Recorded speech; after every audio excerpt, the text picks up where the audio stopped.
competition and moving into the round of 16 as well later this afternoon. But this is where the casualties start happening in this elimination round. We already lost for in the first half of the elimination round, Joao Chianca, Leo Fioravanti, Samuel Pupo, and Baron Mamiya yesterday afternoon. That's Sammy Griffin. He was crazy, by the way. Sam had his 2 scores in the first 10 minutes. Griffin made a big comeback. Number 3 in the world right there, Kaipo, as we see the schedule for today. Couple of rounds, 35-minute heat, so an extra 5 minutes, which is going to be crucial for today's conditions. But given the amount of waves and the amount of size that we saw out there, you got to be putting your power surfers as a specialist out there this morning. Love seeing those Red Bull jet skis parked there. We will have ski assist today as well. Jake Marshall up against Connor O'Leary. That's going to be the opening matchup this morning. And it will be a regular foot against Goofy Foot battle. There's our Red Bull jet skis. And we will have jet ski assist throughout the entire day. And that's going to be making for more surfing because, as Gabby Bryant said, it's big, it's rogue, but you take away that current and you take away that paddle back out, that's going to equal a lot of waves ridden. But navigating what we see on the screen right here, Mitchell, giant rips running through the peak. Yeah. Not only is today challenging, today is truly one of those days that you're looking at and, okay, I'm going to earn my paycheck for sure, especially if you have to surf a couple of times today, Kaipo. O'Leary up and riding there real quick. I don't know if they're going to count that as an actual wave. He never got into the power source of it, but it seems like they will. Well, so yeah, so just an offer there, and priority handed over to Jake Marshall, and Jake's going to take this one. Look at the size of this opening wave of the event, and Jake unable to find any clear space after taking off. So just a little of sample of the challenge that's going to be out there. O'Leary right behind him. Skips off the bottom, and an illustration of some of the power out there, Mitch. I'm not too keen on surfing today myself, Kaipo, and those are 2 of the taller guys in the draw too. So if it's overhead for them, you know that it's big. I thought you were going to paddle out. We had that conversation earlier today. Wish I brought my board. Maybe not. Maybe the step up. I think it might have gotten a little bit bigger in the last hour or so, but it sure has. Yeah, the wind's picked up a little bit too, but as we've seen the forecast for the next few days, crucial running day today, Kaipo. So we could potentially finish the event tomorrow, maybe Saturday morning. But as of right now, if you're one of these people in this elimination round, especially for Jake Marshall, coming into the event number 9 in the rankings, he still has a chance to compete at home over at the Lexus WSL Finals. He's had an outstanding year, Kaipo. Let's talk about Jake Marshall. Like you said, coming into this number 9, so he's within a shot of that final 5 placing. He's had a great year, 2 quarterfinals, quarterfinal in Portugal. He made another quarterfinal over in at Bells, and then a string of 9s, which are still decent results. They're okay. A very, very consistent year for the 25-year-old out of Encinitas, California, Jake Marshall. He has not lost before the round of 16, which is, if you look at it, very impressive, not only because of the consistency, as you mentioned, but it's also because he's been posting big scores in almost every heat. At least 12 points per heat guaranteed, and he's just one of those guys out there with the high IQ when it comes to competition, Kaipo. He's done outstanding so far in 24. A self-admitted underdog when it comes to big matchups, Jake Marshall, but I think that humility that he has is actually downplaying his actual talent because he is sharp on rail, and speaking of sharp, he's on Sharp Eye surfboards as well. Yeah, and probably riding the step up today. I know most of the guys out there will be doing so, and as you said, the little chatter off of the bottom right there on O'Leary's wave, you got to be riding the largest fins you can right now. It's something that's just a bit more stable than usual. Personally, probably John Petflex from Futures for myself. If you're riding something on the FCS2 side, probably Mick Fanning's, which are some of the most stable fins on the market, Kaipo. Yeah, Mick Fanning, large fins would be the grip that you would need today. And maybe a little bit of a step up, a little more rail line would certainly help you out in these bumpy conditions just to stabilize your ride. And I would imagine, Mitchell, that the surfers haven't come here over and over again realize that this place packs a punch and can be big, so I'm sure the surfers pack a little bit of a step up in their quiver. Jake here, smooth off the bottom, nice carve off the top. Looking like big seaside right here. Hits into the lip and he hangs on and just gets gobbled before the make. nearly there. Oh man, he was so close, Kaipo. To me, I'm thinking 8s or 9s all day with that finish right there, and unfortunately for Jake, just wasn't able to ride out complete. But how about this first carve too? Look at the size of the wave right there. Beautiful composure on the carve right there, and his timing was excellent on the second one. I just think the whitewater that was coming towards him from the back end of that wave got the better of him, but you can see the drone angle right here. That is a huge wave, and as you said, Seaside Reef 101, the whitewater won the battle this time, Kaipo. Yeah, talk about trying to outrun an avalanche. We can check this out in slow motion on exactly what happened. And the bottom turn was perfect too. He came out of it cleanly, but you can just see the reverb coming from behind the section right there. And that whitewater that was coming from deep behind this section just got the better of him, knocked him off the board.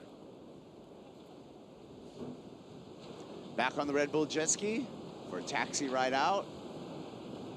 Yeah, keep the leash clear from that impeller. And he's going to take a ride to a little alley or a little channel as we go here. So you have this inside, I call it a gutter area, where, you know, it's relatively unscathed, that a ski can get through pretty easily, and then go to the rock formation here at Itaúna, where there's a little bit of a deeper water to take the surfer out.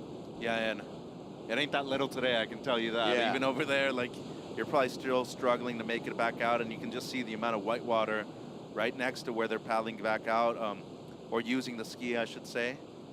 But I mean, it's rough out there. There's a lot of wind, a lot of water moving around, and you got to consider too, Kaipo, especially if you're surfing twice today, how efficient and how effective can you be with the amount of waves that you're catching in your opening round heat. Yeah. That's something that we should look out for, and especially for Jake, who had the chance to get a big score right there on that opening ride. Man, if he would have started off that way, he would have been in a good position to make it out of this heat. Medium-sized wave here for Connor O'Leary. Nice carve from the surfer from Cronulla. Winds up, has to skip through that section, bats it off the top there. A little bit of safety surfing, but smart surfing at the same time to get the completion. Yeah, solid, really smart, as you said, making sure that he was at least getting a completion right there towards the end, and with the amount of speed down the line right there, it's really difficult to come out of that second turn with the angle that he did. So drops in, as you said, a bit of a smaller wave in terms of the relative size we're seeing today. Beautiful carve to open things up. And then as you can see right there, just so much speed down the line. To take that last angle right there, it's extremely difficult. Did very well to manage the speed coming out of it too. Should be a good opening score for Connor. But I mean, the power surfing that he has, Kaipo, one of the larger dudes on tour, number 21 in the rankings at the moment, after opening up the year with a semifinal finish over there at Pipe. He's had some inconsistency in the last few events. I want to see him pick it up in the last few events, knowing that he's made the final before in Fiji too. Yeah, he can look forward to that as a stop number 9 on the championship tour, like you said, in Fiji. Made the final there in 2017. I think it was against Matt Wilkinson in that final. So he's got good memories of that.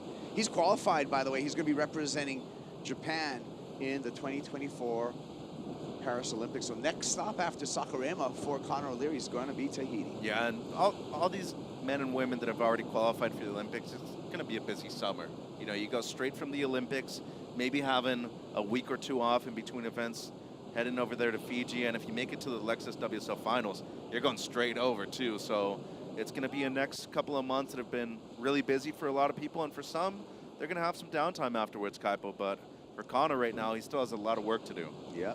Well, he started off well here with a 5.33, so early advantage to Connor O'Leary, the 30-year-old. His hometown's Cronulla in Australia. I think he spends more time in Lennox Heads these days. 6 years on the championship tour. He's at a roller coaster as well. You know, on and off tour. 2017, Connor was the rookie of the year, but then he fell off to 2018, took him back to 2021 to get back on the championship tour. He was a victim of a cut in 2021, had to go to the Challenger Series, did a good job on the Challenger Series to get back onto the championship tour again in 2022, where he had his best year, finishing 9th in the world that year. Yeah, and won the CS event in France in 21 too, which was only one of 4 events that year as well. So basically your odds of winning or qualifying for the championship tour after winning a Challenger Series event are extremely high. He knew that going into that event right there. Also, a very accomplished surfer when it comes to barrel riding, too. Yeah. His performance this year at Pipeline kind of went under the radar just because we saw the final between John and Barron, but he slowly defeated a lot of top 5 surfers in that event, Kaipo. Yeah, and a great backhand. Well, the conditions today and what we're expecting today, we can take a look at our forecast, and what we're forecasted to have from our partners over at Surfline is a lot of swell. I'm telling you right now, because that's what you see with those blobs moving up the coast, Sakurima. Yeah, disorganized surf today, cleaner and funner on Friday, though.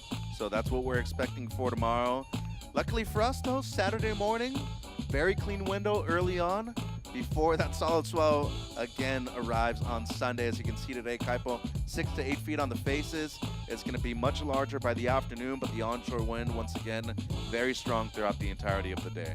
Yeah, maybe a little bit of a back off in the afternoon today, but we're going to take the waves while we can as we look at our long-range forecast. And tomorrow, offshore in the morning at 5 to 8. Saturday, we got another beautiful window of both surf and wind.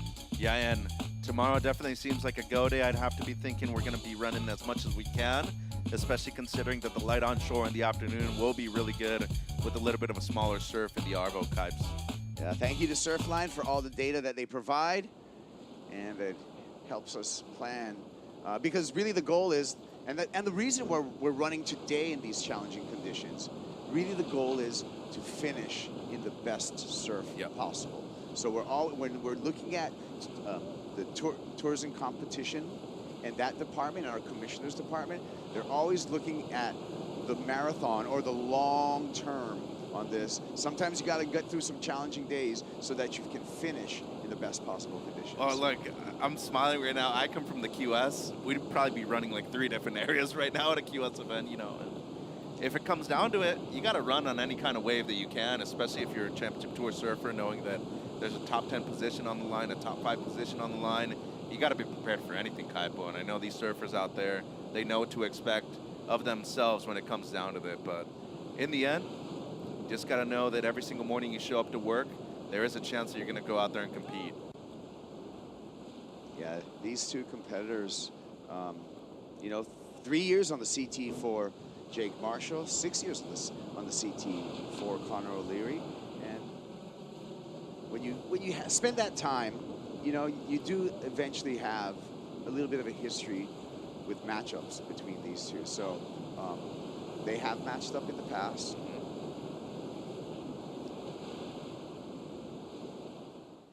And we'll take a look right now at our head-to-head matchups for Connor O'Leary and Jake Marshall.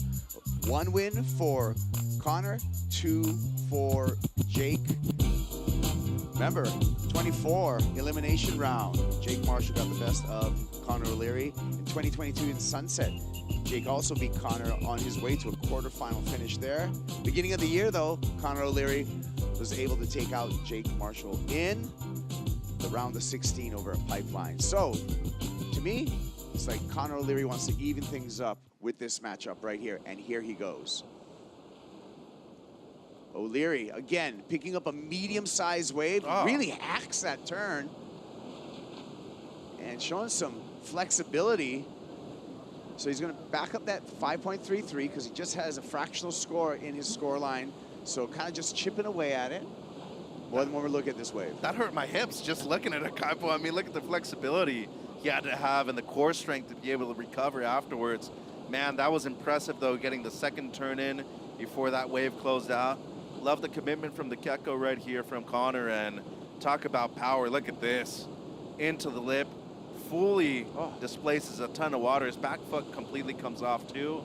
But the recovery right here, I mean, to have that flexibility and that awareness, it's really radical right there towards the end, Kaipo. Yeah, I highlight the word flexibility, like you said, Mitchell. That was clutch because I don't think Connor really planned that turn. No. He had to react to basically a board skipping out. 3.27 is what clocks in, so he's going to put some more pressure on Jake Marshall. Marshall leading a 5.11. Today, maybe you're asking yourself, what's a good heat total to have out there? Realistically, double digits is already something that you're probably going to be really keen on, but there is potential for a couple of 9s out there. If you get on the right waves, if you get into the rhythm, especially considering the size of the waves and the closeout sections, it's a possibility. But I'd say play it safe, 12, 13 points. You're probably making the heat, Kaipo. That should be your goal. Under priority goes. Connor O'Leary bounces off that whitewater. And a nice check there. Has to hang on, make sure he drives through this, out into front of that. And that goes complete. Jake Marshall hooking on the backhand. One big turn for Marshall, wants a little bit more, cannot find any open face, but nice exchange. I love the wave that Connor got under priority as well. No, and he should be improving on the 3.27 too, and he's finding his rhythm right now. Looking at Jake's first though, Kipes.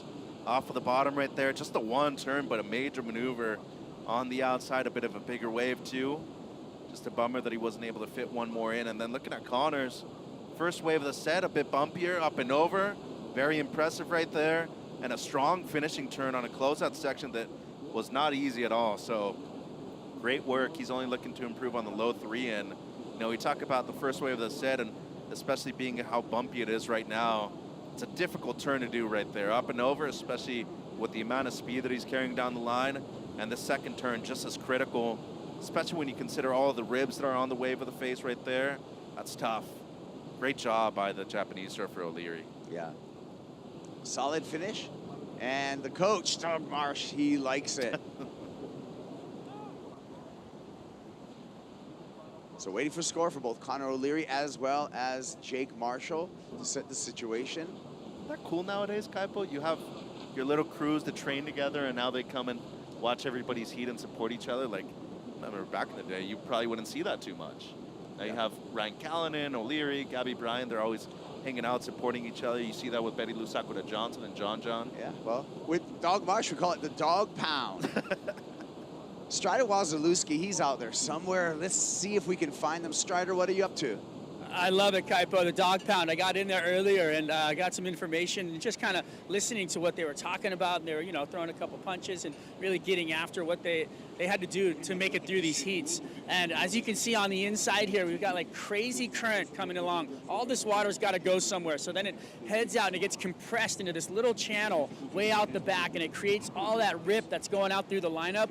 And then that creates a little eddy inside. So they're looking for clear water, anything that they can find. So they're just trying to stay inside of that riptide and try and find the right spot to sit so they can have that clear water so they can go out and perform and find what they need. Right now you got Jake trying to do that, but it's really hard to really find that water where it's all nice and smooth. But that was the objective, that was the goal for Connor O'Leary. Thank you for the reporting, Strider Wazalewski.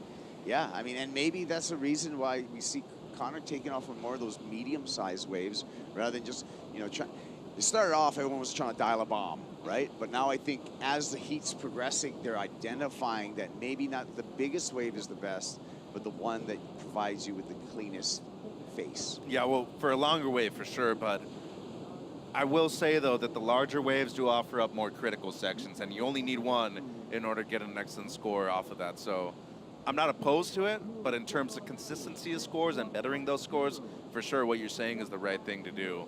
Go out there and get a couple of 6s like we've just seen O'Leary do. Connor O'Leary, that last wave earned him a 6.5. Pair that with a 5.33. He's broke the double digits. 11.83 heat total so far. And now even more pressure to Jake Marshall, who's holding priority. Marshall needing a 6.5. And the soup continues to stir here at Itauna. Look at that paddle back out for Connor O'Leary. Wow, look at that left outside too. That's right on the rocks over there. And that's really when you get a deep south, and when it's huge, it starts breaking behind the rocks over there and comes all the way through. And you know, it would be sick to see that in the next few days of competition too, if the swell were to stick around a little bit longer and the winds were to cooperate. Yeah, stick around, clean up a little bit. I believe more of an easterly component or aspect to the swell helps those long lefts, because locally they call Itauna, sometimes they call it the point, right? Because sometimes this wave is like a left point. We saw that last year. Yeah, water gets colder with an easterly swell too, right? Because it comes from Cabo Frio over there a little bit to the north. I'm just really stoked on, you know, the weather we've had so far this week. It's been beautiful. Well, Jake continues to search for that 6.5. halfway through this heat. We'll see if Jake can find that 6.5 when we return to more surfing action here at the Vivo Rio Pro, presented by Corona.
The Vivo Rio Pro presented by Corona is brought to you by Vivo, official sponsor of the WSL in Brazil.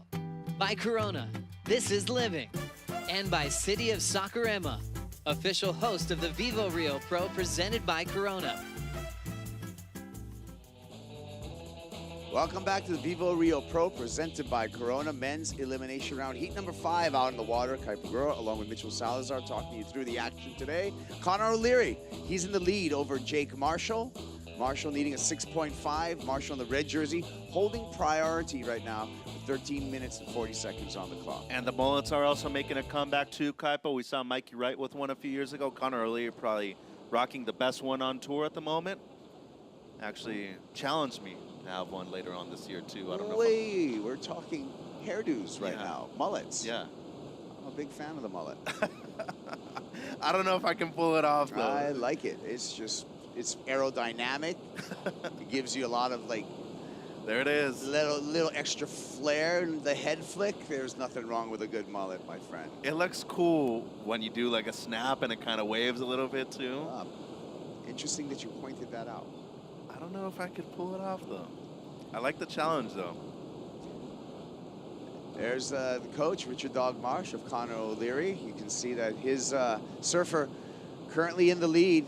Gabby Bryan here, also getting coached by Richard Dog Marsh with coming for some emotional support for basically her teammate. Well, and she will also probably be competing tomorrow, so if conditions are even similar, you should be preparing for a similar strategy as to what Connor has out there right now. And dude, I'd be thinking that Gabby in these kind of conditions would be one of the favorites to take out the win too if we're to run the women today. And you know, it's always good to have a little bit of an opinion in your ear, even on your off days, Kaipo. Personally, I always thought it was something smart to do as an athlete. Come down, watch other people surf in different conditions if you were out for the day, and it's smart. And we're seeing the maturity and the growth of Gabby Bryan in that sense too. Yeah, I mean, I like that you point that out. Gabriella Bryan, when we look at the women's field, is certainly one of the most powerful surfers, and she's developed that power within her surfing. We're going to see her in the women's quarterfinal, number 4, up against Joanne DeFay. Oh, actually, we're going to see her in number 4 up against Molly Picklum when we return. Cole Hauschman, he's getting ready. There's his coach, Luke Egan. A couple of big goofy foots right there, putting a plan together. He's got the swag going on too. Nice hairdo right there, and one of the most powerful surfers on tour. Kaipo is going to be taking out a 6'4" step driver, which is just a little bit of a step up for Cole. Kind of cool when you look at Cole Hauschman. His number on his jersey is 91, just like Dennis Rodman. Dennis Rodman. Yeah, the and worm. And then you look at the hair, Yeah. and then you go, oh, it all makes sense now, right? It all makes sense. It all comes together. I'm liking that we're getting to a point now where we're seeing more of the personalities come out from the surfers, though. Whereas before, like, everybody was a bit too reserved. Be yourself. There's no... I think... There shouldn't be any kind of shame in expressing yourself that way, you know? Yeah. Express yourself. NWA said it. They loved it. You know. You know. 10 minutes, 45 seconds. Jake Marshall still stubbornly holding on to that priority, needing a 6.5. And the lull has set through, and as well as the confused water. Another word for today, Mitchell, is going to be adaptability, because I think you have to go out there with about 5 game plans. At the very least. Because it's really not straightforward at all for success. If a wave looks good, go for it. As simple as that, especially if you're in a good priority rotation too. But right now, 10 minutes to go. Jake, you know, he's got his best wave just a few ones ago, and it was just for the one turn too, and needs something similar to that. Had the 5.33, needed to match the 6.5 of O'Leary. I trust in this kid though, Kaipo, number 9 in the world right now. Had an outstanding year, has not lost in this round before in what is 2024. And you've probably seen Jake's development through the NSSA program, as well as through the regional QSs as a young competitor. Only 25 years old, but he's been surfing in jerseys since he was, what, 9, 10 years old? Yeah, and comes from a great surfing family too. His brother Nick also, an outstanding surfer, great aerialist. But Jake's always been super consistent. His competitive IQ, I think, has always been one of the best. A few years ago when he made the final at the US Open against Griff in 21, most of his heats he was only making by catching 2 waves. Right. And if you break it down, that's all you need. And he's just been that guy since he was 10, 11 years old. O'Leary, our heat leader, looking to improve upon his scoreline. Nice snap and quick feet to get back up there for the combo. We'll see if that betters a 5.33. I'm impressed on how quickly he got to the lip twice there, and so is the crowd. The reaction time on that thing, Kaipo, for a guy that big to be able to get into the lip in that short of a space is amazing. And not only sensational surfing right there, the wave selection too, but if a smaller one, but was able to fit in 2 right there, great snap. And then the second one, when the lip's already coming down on top of you too, that's very difficult. Great stuff right there by O'Leary. Another angle right here. More of a simple snap into the lip down the line. Second one though, reaction time, Kaipo, off the bottom. And I think when you watch surfing like this can help your everyday surfer, because these 100%. conditions that we see here, a lot of times, hey, that might be your local beachy, you know, in a lot of places around the world. Not perfect surf, but to see how the world's best adapt to it, and just the biomechanics and the technique that they employ, doing something like that we just saw Connor is pretty motivational. That makes me want to go. That what makes me want to paddle out right now and try. I don't know. Does it already? Yeah, I think I can get up to the lip twice like that, like Connor O'Leary. That's what it makes you feel, and that's what it makes. Yeah. That's why we love what we're doing. Yeah. Mitchell. I don't know if I could do that as quickly as he did though. It is motivational. No, you watch it in slow motion. It was really easy to replicate right there. You see what he did? He did a shallow bottom turn, get up, glide, quick snap, and then don't go all the way to the bottom again. Make back sure up you there, just get into the lip. roller coaster again. Yeah, no, but I'm coaching you right now. It's true though, because any kind of day you'd have at your local beach break, as you said, after school, after work, even if you're a weekend warrior too, you're probably surfing in conditions extremely similar to this one. Maybe not as big, but it all comes down to repetition and practice. As you know, Kaipo, makes perfect, as we've seen Connor do so in the past before. He's looking to make another Finals Day appearance right here in Brazil. And for Jake Marshall right now, if Connor doesn't improve, patience has been paying off for him. He's still needing the 6.5. Yeah, Connor, you know, just swinging the bat, if you would, trying to hit something. But that one's going to come in under, and so the situation will remain the same, with Jake Marshall needing a 6.51. All right, he's activated. He's got to deal with a lot of bump, and for Marshall, he's going to have to hope that Connor O'Leary's nowhere near him right now and grab priority off him. He didn't go too far, so whoever gets back out there first is going to get that priority. We have open priority right now. Whoa, rebate on the inside. Nice double up. Oh, and again, just not cooperating at all. So that will certainly give Conor O'Leary heat control with the lead and priority. You can see how comfortable he is in this type of wave, though. I mean, coming from Seaside, it gets big over there, Kaipo. Just look at this drop. That's a mean wave right there. He's grabbing his rail when he's dropping in on that one, and easily overhead for Jake. These kickouts, though, they're dangerous. You got to be very careful about the way you're jumping off your board and make sure that you're penetrating the water like Jake did right there.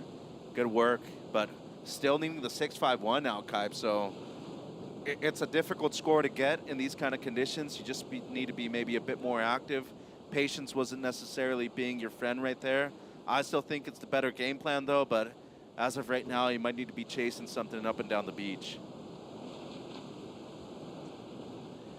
Matthew McGillivray on his way out. The South African's got a matchup against Big Cole Hauschman in the second heat of the day, heat number 6 of the elimination round. And that will be another contrast of Goofy Foot versus Regular Foot in that matchup. I like it too. Two power surfers. McGillivray kind of underrated in these waves. Marshall under priority. Finds a wave with a corner, gets a carve through there. Second carve for Jake Marshall, a little punch on the end of that turn.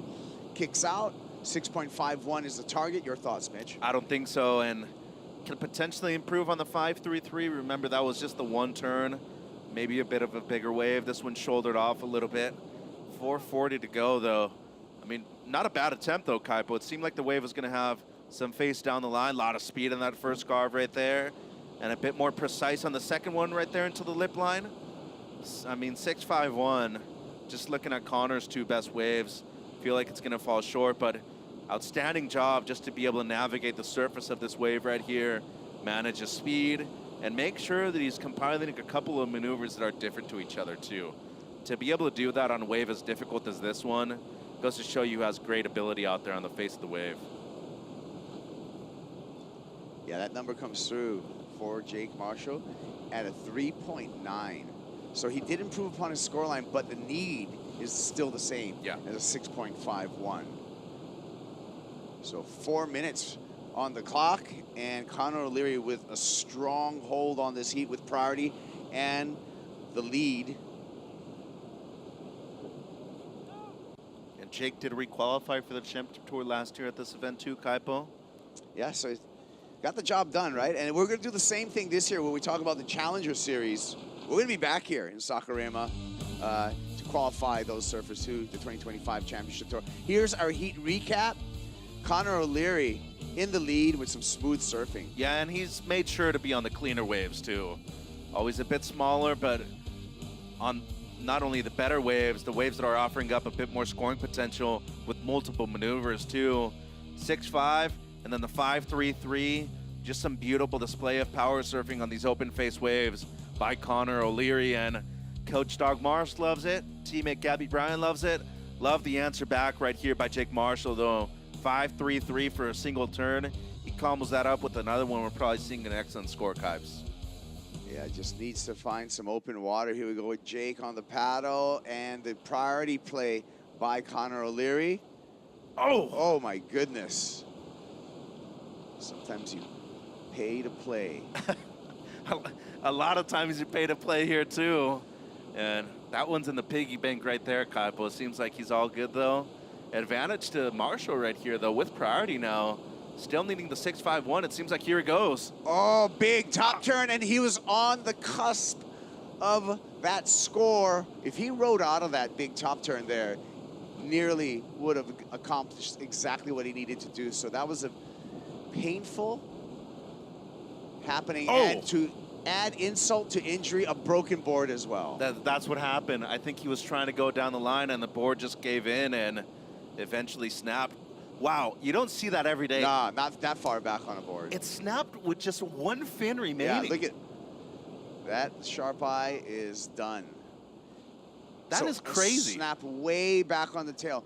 Generally, you're going to have a board that breaks in the middle or above all of your fins. But to break in the middle of all three fins, like you said, Mitchell, that's a very unusual way to break a board. I've never seen that, especially with the traction pad there. It's almost impossible for that to happen. Let's see what happened. A large wave once again for Jake. A lot of speed down the line, comes off of the bottom right there, nearly grabs the rail, and I thought it was a perfectly executed maneuver, but you can just see right there, the board just gives in. It snapped when he was making his way back down to the open face, and unfortunately for him, that's gonna be all for Jake Kaipo. I gotta give my hat off to him though. He tried all heat long, he was looking for his waves, and Connor just served a better strategy in this heat, and he also paid the price on that last one too. He's gonna have a bit of water up his nose after that one, Kipes. I predict we're gonna see lickings all day long out here. I do too. Look at that, wow. Oh, he's gonna give away the leash. Well, Jake Marshall is eliminated from competition in about 25 seconds officially. Doesn't look like he has any hope of returning to the water and even trying. There's no time, so he's just gonna run back up to the Red Bull athlete zone. Hey, but once again though, number 9 in the world coming in to this event right here. Kid had not lost before the round of 32 or in the elimination round. Like, he had only had 9s or better all year long. So props to Jake on a great year so far. Yeah, it's gonna be his first 17th of the year. Connor O'Leary, however, is just gonna ease through a couple of turns. And we'll see Connor O'Leary again today in the round of 16 once we complete this men's elimination round. So we'll reseed into that round of 16. We'll see Connor O'Leary again, 6.5, a 5.33. Got the job done out there. And the Japanese flag will fly once again in that round of 16. And it seemed like the mullet worked, Kaipo. The mullet worked, and it's into the round of 16. Stepping away. When we return, we got another great matchup. Cole Hauschman up against Matthew McGillivray here at the Vivo Rio Pro.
Privilégio, cara, poder sair de casa aqui em Saquarema, pegar a prancha, a bike e ir pro sul, conectado ali com a natureza. A geografia local aqui de Saquarema é diferenciada, assim, cara. A gente tá numa cidade que ela fica entre duas praias gigantescas, assim. E o diferencial aqui de Saquarema são essas pedras, essa laje que tem aqui, que é a laje de dentro e a laje de fora, que dão uma quebrada assim nessa praia de sei lá quantos quilômetros. E por ser uma vila pequena, assim, né, uma cidade pequena, a galera local ela tá unida, ela tá de olho em como preservar, em como tá junto, para tentar ali viver em harmonia com a natureza, né? Tanto na praia, quanto na lagoa, quanto na cidade, ter um crescimento mais ordenado, assim.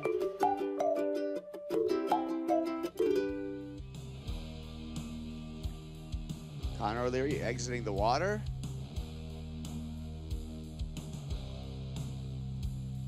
And getting a download and a congratulations from his coach, Richard Dogmarsh. Kaipo Guerrero here, along with Mitchell Salazar, talking you through the continuation of this elimination round. The first successful heat surfed by Connor O'Leary. We just lost Jake Marshall in this elimination round, and we also lost the surfboard on the broken board count starting today. 1 broken board so far. Yeah, and I feel like we're going to see quite a few more throughout the day. Next matchup, Cole Hauschman, the big rookie, out of San Clemente, California, coming up against J-Bay's Matthew McGillivray. Goofy foot against regular foot challenge once again. Yeah, and Matty definitely underrated when it comes to these conditions. We know what Cole's capable of, and it seems like lost his board somehow, Kaipo. I don't know if it's a broken leash or something happened, but he has lost his board in the lineup. Oh, no. That is not the way you want to start off a heat. And we know today's going to be both a board glassing test as well as a leash test for all of our surfers. So we'll find out what happened there. He's going to track it down on the Red Bull jet ski. Oh. This is what happened. Well, paddles into this wave, a lot of chop on the face, as you can see, just with the drop right there. Great first snap under the lip, and it seems like it was just the one, and it was on the kick out, Kaipo. I feel like either the leash snapped or the leg rope snapped, or the little rope that attaches the leash to the board. First turn was solid, though, and look at the size of the wave right there, especially with all the bumps and lumps on the face of that wave. Difficult stuff to do. I like the matching board hair combo. Yeah.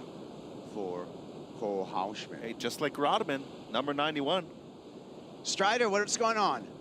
A leash that just came, you know, basically ripped off through the string, so he's going to get his other string and redo it. It feels like something happened with the leash, so they're just going to redo the same board that he was on and get back out in the water. Just looks like a little bit of equipment malfunction, to be honest. Maybe just wasn't tightened up as he paddled out. Now he's back on. Strider, did you hear what Luke Egan had to say to Cole? No, they were just talking about whether he wanted a new board or not, or what he needed under his feet. And he said, no, I love the board. I'm ready to go. We just need to get back in the water. All right, thank you, Strider, for the reporting. And Cole Hauschman back on the Red Bull jet ski. He's going to get ushered out there. We'll wait for his opening score. That's a composed kid, though, Kaipo. To be that calm in distress like that. And he just scored a 5.83 before that, you know, before that leash problem. And now he's right back out there with the lead over Matthew McGillivray.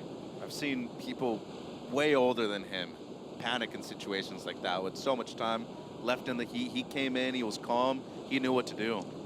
The leash loop, really important. You know what? You're only as strong as the weakest link in the chain. And, you know, a lot of times it can just be as simple as a leash string. Mitchell, I prefer the double loop method with my leash string. So do I. And I try to use as thick strings as possible, too. If there's one thing that I could recommend to anybody watching around the world, preach. When you go on a surf trip, anywhere that has a wave that's overhead, you bring brand new leashes and brand new leash strings too. Yeah. There's no need to be paddling around, swimming, just to look for your board. And use the double loop method to keep that leash string nice and short. Another thing that kills my OCD is when I see long, single leash strings and that extend past the tail. Yeah, and it just gives tail cancer the whole time. Yeah, it's horrible. Even if it's not my board, it hurts me. That happened to me at Pipe once. The whole board was ripped through after like my leash went through. You learned your lesson and you started using the double loop technique. Well, here we go. The zigzag on the Red Bull jet ski just to break through the channel here for Cole Hauschman. Again, he's not panicked. Look at the body English right now. Very composed for a rookie. Well, he probably heard the beach announcer give him the score too, knowing that he's in the lead at the moment. And, you know, realistically, there's nothing else you can do. 28 minutes, you have enough time. You already have at least one score on the board. Just make sure that you're getting out there, not panicking, and staying in one piece too. That's the most important thing. Don't harm yourself if it's unnecessary, Kaipo. Well, Connor O'Leary winning the first heat of the day. Omedetou gozaimashita. Connor O'Leary, and Connor is with Manu. Yeah, guys, great day with challenging conditions. Well, you seem to be most part of the heat inside of the water. Congratulations. Thank you. Yeah, I spent most of the heat underwater, which wasn't the plan, but yeah, to get through and have such a tough conditions. I got caught inside a lot and just had to push through and keep working and keep pushing and keep pushing and keep pushing. But yeah, I'm stoked it worked out. And you could fight some clean waves. How was that for you? How was your strategy? Yeah, I mean, it's just to keep it simple. I guess, tactic for me. You know, there's so much stuff going on, so much water moving, and if you can, for me, it was just finding, you know, a wave that I can think that I can do 2 turns, and I roll and use the ski and trying to gain rhythm around that. So did that, it worked. So I'm stoked, and yeah, guess I better rest up and go again a little later. And your coach was all the time with you. How does that help you? Yeah, I think, you know, especially in locations like this, I feel like it's easy to think that you don't need, you know, a second opinion. You know, beach break waves, pretty simple stuff. But I think, you know, having Doc is at this event, you know, is just as important as having him at, you know, somewhere like Fiji or Pipe. So yeah, there's points to be had here, and you know, I really want to capitalise and finish the year on a positive note. You know, I've had a tough year this year, so yeah, to be able to keep getting through heats and keep performing at a level that I'm happy with, then yeah, I'm stoked, and yeah, get to have an opportunity later. So yeah, happy. Very important to be happy. Congratulations, good luck, and they're gonna need luck today. Back to you guys. Thank you, Manu. And Connor O'Leary. She's not wrong. She's not wrong. I love the statement that Connor made, though. There's points to be had here. And when you think of the overall broad picture of the championship tour, a win in Saquarema is just as many points as a win in Tahiti. Right. Is just as many points as a win in Pipeline. So you wrap your head around that. You don't want to leave anything on the table, because there's 10,000 points up for grabs here in Saquarema. Cole Hauschman, he knows how to grab points. He's our Challenger Series champ. He did it decisively last year in 2023 with 2 big victories on that Challenger Series. And as a rookie coming onto the championship tour, already has a win. Yeah, at Bells, too, against Griffin Colapinto, who was #1 in the world at that time, too. Just want to add on to the aspect of winning at every location. Just because one event might be better in terms of waves and stuff like that, doesn't mean you should change your approach to things. And I think that's why Connor was so honest in the interview about the importance of both Dog and every coach to every athlete out there, because this might be the most difficult venue to win at, despite the waves not being the best on tour. Right. You go to Pipe, you know what to expect there. There's a lot of distractions here, Kaipo. Things change every single day in terms of the conditions. To me personally, especially with the time difference to a lot of the zones that a lot of these surfers are coming from, it might be the most difficult venue on tour. Yeah, and the other thing is, you know, when we get to the pointy end of this event and the crowds grow, you feel the energy. Heck yeah. And you can feel the energy Heck both yeah. for you, or if you're going against one of the favorites, Exactly. against you. And embrace it. That's why I've always liked the other South African on tour, Jordy Smith. He's embraced being the heel and the villain here multiple times.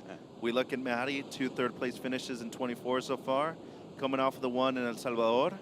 Great performance over there. Knocked out a few of the higher seeds too, but he's had a steady year so far, I would say, Kaipo. Also an outstanding barrel rider is Matty. We can all remember the 10-point ride that he had in Tahiti a few years ago, but when it comes to his diversity as a surfer too, he's really grown, and coming out of J-Bay, probably want to stay at home most of the time, just knowing that the waves are really good. He's made sure that he's competed at a high level for multiple years now. Yeah, 4 years on the championship tour. Matthew McGillivray, like you mentioned, his 2 semifinal finishes this year. He's got 4 semifinal finishes in his overall career. Those have been his best result. Has not cracked the final as of yet. This could be the event for Matthew McGillivray. And there was an event he won a few years ago in Israel too, when waves were tiny. He made sure to be able to do well over there, Kaipo. Yeah, these two have met up in the past. Only one time, however, and that was this year at Bells in the semifinal. We talk about Matthew McGillivray making 2 semifinals this year. But Cole Hauschman got the best of Matty McGillivray in that semifinal, and then went on to beat his good friend Griffin Colapinto in that Bells final. It was brilliant surfing by Cole Hauschman on the backhand. I got to witness that one. I was water reporting for that particular event. And the way that Cole Hauschman is able to hold his bottom turns on the backhand and then place his top turn was incredible. It was so cool to see just the biomechanics, the body mechanics of it, and the technique that he had. Big boy, too. Yeah. 6'3", over 200 pounds, or 215 pounds. Powerful. In his rookie season. in his rookie season, winning at Bells over #1 in the world. His mentor, too. Yeah. The pressure, the obstacles that he had to overcome on that finals day was nothing short of miraculous. And you look at his results so far this year. To me, it all started with Portugal. Both him and Crosby Colapinto had good results there, a couple of 9s. Yeah, look at, I mean, he had a shocking start in the Hawaii leg. I didn't 33rd and 17th. He was thinking about, hey, I may not make it past the halfway point. He hadn't surfed bad at those events, though. Yeah, I just felt like he had a really wave-starved heat over at Pipe. Ended up losing in the elimination round over there. Everybody thought he was going to do well at Sunset. Next thing you know, you're out of the draw early on and recovers well, does great over at Portugal, and gets the win over at Bells, Kaipo. Yep, and then that's how your season can turn. So, Cole Hauschman, we're going to see him in 2025 again on the championship tour. Right now, he's battling with his good friend Crosby Colapinto. Who's going to be Rookie of the Year out of the two San Clemente surfers? You want to take a guess? Crosby surfed great yesterday. I'm going to go with the goofy foot every single time because we're in a union. I'm part of the union. Yes, Kaipo, right. I know. So you should vote for Goofy as well. All right, I'll go Cole then. Okay. I'll go Cole. Don't cross the line there. I love you though, Crosby, just so you know. I love you, Crosby, too, but we stand with right foot forward always. No, and the fact that he qualified last year within the first 4 events of the Challenger Series Season 2, first time in history anybody's done that, Kaipo. Wow. Just the season that he had in 23. We talked about it last year at a couple of summits that we had. Pressure was on him, and he's performed so far. Here goes Cole. Woo. Nice snap there. This is where power can match power with the big frame. Bangs it up on the lip, and that was difficult water to overcome. Luke Egan likes it. By the way, Louis is looking like all-time in shape right now. I saw him yesterday, and I told him, dude, you look good right now. I want to get on your program. Cole, though, he's going to back the 5.83 up, Kaipo. 5.83 is going to have a nice backup. Let's take another look at the second wave for Cole Hauschman. It was a choppy one, and Matty wasn't interested in it. Great first snap right there. Brought in some variation with the slide of the fins, too. Took him a while to get back to the open face. Once he did, though, difficult section right there at the end. The lip was already coming down on him. Was able to navigate the white water right there at the end very well, though. Coming off of the bottom, though, you talked about his size, 6'3", 220 in terms of the pounds. It's a lot of water being displaced by a big boy right there, Kaipo. And that's a 6'4" that he's moving around like it were for 5'6" for anybody else. The speed, though, the agility, and the projection down the line by guys so big as he is, it's really impressive to see. I like it that it's hard to knock him off his feet. I like that he's got 2 chains going. I know. He's got the swagger going. He's got an earring on. He's got the Rodman outfit. Dude's got a chain sponsor, Jackson. Yeah, I'm jealous. I love that surfing's at a place where you can get like laced up with a link sponsor. You get some Cuban links, the chain sponsor. You didn't bring yours this year. Yeah. What happened? I've been trying to be humble. So Ow. I've been hiding all the bling this year, dude. I've been keeping it right in the drawer at home. Who are we giving credit to? Yourself for bringing it on tour? Because Canoa was kind of the first ones to do it as well. I've had chains for a long time, Mitch. I got a lot of them in a jersey though? Were you surfing in them? I had OG Jesus pieces and stuff, man, back then.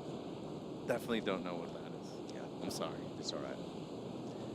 4.83 just dropped in for Cole Hauschman. Couple that with a 5.83. He's broken the double digits there. 10.66 heat total. That puts Matthew McGillivray in a rather soft combination, a 2-wave combination, but yet it is a 2-wave combination. Exactly. Still double digits today by the standards of the waves and how difficult it is to be able to get anything above a 5. It's a tough one. But as I said before, 12, 13 points. You got to be realistic with yourself. That's a total that's probably going to get you out of the majority of the heats today. I just want to see him answer back. He hasn't really had an opportunity to do so and needs to get moving here. We're halfway through the heat, Kaipo. Yeah, and sometimes, I mean, we talk about the priority anchor that can happen. Yep. Yep. And maybe that anchor's getting a little bit caught on the bottom right now for Matthew McGillivray. So out of the 4 surfers that have paddled out so far this morning, only 3 of them actually free surfed. The one person that didn't free surf this morning, Kaipo, was Cole Hauschman. He reserved himself. He kind of knew that if we were on, he's probably going to have to surf a couple of times today. He wanted to reserve his energy, and I think it's really smart, especially knowing that he wanted to keep his back up on ice in terms of the step-up board. That 6-4 to me looks pristine so far, and I feel like it's a good selection. Yeah. I like the fact. I like the confidence. I mean, hey, all the work's done already. I mean, the warm-up sometimes is just a mental thing, but, you know, all of those fast twitch muscles, all that muscle memory, all of that stuff that you do with surfing is already there. Cole Hauschman, like we said, as a rookie, took out a big win at Bells Beach, stop number 4 on the championship tour. Let's take a look back at Bells and some incredible backhand surfing from the San Clemente surfer. Bang in the lip, Cole, the hammer, Hauschman. No, and he went through a couple of big names to be able to get to this point, had the really close heat with Gabe. And then in the final, as you said, he turned it on, Kaipo. Had a great wave at the beginning, but he was battling back against Griff towards the end with this one. Was able to get the score, but to me, the bottom turns and the depth of those ones were the most impressive part. Exactly, just the way he's able to negotiate off the bottom and then pick his spot. So that was a W for the USA there down under with Cole Hauschman. For anybody that surfed in a wave as similar as that, that's as slopey, as difficult, to generate speed off of the bottom that way, especially with the angles that he was taking, takes extreme difficulty, Kaipo. Yeah. And he did it with a lot of simplicity and effectiveness. I feel very fortunate to be able to witness that right there, especially the win over Griffin, his mentor, one of his best friends in the final. Like, there was a lot of pressure on his shoulders to answer the call right there. Well, and you can think about the story of Cole Hauschman. Really came out of not winning any QS events until 2023, and then came in hot. Qualified for the Challenger. Now he's on the championship tour. Here we go, our first wave for Matthew McGillivray. A couple of swings on the CI board there. Now he's going to get out of that combination and make it a one-wave score as far as the need. He's going to paddle back out instead of using the ski, too. But you got anything, you know, a high 3, a low 4 maybe right here? You're now thinking about a 6, maybe a 6.5. And first carve wasn't bad. The second turn much better into the lip right there, but do need to take into consideration the size of the wave right here. Kaipo, much smaller. He just wanted to get something on the board, though. Smart, waiting around super long, as you said. Holding anchor with priority, majority of the times can be a curse rather than a blessing. And as you can see right here, his technique is always superb. Comes off the bottom well. Great variation with the arc into the top turn right there.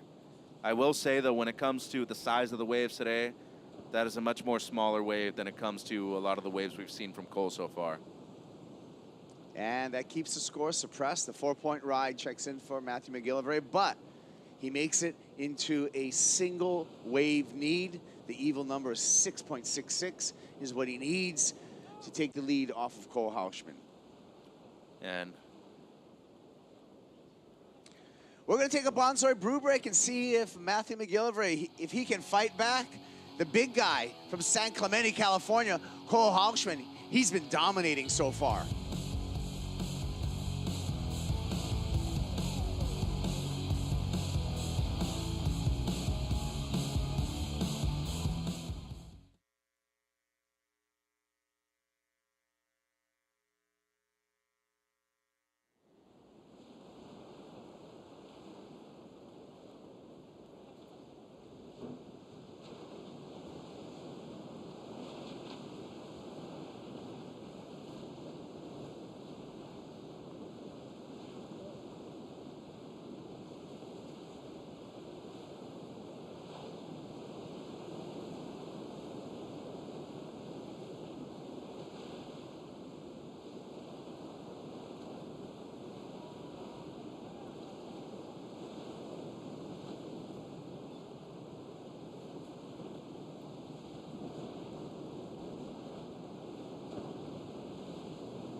The Vivo Rio Pro presented by Corona is brought to you by Shiseido, official sunscreen partner and global sustainability partner of the WSL.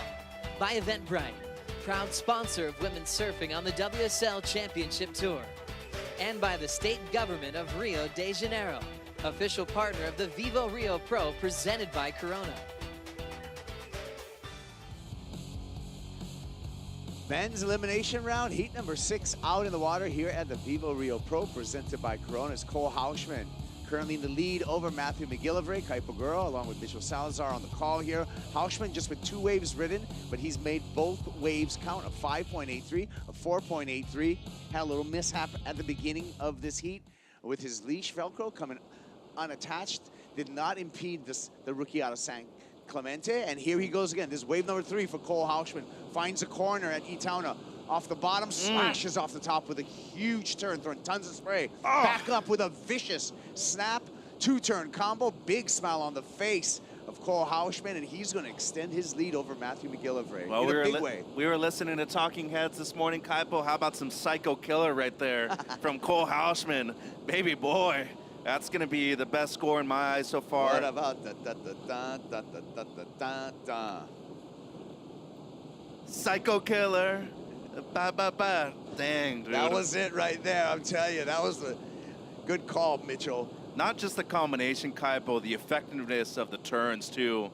No unnecessary movement right there in between maneuvers. Deep bottom turn on both of them. And really love the quality of the wave he selected, too. Excellent use of priority right here, but the variation of turns. This just reminds me of his surfing that he did for CS wins over Big Narrabeen. He was doing that turn right there at the end section there in Narrabeen. It was similar to this as well, conditions-wise. And just talk about punching a lip. That's a 6'4" we're talking about, too, that he's navigating a shortboard right now.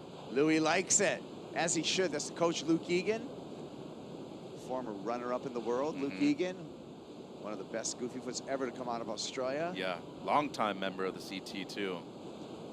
Yeah, well, Luke's done everything almost. You know, he's been a former competitor. He's been a contest director. Now he's filling in as a coach. He's joined us on the broadcast in the past. And right now, what he is a proud friend of Cole Hauschman, because Cole just went excellent. You talked about it this morning, Mitchell, that there's potential 9-point rides out there. Yeah. Pretty close to a 9, 8.83. And the timing was perfect, too. I mean, I could watch that surfing go all day long. Here's Matty Kipes. Matty on the fight back here. Hooks on the backhand. One more time. Punches that oncoming section, stands up through it, and he wants to stay right back in the game. Does not want to let this heat get away from him as we look at the Red Bull Athlete Zone on the top and reaction from our surfers and coaches. Speaking of Red Bull, here comes the Red Bull jet ski. Well, there's still enough time for him to make it back out in front, and bigger wave than the 4.0 he had earlier. Better turn on the first one, too much better on the second one. A lot of commitment right there, and towards the end, Kaipo, great diversity maneuver, so slid the fins on the third one. Really appreciated the second carve, though that was beautiful, but coming off the bottom right here, that CI looks great underneath Matty's feet. Seems like to me, too, he feels just as comfortable on the backhand as he does on the forehand, and personally, as I said before, he's underrated when it comes to these waves. Like, he rips, he charges. Most importantly, though, he's got the physique to match power with power in these kind of waves. Yeah. You can see that CI Pro under the arm of Matthew McGillivray as he's on the Red Bull jet ski and getting ushered on his way out. I hear he was riding a 6'1" today, 19 inches wide, 2.5 inches thick. Yep. Should be riding the same thing. Brent Power, team manager from Channel Islands, giving us the info. Also great goofy footer himself, too. He's part of the union. There's the score, Kaipo. 6.5 for Matthew McGillivray. So now Matty needs 8.17. He's got to find that 8.17 under the priority of Cole Hauschman, who has heat control with lead as well as priority at the 7-minute mark here. It's doable, though. An 8 is doable. We've seen it with Matt before, one turn. Heat 22, I want to say. No, 23, excuse me, against Canoa in WA. He needed close to an 8. Remember, Kaipo, Canoa let him go on a closeout, went up into the lip right there, got the score, and he's capable of doing it. Yeah, Cole Hauschman, when we look at the best single waves of this event, Cole Hauschman, he just went to the top of the list with that 8.83. Let's take a look at our top scores so far for the men in this event. Gabe Medina, remember that high-flying 8 that he got? Rio Waida went to town for 7.6. Crosby Colapinto, double combo on the backhand for Colapinto yesterday for that 8.17, but it's Cole Hauschman that crushed them with that 8.83. And it's interesting to me that the two rookies on tour have the two highest single wave scores. I was about to say that too, but the first carve right there, very impressive.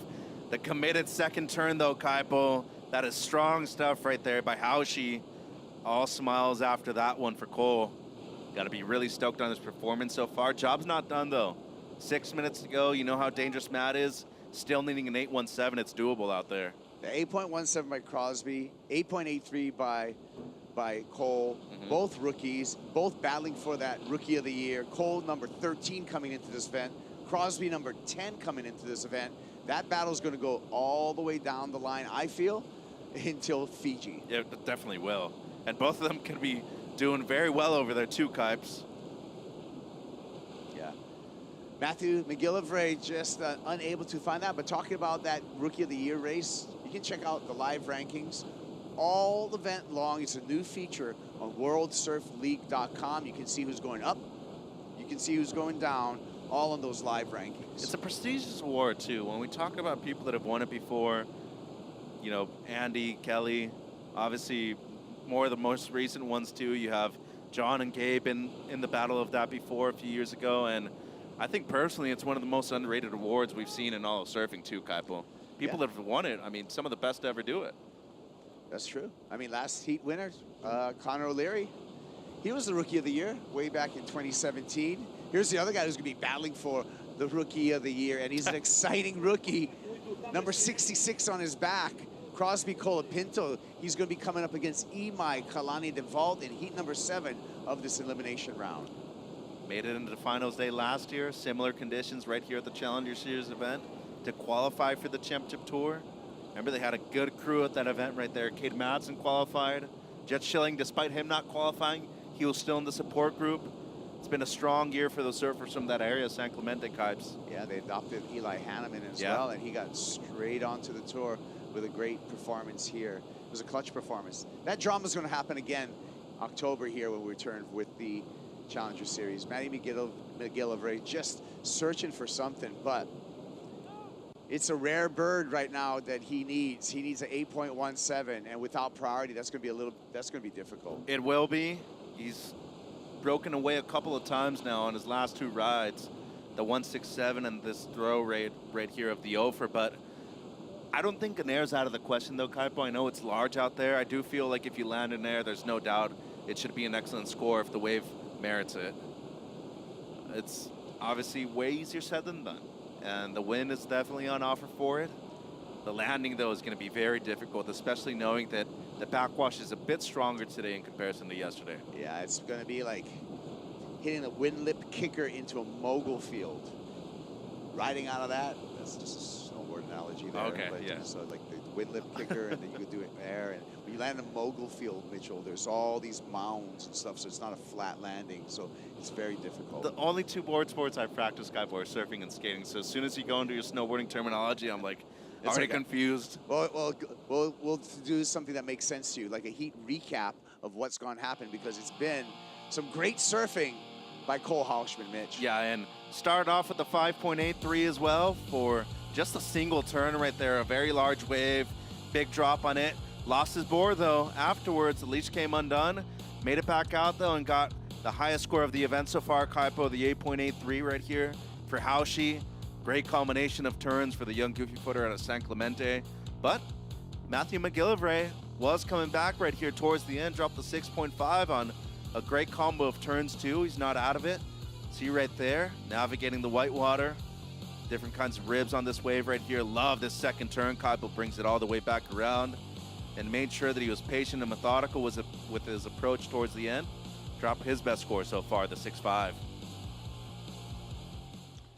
Coming back to live action, we're at 2 minutes and 5 seconds on the clock remaining. Cole Hauschman with that heat control priority and the lead over Matthew McGillivray. Hauschman now started closing on the ranks here with Matthew McGillivray. Around the 2-minute mark, you can start thinking about playing some defense as well at the end of this heat. Oh, he is. He's chasing him right now. He knows what's at stake, especially with Crosby coming up in the next heat too. Here goes Matty though, smaller wave. Seems like he's gonna try to break away again, Kipes. Needs something huge. Oh. And you saw the attempt, but that was just that was a difficult wave just even to surf in a straight line, much less get an air on. Yeah, pretty weak right there in that section, and just gonna be a throwaway for Matty. 1:20 though. Could be making it back out in time to get a wave. Is it me, Kaipo, or has it kind of like solidified itself at one point right now? I think you're right on that. I think that the lineup is becoming more organized, Yes. if you would, even though clearly there's a rip and there's a lot of water moving through there, but there is a little bit more organization out there, and you can identify, like this wave right here, you can identify when some of the double ups are coming through. There's a primary takeoff spot now, whereas before, earlier on this morning, there were maybe 3, 4 different peaks you could choose from. We could look, well, that's a semi-triangle of whitewater there, so you can kind of see things improving, and that's a good sign. Well, hopefully things are more manageable for the round of 16 too, because we got some big heats coming up, especially with the top 5 on the line. 30 seconds, can Matty get a wave right here, Kipes? But the good amount of distance between both surfers, which is beneficial to him. I just don't see enough lines coming through right now. Yeah, and you can kind of see the clear whitewater line, and like you said, Mitch, the one peak that's really starting to show itself and expose itself is like, that's where you're supposed to be. And that's where Cole Hauschman takes off on this wave, but it'll just be a ride in for the surfer from San Clemente as we've made it official now. Luke Egan with the applause there. And his young Padawan, Cole Hauschman, into the round of 16 with some big numbers, an 8.83 and a 5.83. Cole Hauschman, he's moving on to the round of 16. That's it for Matthew McGillivray here in Rio. So we want to wish him good luck at the Olympics in Tahiti for Matthew McGillivray.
Bon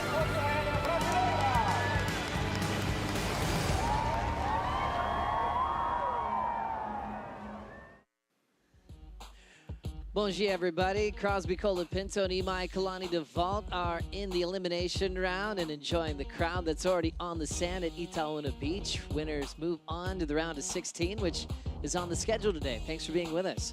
I'm Joe Turpel, Maida Pops, and also Jesse Mendez here for the call. Maida, we had a little delayed call this morning. Pretty chunky and wild out there, but Cole Hausman just turned in some pretty big numbers in that last heat. Yeah, the highest the highest wave of the day and of the competition. Very gnarly wave, amazing turn, awesome. And pretty expected, I guess, for his size and the size of the turns that Cole was producing. I heard in the warm-up he paddled out on a 6'4", which would definitely be an advantage today, getting a little bit more lumber under your feet. Definitely. There's so much water moving out there today. You have a lot of bumps. You have the backwashes that we always talk about here, and also the wind coming from the southwest, which is up the face, making everything very bumpy and challenging. So the more weight you have on top of the board, the better it will be, and a guy like him has the advantage. So Cole into the round of 16. Also Connor O'Leary moving on to the round of 16 as well. Now Crosby and Emi will have a rematch from the elimination round they just had in El Salvador. Unfortunately for Emi, he's been in 3 straight elimination round heats post-cut. Before the cut, the first half of the season, he avoided all of the elimination rounds. Lost to Crosby in El Salvador, went down with some tough wipeouts in the ER at Teahupo, so he's trying to break a 2-heat losing streak in this round. Water Patrol and the Red Bull skis helping out a lot on a day like today. Cross going off the back of the ski there. With all the turbulence, he decides to paddle out the rest of the way. So a little excitement already just getting into position right now, Maida. Yeah, looks very tough right there. The waves are very powerful, and it's large swell, completely different scenario that we had in the beginning of the window. Already getting on the board is Crosby Colapinto. What happened here, Jesse? Just kind of got hung up, went a little bit too high. Obviously it wasn't easy, like I mentioned. There's a lot of rip going through right there, and also that's kind of crosswind blowing into the wave makes things like the ribs on the face of the wave gets very challenging. And right now it's still trying to make it out, even with the ski. Like imagine if you had to paddle out today, it would be so much trouble and so much time wasted. So it's good to actually have the ski assist so the surfing can do the talking a little bit more, mostly in a challenging day like today. Enjoying Crosby Colapinto's rookie season, turned in a semi-final performance, making finals day over in Europe, in Portugal. He had a blast on the way up to almost getting a final with his brother. Ended up getting a match with Griffin later at Bells Beach. Crosby was disappointed in that one. He sat pretty high up at Winky Pop, didn't get much to really work with, and Griffin got the first win over his younger brother, as we're always hoping for more matchups to come through for those two guys. But when you separate their surfing, they both bring their own personality to, especially to how they express themselves in the ocean. Crosby a little bit taller, very powerful, good in the air. I guess it's easy to make like a Jordy Smith comparison, Maida. Yeah, it's true. You can compare them. But what I thought it was the best thing of those competitions in Bells and also in Margaret River is how those guys from San Clemente, they get together. We could see like how together they were, pushing each other. It really looked like in the beginning of the Brazilian Storm. Totally. Gosh, that same type of energy and fire that brought so many world titles for Brazil. California trying to do the same thing right now. Crosby and Cole still remaining in the Rookie of the Year race. Cole Hausman winning the last heat over Matthew McGillivray. Cole's hanging out with Manu. Yeah, I'm here with Cole, and it's your first year on tour, and what an amazing year for you. You're showing how you can adapt to all conditions like today. How was that for you? Congratulations. Thank you. Yeah, it's been a super fun rookie year. I had a really good kind of mid-season at Bells, and then after that I feel like I haven't really put much together. So it felt really good to put a heat together out there, and the waves are tricky but fun. And you have the highest score in this event, 8.83. How do you feel about that? And how was that wave for you? Yeah, no, I'm stoked. It's that wave just let me surf it. It was super clean, and yeah, there wasn't much to it. It was kind of in the moment. I was just one turn at a time, and it let me get 2 pretty good turns. So yeah, I was stoked, and it should be a fun day of surfing. You seem to like it even more when it's like that. Is that true? Yeah, I mean, I'm a bigger guy, so it's the bigger the waves, the more comfortable I feel, and I can actually use my power. So it's like I'm 220 pounds, so I got to put my weight somewhere. And yeah, when it's like this, it's fun. And it kind of reminds me of Narrabeen last year, so it's got some similarities. And what was that with the leash? Did you get nervous? What happened? Yeah, I jumped off the wave. I should have just rode it in, but I jumped off, and then I just felt it pop, and the Velcro just ripped off because I jumped off on the closeout. And so I took the ski in. I really wanted to use the same board. I didn't sure if the leash ripped the plug out of the board. So I just waited till the guy ran over, and it was fine. So I was like, oh, I'm using the same board. So just put the leash back in and ran back out. Well done. Congratulations. Back to you guys. Thank you, Manu. Cole Hausman enjoying the conditions. And as Manu told Cole, the new high single score of the event at an 8.83, passing Crosby's score of an 8.17 from yesterday. That got the Natura Kayak wave of the day. Emi Deval's couple of quarterfinal finishes in 2024. First one, very significant, over at Pipeline to kick off the season. Started number 5 in the world, and it's just been trying to keep up with his rankings and move back closer to the top 10 again as we look at his last wave here from Emi, Jesse. Just a nice airdrop for him right there, but the wave was running way too fast. But for the surfers today, they'll be looking at big chunky sections. So for him to go on that kind of a closeout, for you that's trying to understand why he went in such a closeout, if that wave gave him one big opportunity, he could get into the 7s, no problem today. We've seen already yesterday with Seth Moniz, and on a bigger day, even more challenging, the judges are gonna love that one big turn, and it's gonna be a point of difference. So, I mean, it was a mistake, yes, it was a closeout, but if that wave held a little bit for like a second, he could have got a big score on it. Emi Deval's coach has a ton of experience in this region. Pedro Robalino from down closer to Baja da Tijuca, Recreo area, but has been through a lot of big moments here in Saquarema. Right there, he's probably closing his eyes and reflecting on some good memories, working with surfers like Pedro Enrique and Silvana Lima, of course the late Leo Neves as well, and he's been just loving being in Emi's corner for a long time now.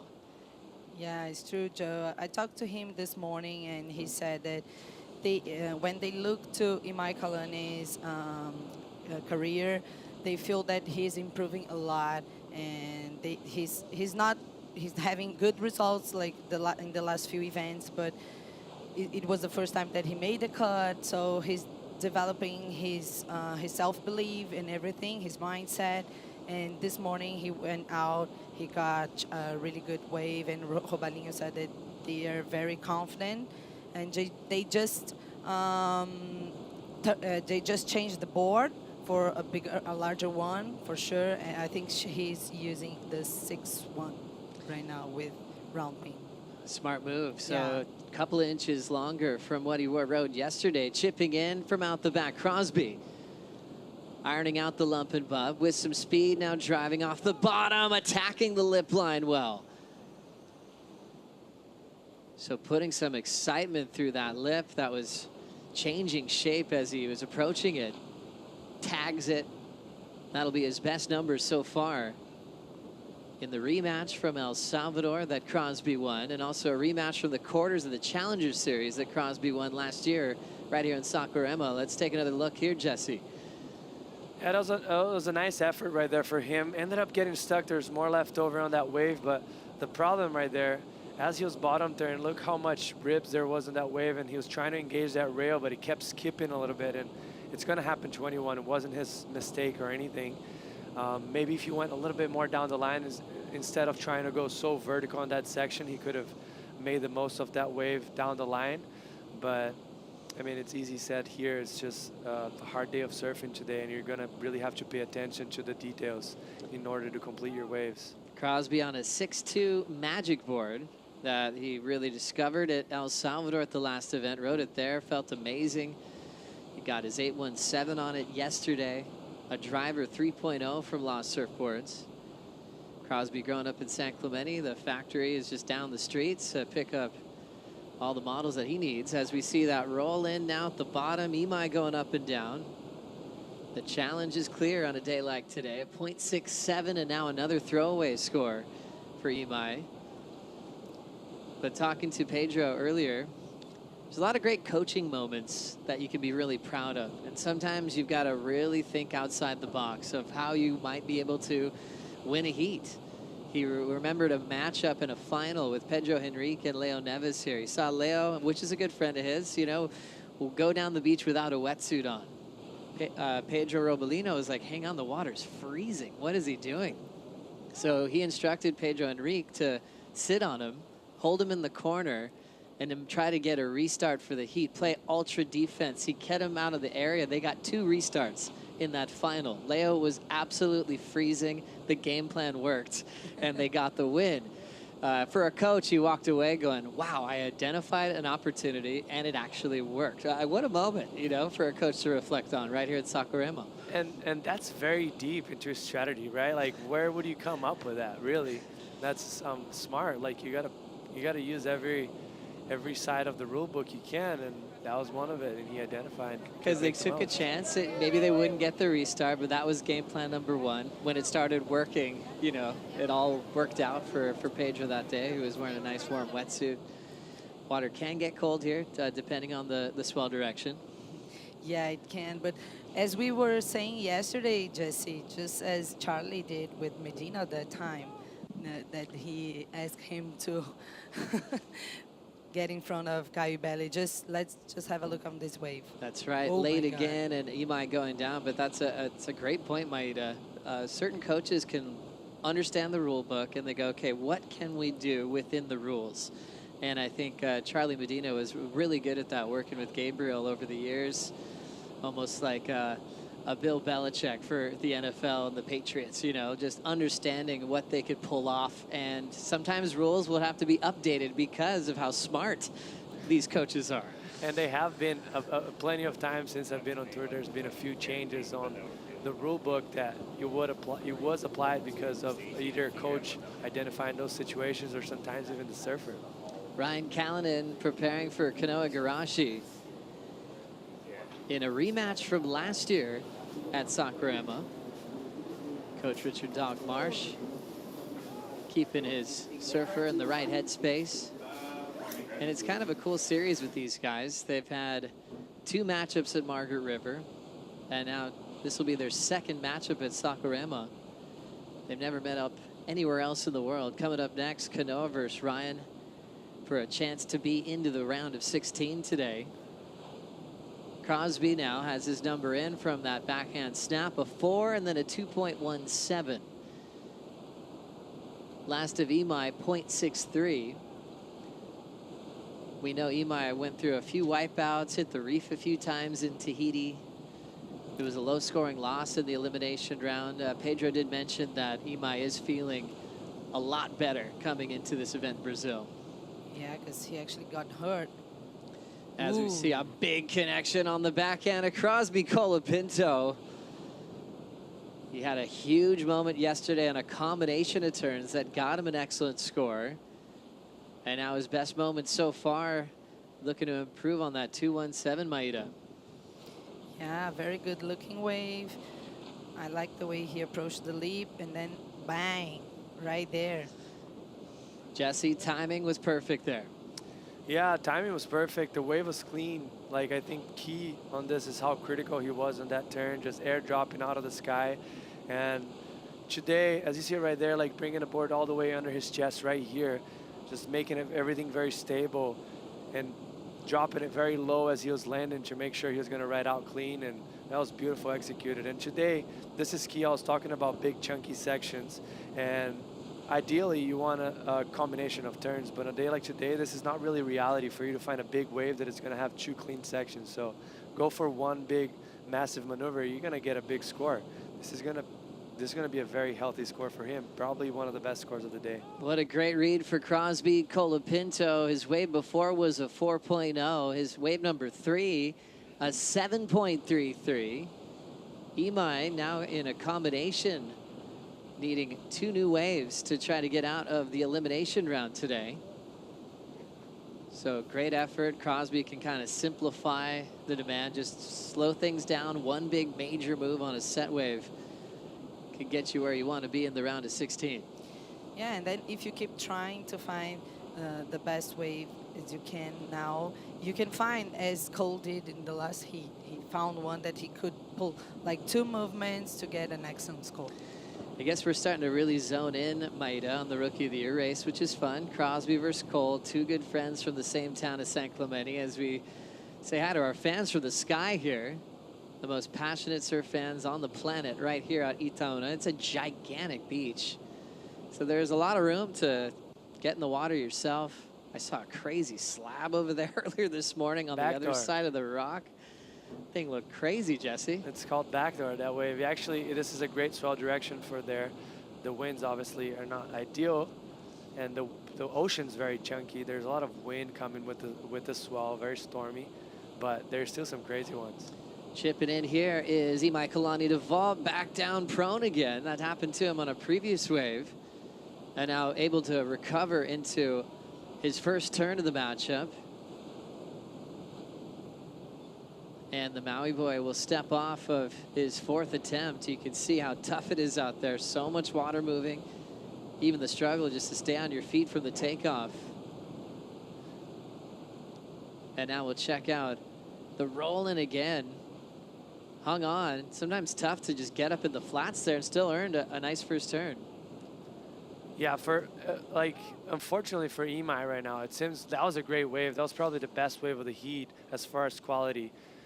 There's only a very few of those that are going to be with the size, clean, and also you're able to put a combination of turns, but he's just out of rhythm.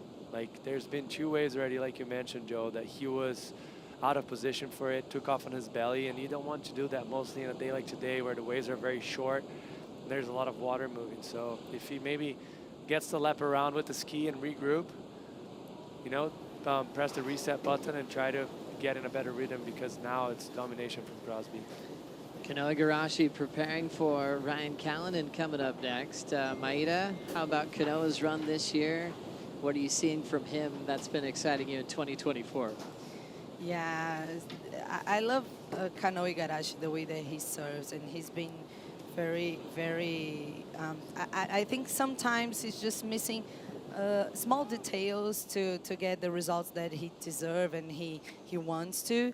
But I really like the way he serves and also the way he approaches life. And he speaks a lot of languages. He lives in Portugal, and it's very interesting. How's his Portuguese? It's perfect. Like, actually, it's Portuguese accent. It's not a Brazilian accent. But the first time I interviewed him, I felt, oh my God, he speaks so well and perfect. Yeah. Yeah, a bit of a citizen of the world type athlete. Yeah, kind of comparable to Leo Fioravanti, where they could almost be anywhere, and they've got a language they can pull out to get along and meet good friends. Some of Canoa's best friends in the world are now in Portugal. And he represents Japan so well, obviously speaking Japanese, growing up in Huntington Beach. Canoa coming up next against Ryan Kalin. Emi Deval getting dropped off. 2.77 for that last effort. That just shows you how tough it is at the moment to perform, needing an 8.56. Crosby, though, finding a major section to get a 7.33 and his low score of a 4.0, trying to go back-to-back with his victories over Imai here at the Vivo Rio Pro, presented by Corona. We'll be right back.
Nature gives us everything every single day, and being raised off the grid in Costa Rica, it changed my life. Surfing is about nature, you know, and I feel blessed to be out there. I think as surfers, we all come from the sea. That's what keeps us grounded, and that's where we find ourselves. I think a memorable moment when I felt connected with nature was when I first went surfing with my dad on his Dick Brewer surfboard, and I remember falling and just being like washed around with the wave, but being calm at the same time, you know, surrounded by nature was a moment I'll never forget because it made me fall in love with surfing. Surfing is my meditation every day.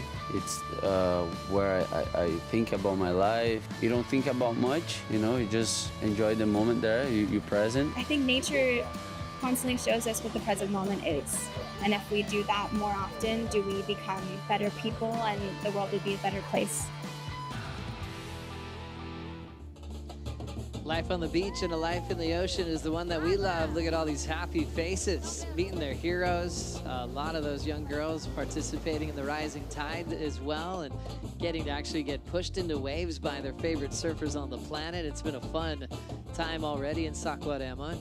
Got 9:44 on the clock in the elimination round, heat number 7, with Crosby out in front over Emi Deval. Emi tracking on a foamy face, trying to make sense of this one. He'll rip a little off the top there, and attacking the oncoming section, he'll go straight down. Crosby kept an eye on that up from out the back, and Emi just having trouble with a insanely challenging end section. Chasing an 8.56, Jesse. This is a great wave. Unfortunately for him, there's a lot of whitewash, probably from the previous wave that came a little bit bigger than the wave he's riding, because it was long. As it feels cleaner with the face, it would have been nice. Right here, there's a great section that cleaned up a bit, but he went a little bit too vertical, and what that does, once you bring it back under your chest, you're gonna see the nose of the board going a little bit too deep and landing on that convergent area where it's basically impossible for you to land. So in order for him to come out clean of that turn, you'd have to kind of lip line it down the line. That would have been a little bit more of a better approach. Not as aggressive, but for him to capitalize on the situation, yeah, that was probably the case, the best case scenario for him. Emi making the quarters last year in the Challenger Series. I guess those conditions were probably a bit cleaner when you look back to the heat he did have with Crosby. But that quarterfinal result for Emi was very important for him to get a spot in the top 10 and re-qualify for the tour. Yeah, it was a good result for him here last year in the Challenger Series, because that made him qualify for this year. Pedro Robalinho, that by that time was really happy with the result, and probably that's why in my Kalani it feels that he is a little anxious. He knows how to surf this wave. He knows he's capable of to show his surfing here, and so he's keeping trying to catch a good one, but unfortunately for him, it's not working.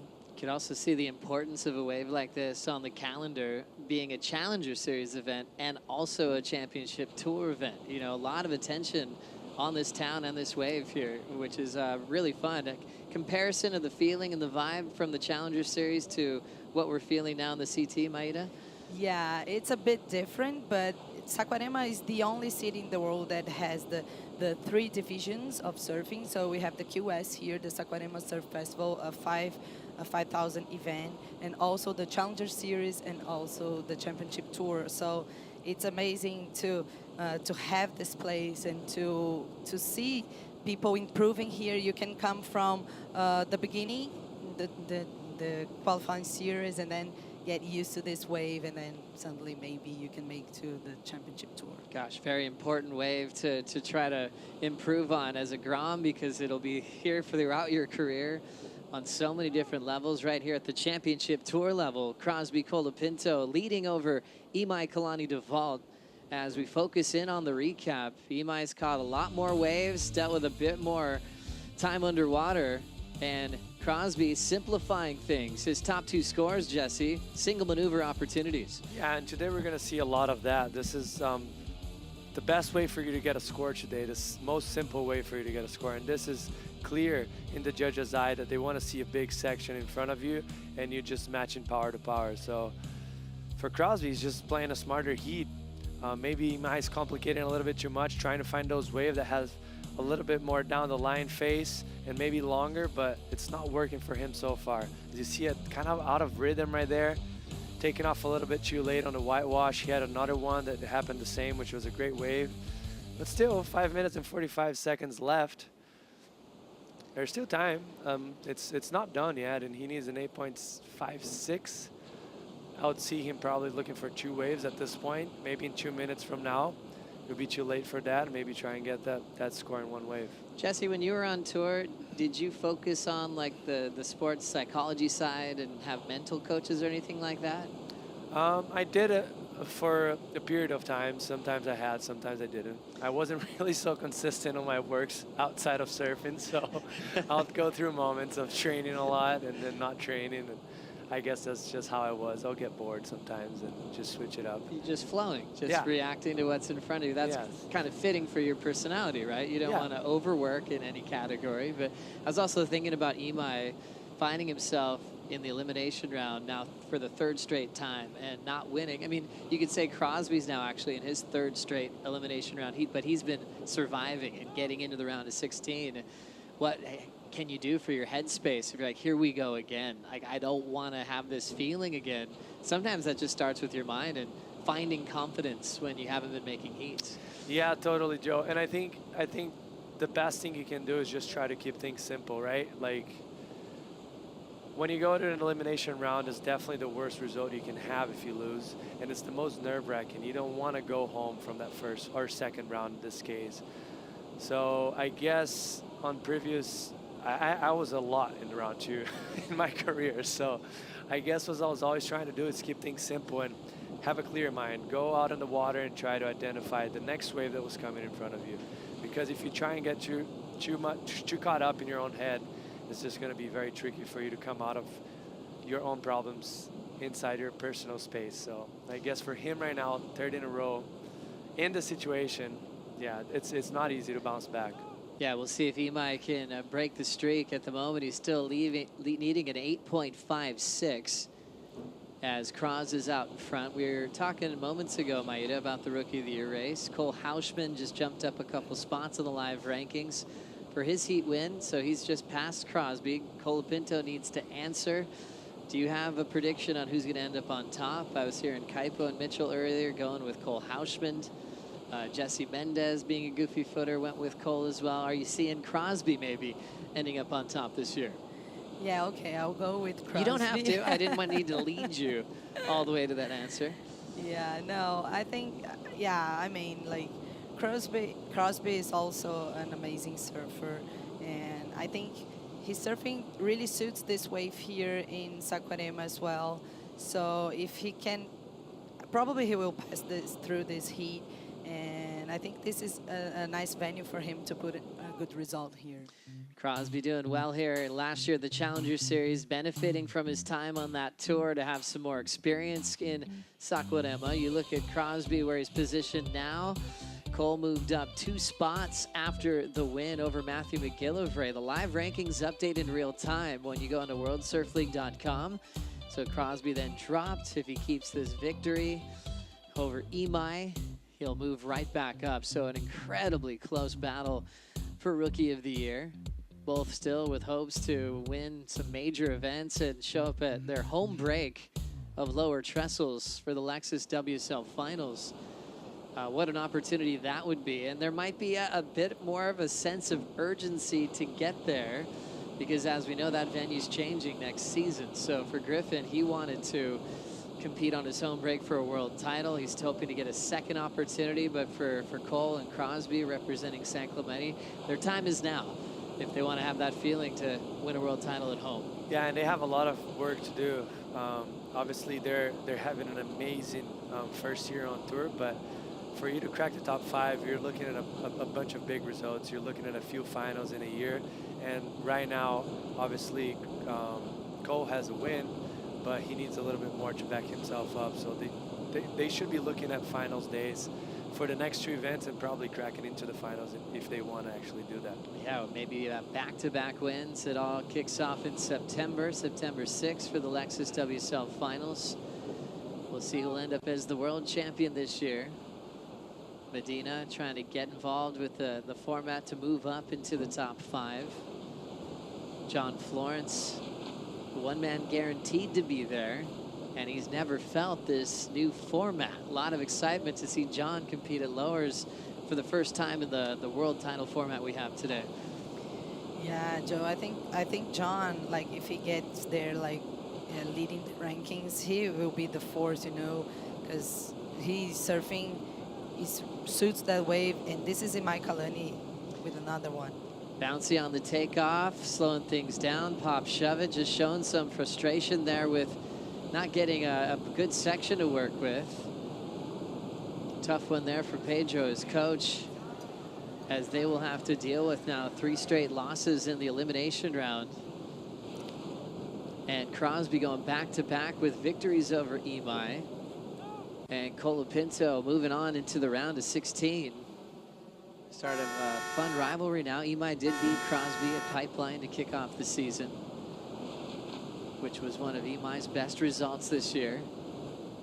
He'll now have some time off and prepare for his first start at Fiji, which will be the final event of the regular season. Crosby reseeded again into the round of 16, and coming up next, another heat in the elimination round. We've got Canoa Igarashi taking on Ryan Kalin in a rematch from their heat right here in Saquarema from last season. We'll be right back.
To protect all these beautiful places and the ocean and all these insane rivers, you know, it's huge. This is the first one I've came and done, and I'm super stoked to be down here. Thank you everyone for coming out to another WSL One Ocean gathering. We are here to follow up on the work we've been doing for the 2nd year in a row. We'll clean up a stretch of mangrove and plant some seedlings. We're just picking up some trash along the riverbank here. Protecting it here helps protect it also on the shoreline. It seemed like there was more trash last year. This year it's a bit cleaner, so that's always a good sign. All across the world, there's thousands of locations where great waves overlap with high biodiversity, and they're all under threat. So because surfers are so passionate about the ocean and so passionate about their sport, we can mobilize surfers across the world to protect these special places. And if we don't do that, we'll lose them. Show us what you're doing to protect our One Ocean by posting on social media with the hashtag WSL One Ocean and tagging WSL and WSL One Ocean in your posts.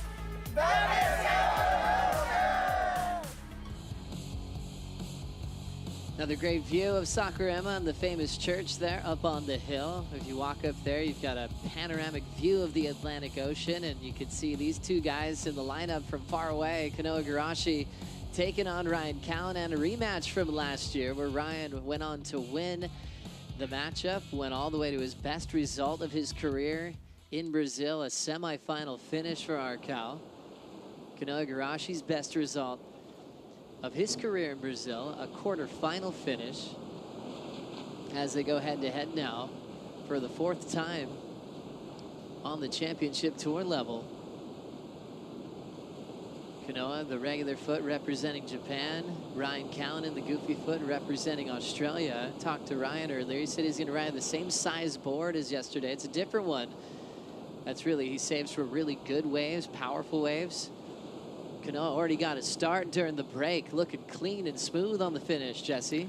Yeah, I mean, this is some of the situations, some of the conditions that Canoa is so dangerous. He's so good at adapting. He has a lot of speed, generates speeds like no one else, and that just shows right there how comfortable he is. Like, it's a nice first gouge in the most critical part of the section right there, even though the wave wasn't so steep, but it was very hard to find that pocket and finish it off that down the line lip line. Like I was mentioning, that Emi brought it a little bit too vertical and got stuck. He identified that already and just went down the line and made that turn look actually very big and critical. So great score to start the heat, no doubt. Canoa Igarashi opens up with a 6.17 right out of the gates. Numbers like that have been keepers throughout the day today. So confidence should be high for Canoa, reconnecting with his coach, Jake the Snake Patterson this year, giving him a lot of confidence and great energy. And he's been through a lot. I think there was talk of him being a slump after his best year to date when he achieved a silver medal in the Olympic Games, in the hosting country, representing Japan in Japan. You could think about the pressure that he had on his shoulders. But I think that kind of pressure actually lifts Canoa's game. It gives him something to fight for. Made the WSL Final 5 that year as well. And so you'd almost forgive him for having a follow-up here that he might have just been exhausted, needed some time to reset, Maeda. Yeah, and he said that he figured out that if he wants to be a champion, he would need to change a little things in his practicing, in his boards and everything. And last year he said that he did. Some things worked, some not. So he feels like the next 2 or 3 years he's going for it for a world championship. 6.17 on the opener. Ryan Kalin in 1.33. We talk about Saquarema before and all the events that happen on this beach. But Maeda, where do you think the most talent is coming from? Can you narrow down one area of Brazil, or is it pretty spread out up and down the coastline?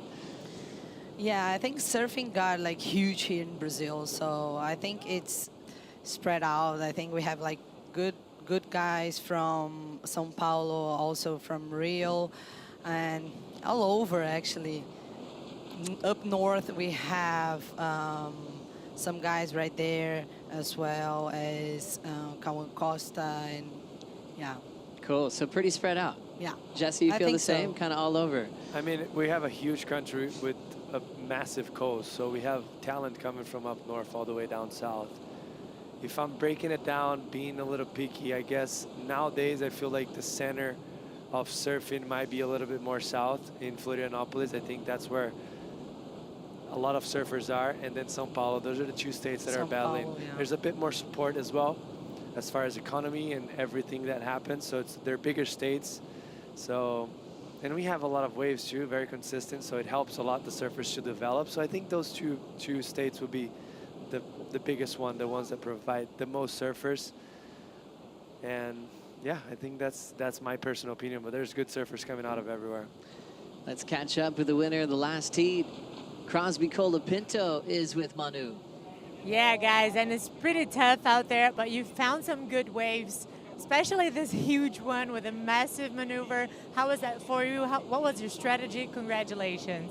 Well, at the beginning of the heat, I kind of went on a couple bad waves, and then I got stuck on the jet ski for maybe 3 or 4 minutes, going up, because there was just a whiteout set that was breaking out the whole bay, whatever. But we were stuck on the jet ski for a while, and I was just like, oh, this is hectic. And then it took me a couple waves, and then after I went back out and I was waiting, and the water kind of smoothed out, and then that wave came, and I was just kind of thinking just one big turn, and then got a 7, so I was pretty happy. And then I kind of just ripped out the rest of the heat.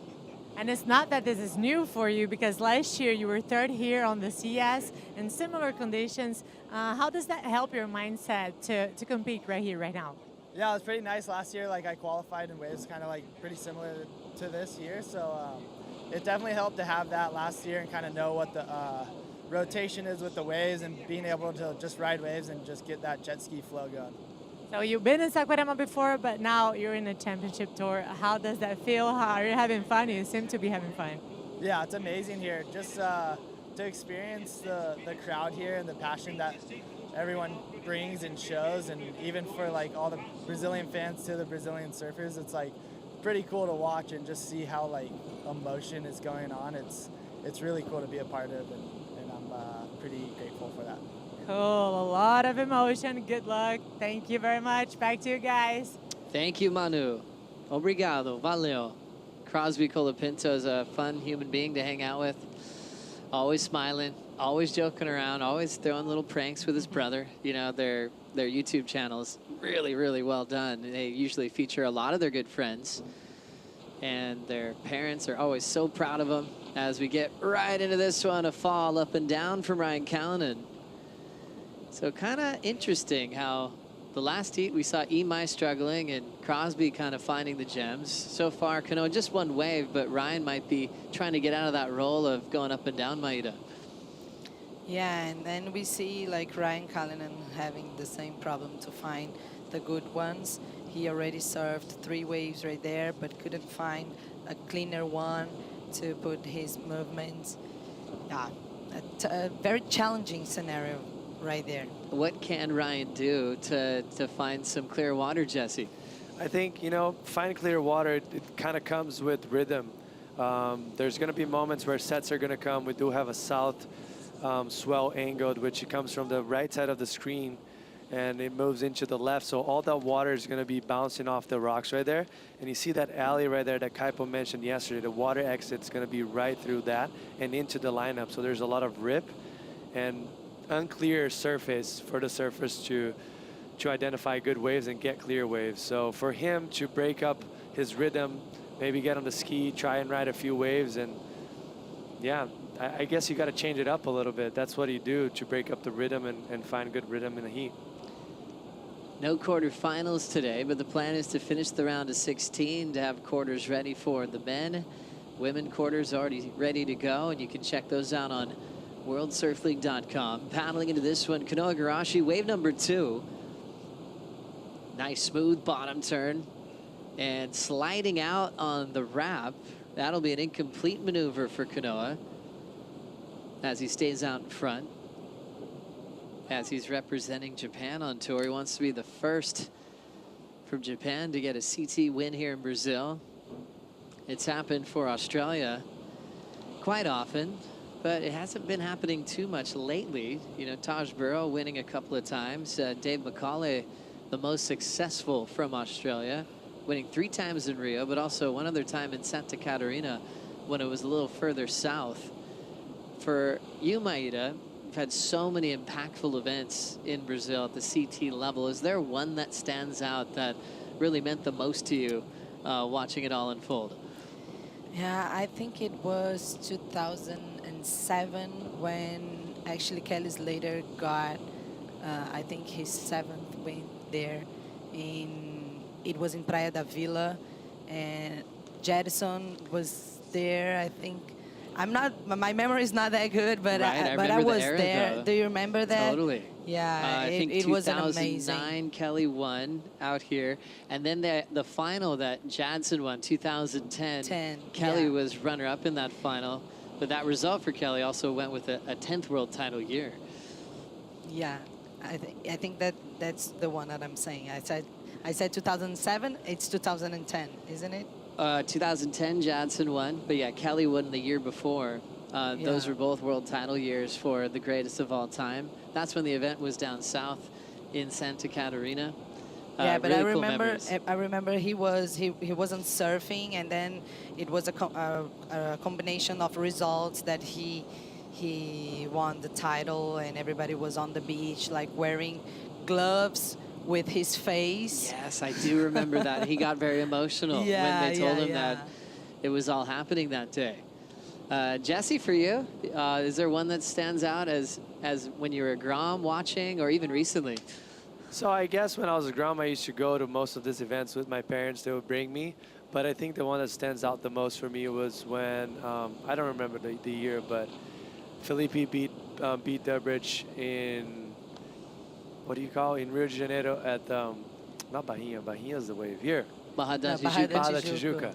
Yeah, with the crowds of, I don't know, 40,000 people. I remember there's a scaffolding from a concert from the day before, and there's no room at the beach, and I was in my hotel watching just from the balcony, and I could see there's people climbing the scaffolding to get high enough to watch the event. I remember it was that out as of well. this world.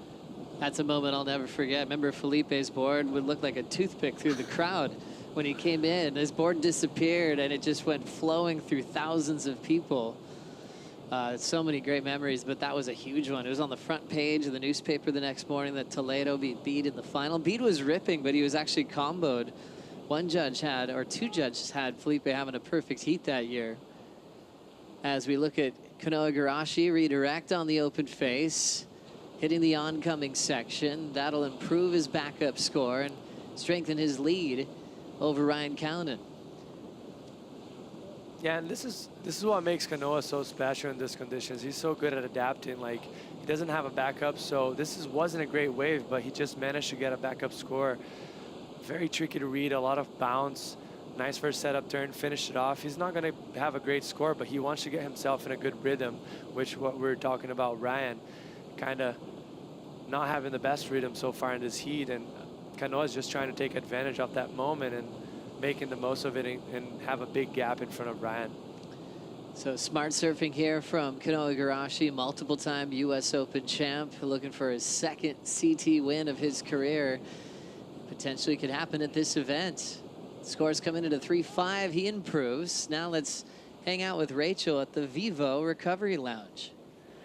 That's it, Joe. I'm here at the Vivo Recovery Lounge with Jason. He's going to explain us a little bit of the different high technology that this lounge offers for the athletes.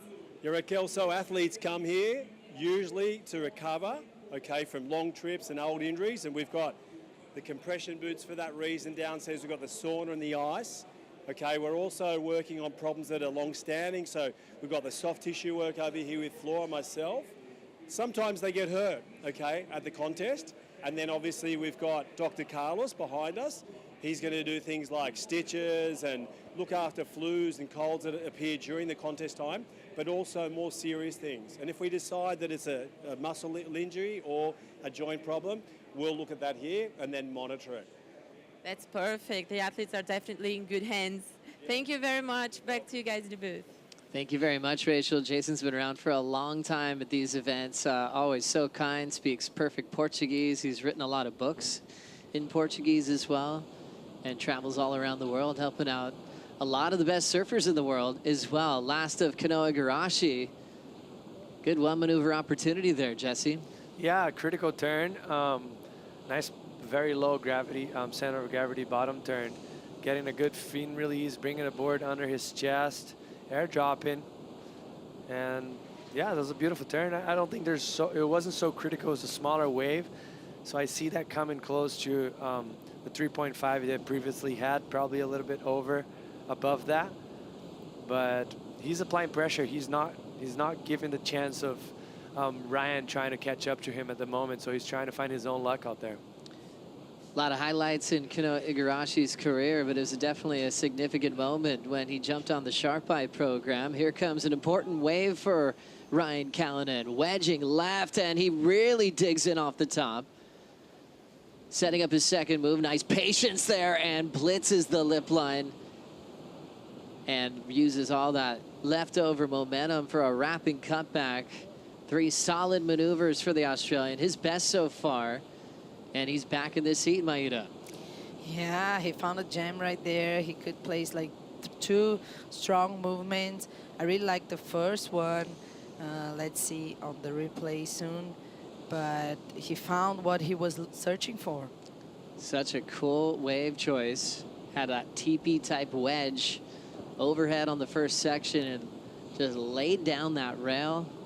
He's been riding for JS Industries for a long time. He actually found an old set of the JS fins that he's really loving on this board right now. This board, he said he just feels like he can push it as hard as he wants. Same size, 6.0 as yesterday, which I thought was surprising because he's a pretty tall guy, but he said he can push the rail really hard and and really trusted today. Yeah, very surprised on the board selection right there, because a 6-0 is a small, it is a small board. I would expect him to be on a 6-1, even though it's a 1-inch difference, but for surfers of this caliber, it makes a lot of difference. But let's mention that board looks amazing. Like, he cut through the water in that first carve on a day like today. The way he did it, it's definitely not easy to do with that much water moving and unclear surface. So Ryan, semifinal last year in Brazil. Still looking for his first championship tour win of his career. He's come close a couple of times. Runner-up as a wild card in France to Julian Wilson, and also runner-up to Ethan Ewing at Bells. And now getting an angle here of Canoa Igarashi, Jesse. Yeah, I think that was the wave right behind Ryan. That was a nice finish right there for Canoa. Once again, like, the thing is for, let's see this one from Ryan first, but this first gouge here was massive for the section right there. Beautiful, bringing it all the way around. And then keeping it very calm in the transition right there, identifying that critical part of the wave, getting it very tight. And, I mean, in my opinion, this is the best wave off the heat so far. Probably going to be close to Canoa's wave, but I think the point of difference on this one is just that big hack he did on the first turn right there. Laying on the rail pretty much as long as you can on a day like today is very tricky out there to do that, and changing the rhythm, finding his rhythm back again.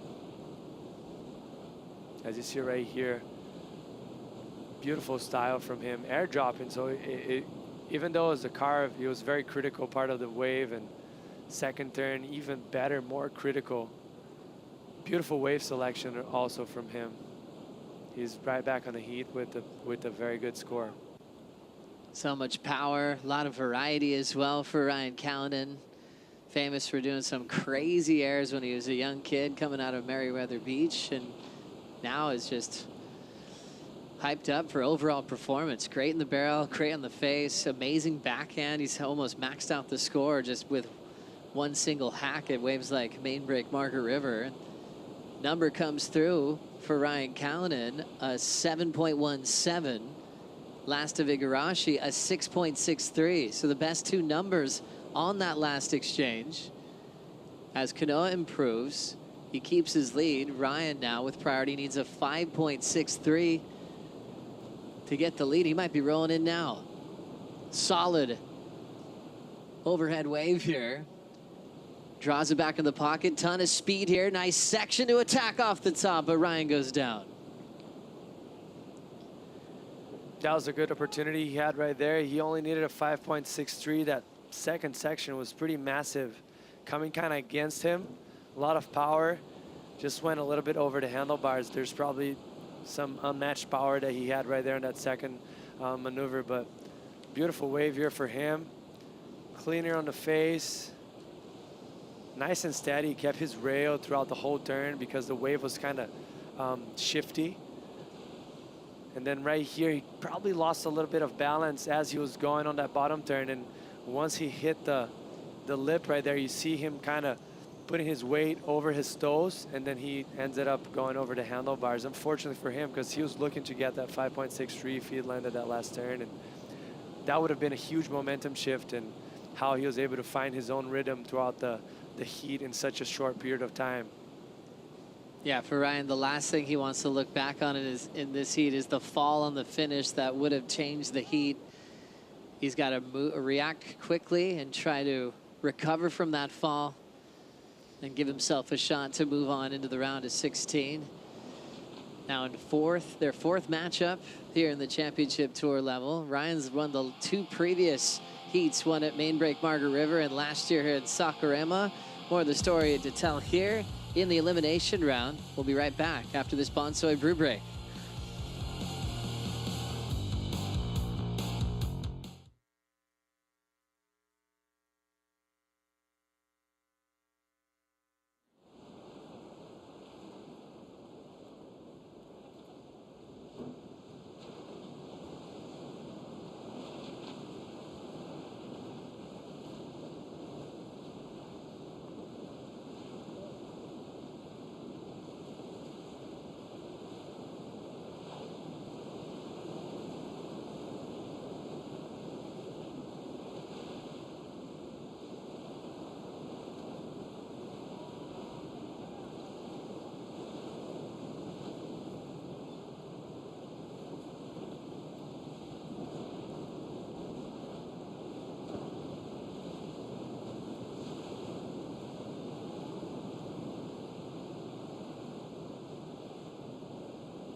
I'm scared to get my heart broken. I tend to live what's unspoken. But I wanna be here in the moment, 'cause I really like to get to know you.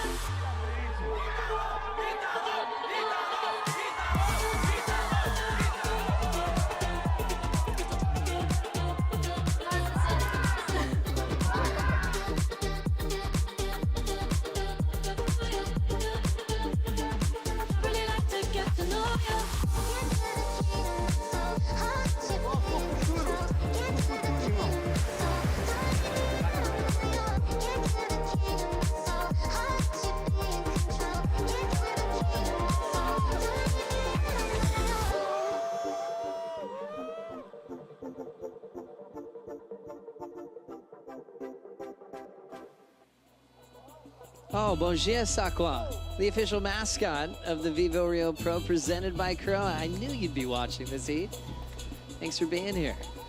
Probably getting ready for lunch soon, but Sakwa is going to be enjoying the action, this festival-like atmosphere, the Maracana of surf, and a crowd favorite. Sakwa, very busy, taking a break from all the selfies this morning, all over Instagram. If you don't follow WSL yet, you can go to @WSL. There's also @WSL Brazil, and get some cool updates from this event for the rest of the season. All roads leading to the Lexus WSL Finals. Let's get caught up here. Ryan Kalin getting this wave during the break. Throw tail into reverse and rides away. Patiently waited for that section, Jesse. What'd you think? I mean, that was impressive how he was able to actually come out clean out of that section. There's so much turbulence in the whitewash. As far as progression, if you talk on a day like today, this is pretty decent, man. As you see it right there, critical section, having the tail pretty high, no hands, landing it backwards, and having to engage that those fins back again to bring the nose back facing the beach. I mean, I see that score coming in, and it's probably moving it first. Look at that. Ryan Kalin looks so casual on the approach, and that was a good look at the slow-mo, how difficult that position that he was in to pull it off and actually right away. Judges are already throwing the score at it, 6.37. He does get the lead change. Canoa back to second here. Well, I should say for the first time in this heat, Canoa's in second. Now needs a 6.92. 5 judges on the panel. They drop the high and the low, average out the middle 3, and get the number. Well done there. That's when you rely on that aerial approach to get you out of trouble on days like today. Closeout section, knew that he could go to the air, give the judges something different to look at, and they loved it. Turned the heat, Maida. Yeah, the wave looked like there's nothing more to offer than these, and he capitalized on that. Pretty decent air, and then he could catch his backup score. Connor O'Leary standing by to Richard Dog Marsh.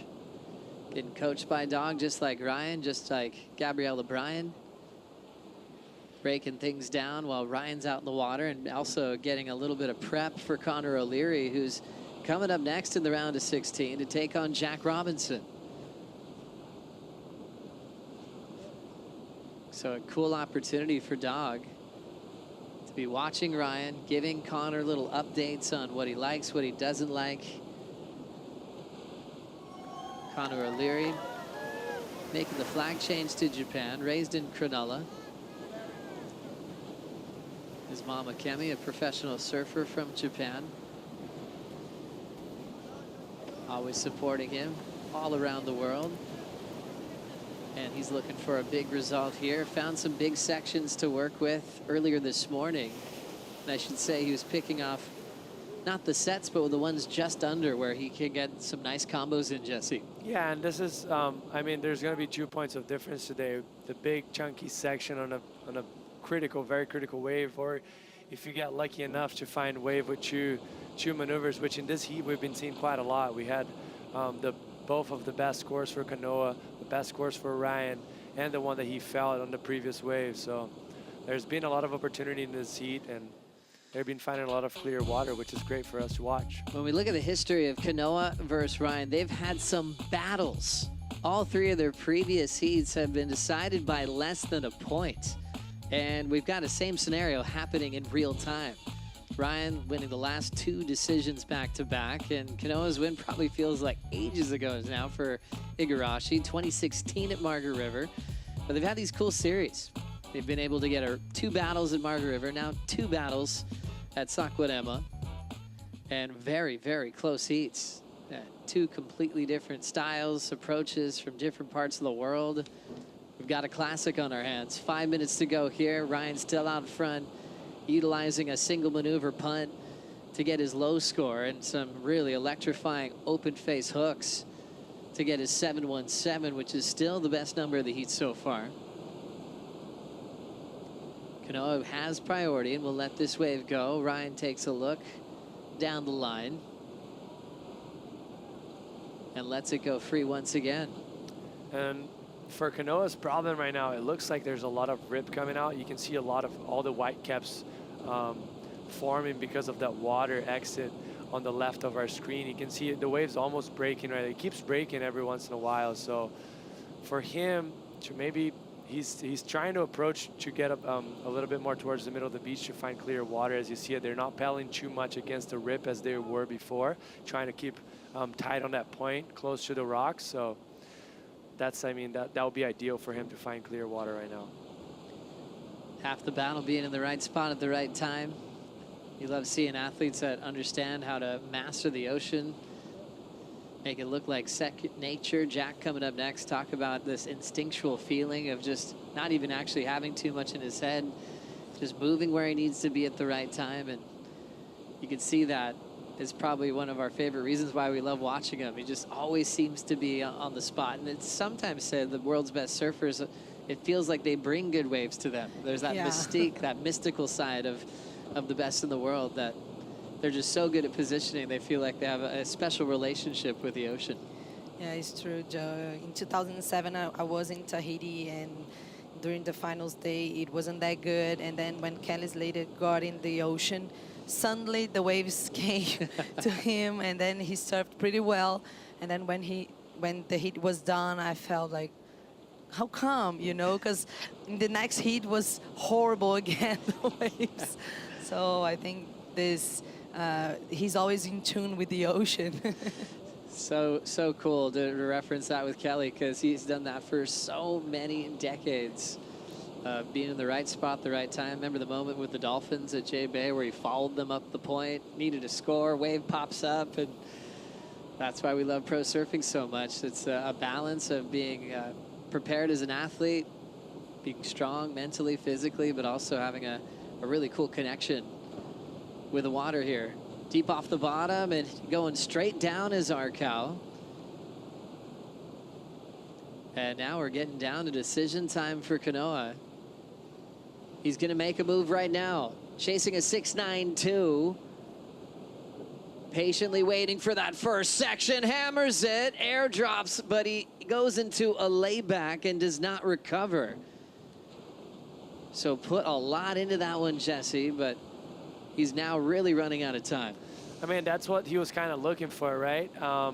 As critical as a section will get, very hollow. He lip lined perfectly, but he kind of lost balance, which is going to be happening a lot on a day like today because the lips just has a lot of power and it's very lumpy, so he kind of buckles you off the board pretty easily. And that's what happened. As he was landing, he was trying to keep his board very flat to have the stability, but he was already kind of off balance on top of the board, so unfortunately for him. And now with 1 minute and 20 seconds left, I'll be surprised if he actually makes it back out. Tough fall there for Canoa, but put everything he had into it. We'll get another angle on it here, Maida. Yeah, look how he hit the lip line right there, but then in the end, he got really critical, but he couldn't handle. This one's a nice slow-mo version of it, Jesse. Yeah, as you see, he starts to do the lip line kind of similar to what he's previously done, but you're going to see his body going over his board right there. That's just a lot of power, and it's hard to keep the balance of you keeping your feet on top of your board. And he went a little bit over his heels, the opposite of what happened to Ryan Kalin on the wave that he fouled on the second closeout turn.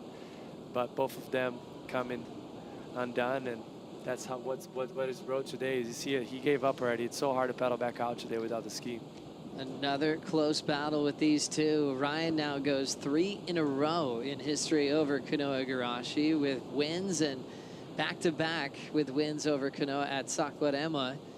Kalin will move on to the round of 16 to compete again later on today. And Canoa will exit out, but putting up a big fight, big numbers, couple of big sixes. Canoa starting strong, still kept the opener of that 6.17. But Ryan, a nice fight back and gave us a lot to talk about there. Wrapping cutback, nice snap. And then also went to the air as well, which was absolutely fantastic. 3-1 now over Canoa as Ryan moves on. And now we've got the round of 16 set up. Jack Robinson taking on Connor O'Leary coming up next.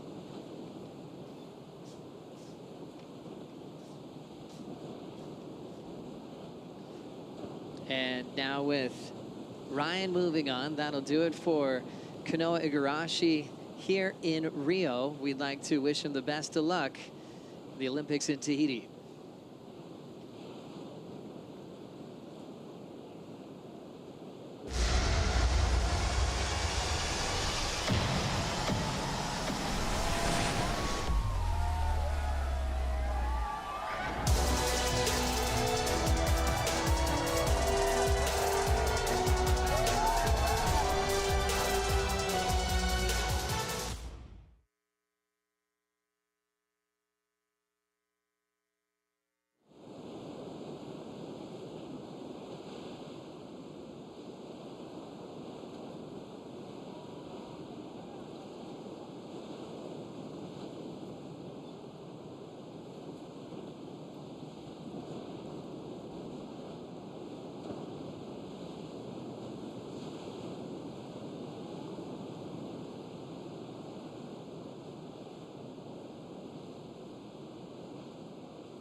The Vivo Rio Pro presented by Corona is brought to you by Vivo, official sponsor of the WSL in Brazil.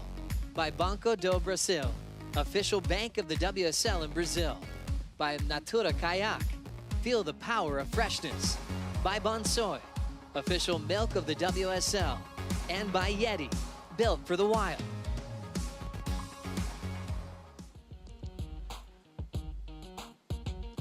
Welcome back to the Vivo Rio Pro. Flying up above here, the crowd growing on the beach in anticipation of a finals day. How do we get there? We got to get through this round of 16 first to set up the men's quarterfinals. And this round of 16, we're starting off with a bang. We're going to have Jack Robinson up against Connor O'Leary, Sky Pagura, along with Mitchell Salazar, Strider Wazalewski, and challenging conditions today, Strider, out there, but we've seen some great performances. Yeah, I feel like, to be honest, this is the strongest kind of, sizable waves that we've seen this whole event period, and I feel like we're stoked to utilize that. We get to see some big surfing, we get to see some power surfing in some heavy sections, and we've seen some excellent soars. Goofy foot against regular foot. Once again, that theme throughout the elimination round. Now we're seeing it again in the round of 16 with Jack Robinson coming up against Connor O'Leary. Yeah, there's a big heat for the rankings. Excuse me. There's a big heat for the rankings, Sky, but we're obviously talking about number 2 in the world right now, Jack Robbo, going up against Connor O'Leary. Personally, I got to think that Jack Robinson's looking for another win, not only on the tour, but his first one in Brazil, too. And he's basically a Brazilian himself. his wife is originally from this area, and speaking the language as a native now, like, it's an important event for him, especially heading into Fiji. Doesn't want to end up in the back end of the top 5, Kaipo. Yeah, Jack Robinson, who's had another heat win, and a couple of event wins this year, 2 event wins actually in 2024, both at Margaret River and at Sunset Beach. Total of 7 career CT wins for Jack Robbo. He's done that in just 4 short years.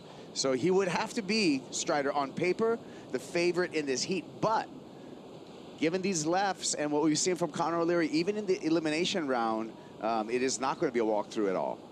Yeah, I mean, you know, Jack's used to heavy water, so, you know, I feel like we could see some brilliant surfing from him. Conor O'Leary, though, this morning, the way he was handling himself out there, I was super impressed. I really liked, you know, he was just dealing with it. He was dealt massive sets on the head, kept getting pounded, and just came back swinging. So, you know, he's ready to go, and it was a big part of making the decision to keep surfing into this round.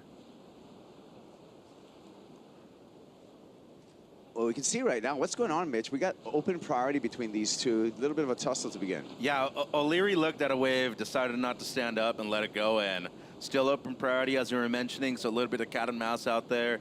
And Robinson, well, he hasn't surfed since yesterday. He knows what's on the line, obviously. Heading into the quarterfinals, that's already another good result, Kaipa. But talking about number 2 with a couple of event wins already, he's looking for at least another semifinal finish. He's still close to 10,000 points behind John Florence at the moment in number 2. And imagine, guys, if you were able to head into lowers as the number 1 seed, he has experience there. He's been there the last 2 years, Kaipo. Yeah, he's had, he knows what that Lexus WSL final feels like, wants to make his way again there. Ryan Kalin overcame Canoa Igarashi in the last heat of the elimination round. Let's hear from Arcal. He's with Rachel. That's it, Kaipo. Ryan Kalin, another battle against Canoa. You were struggling to find your backup store, and then you came up with the air. What did you see in that wave that turned the game around? Yeah, it was a really bad wave, actually. When I took off, he actually looked like it had something, and then where I was a bit bad and went real soupy, but I thought I just had to try something. Feels like they've been scoring airs the last few days, so the wind's perfect for them, and I just thought I'd give it a go, but yeah, it worked out for me. Definitely. And you're still going to have another heat today, so how are you feeling mentally about the condition? How comfortable are you feeling today? Yeah, it probably looks, it's hard out there for sure, but it's quite fun when you're out there. It's junky and stuff, but there's some big walls and some nice sections. There's a lot of paddling and it's a lot of hard work. I'll probably sleep well tonight, but yeah, I'm excited. Good luck in the next round and congratulations. Thank you very much. Back to you, Kaipo. Thank you very much, Rachel. We will see Ryan Kalin and R-Cal in the last heat of today in the round of 16, heat number 8. Mitchell up against Jordy Smith. Yeah, I was just looking at that. It's a great heat. Jordy, former champion out here in Rio. He's looking for his first win in Sakurama, though, Kaipo. And remember, Kalin made the semifinals here last year. Conditions definitely suiting him. I feel like just off that interview, how positive and excited he was about being out in these conditions really kind of gives you a good look into mindset and space. And I think that's everything, you know, coming into these competition days. Right. Got to be in a real comfortable place where you feel positive and ready to go at all times. And we saw that just now from Ryan Kalin.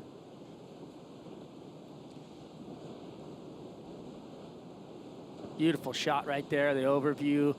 Beach is packed. Looks like it's filling up from this morning. You know, it was kind of overcast, a little, you know, the wind was strong. It almost looked like it was going to be storming and raining, and now it's turned out to be a, you know, a beautiful beach day looking at the beach. But then you turn around at that.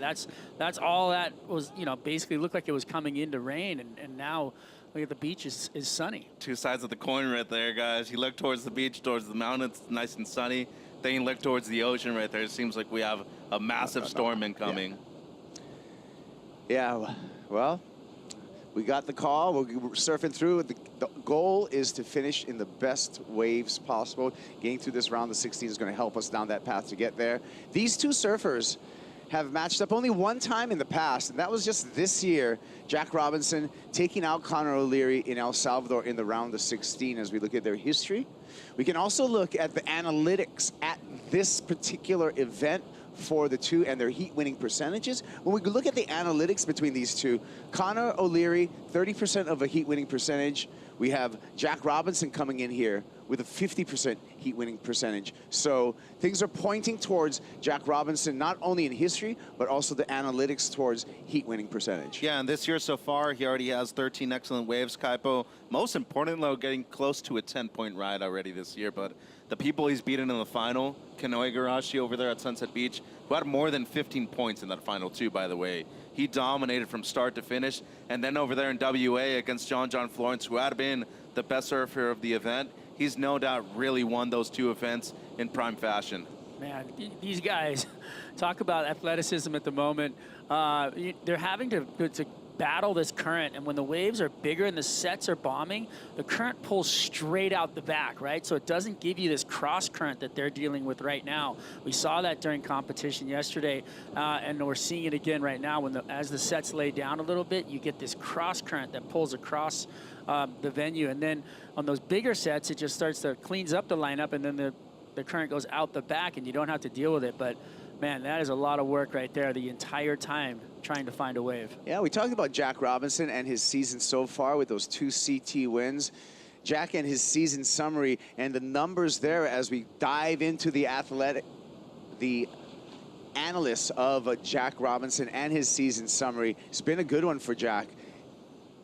2 event wins, best on tour, and look at the heat winning percentage. Now, this is the heat winning percentage, his overall that you were talking about, Mitchell, very high at 74%. Yeah, winning nearly 3 out of 4 heats that he's surfing out there, Kaipo. And we looked at the ranking number 2. At a certain point of the year, he was number 1, and just got to be thinking that this kid has a great shot. As you said, only 4 years on the World Championship Tour, and there's been at least 3 where he's been top 5 in the world. That's right. 2023, ended up 5th in the world. 2022, 3rd in the world.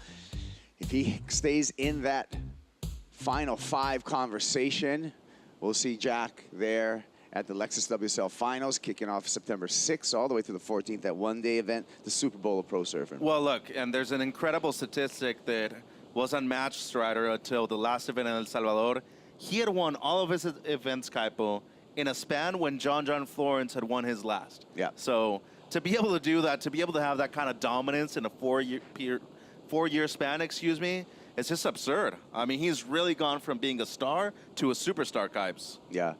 Definitely a fast-track trajectory. 2019 world champ, Italo Ferrera on the warm-up. We got big heats coming up. Italo Ferrera, he's going to be coming up against Indonesia's Rio Waida in the 2nd heat of this round of 16. And we got some great heats coming up as well. I think the heat number 4 of this round is also a big one to watch. There it is. Gabe Medina is going to be coming against the Hammer, Cold Hausman. And how about heat number 5, Strider? John Florence up against Seth Moniz. Oh, that's a tough one because both those guys from Hawaii and you know, you don't want to see those guys going up against each other so early, but that's going to be some fireworks. Nobody's going to want to lay down in that one, that's for sure. Yeah, given the conditions, I think that's going to be one to watch out for. So stick around, and remember, if you miss any of the heats, you can catch the replay at worldsurfleague.com, as well as check out worldsurfleague.com for all of our live rankings updates as we get through this round and see how it shuffles those standings and that chase for the final 5, Mitchell. Yeah, well, we got a few people that are just outside of that who had outstanding performances yesterday. Italo being one of them, Kaipo, and just by watching the warm-up alone, I'm a bit tired right now myself. The kid's an animal, and truly, he looked fantastic yesterday. A come-from-behind win against Crosby Colapinto, who had an 8 in that heat, remember? Yeah. He had to fight right at the end to get that 7-point ride, and truly did he deserve to advance. I think one of the talking points, Strider, really is the Brazilian charge right now at 6, 7, and 8, respectively, on those rankings, just below that cut line for the final 5. Yago, Dora, Gabe Medina, and Italo Ferrera. Yeah, that is the danger alley. You don't want to walk down there. Those guys are going to take you out for sure. I mean, we saw it yesterday with Italo and the way that, you know, he was manufacturing big scores out of waves that didn't look like they offered him. And, you know, I think Colapinto's camp kind of said it. You're like, hey, you can't think that you're going to strategically try to beat these guys by sitting on them and heat control, because these guys are going to get away from you. You need to worry about your own scores, and that's where the flaw was for Crosby Colapinto yesterday, is that he had one good score and he needed to get another one. He got like a 5-something, but it wasn't enough against surfers like the Brazilians that are in the draw right now. This is true. Here we go. Opening ride is going to go to Conor O'Leary. Finds this left. Has to skip around some of the bump, and he's going to hand over priority now to Jack Robinson. The game has just started, and just started before a potential restart, Mitchell. Dude, and you know what? It's gone from being really fun out there to all of a sudden being extremely challenging again. We had good scores in the previous heat, guys. What was that 0.5, though, that was already on the board? So there must have been something that happened before. So I don't think we would have got a restart, but we definitely... Well, we did. It didn't matter because two waves were ridden, so... I didn't see that wave, though. It must have been just like a... It's probably a split literally, peak. it could have been just those little ripples out the back in the riptide. Yeah, that, you know. yeah, we got a confirmation. It was a quick in and out from both of the surfers, so that avoided a restart. The restart would have happened at the 20-minute mark on a 35-minute heat.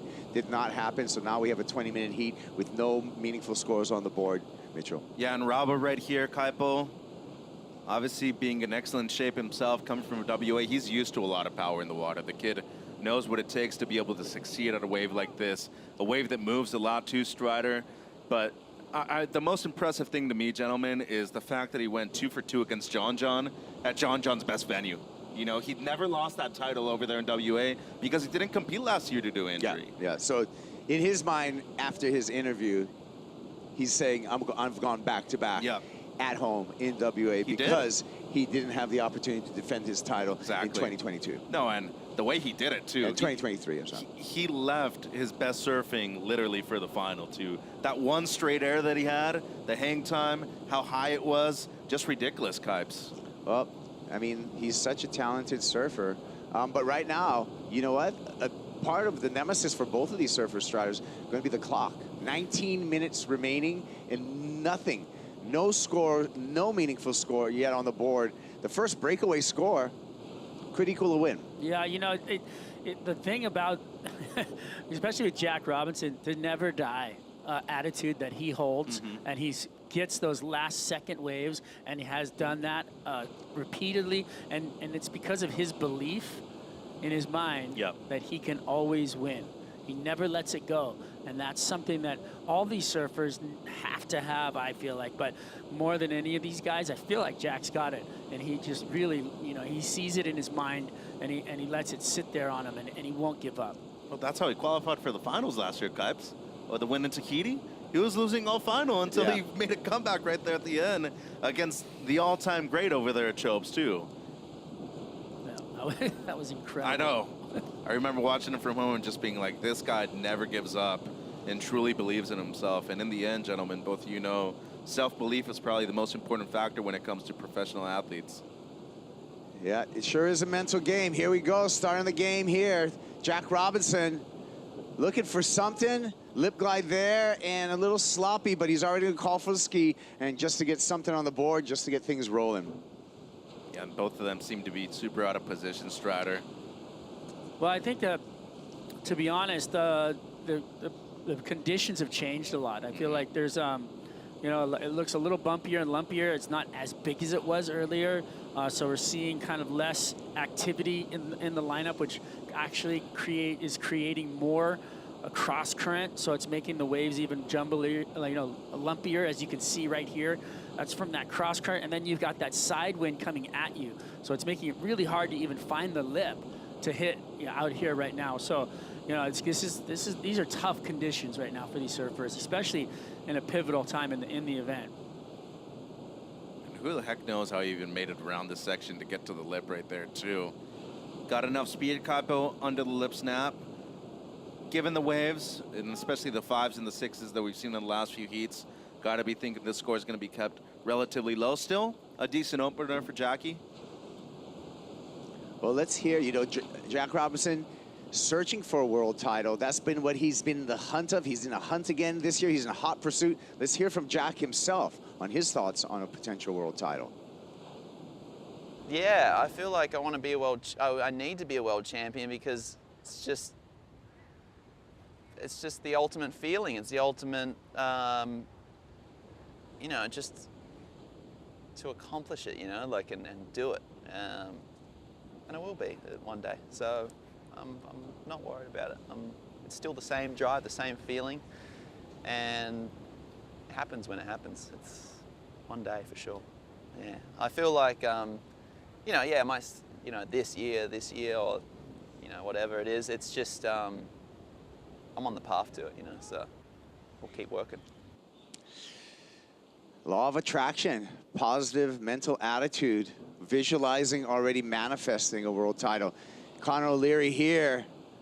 Quick feet again, Mitchell. 2 times to the lip for the surfer from Canoa.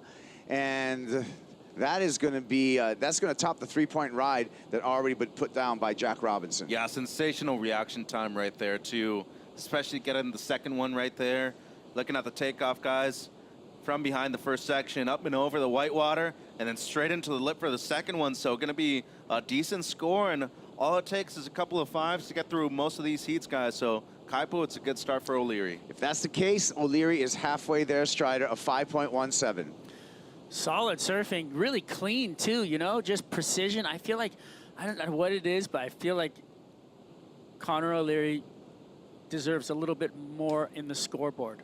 You know, I feel like his timing and his power and his you know, technique is really impeccable. And I feel like he kind of gets low-balled on his scores. I feel like he's just got so much fire in his surfing. I love it. I love watching him surf. You mean at this event or overall? Just in general, okay. You know, and you know, I mean, for me, that was a great wave. 2 beautiful hits, and you know, the score came in, you know, where it did.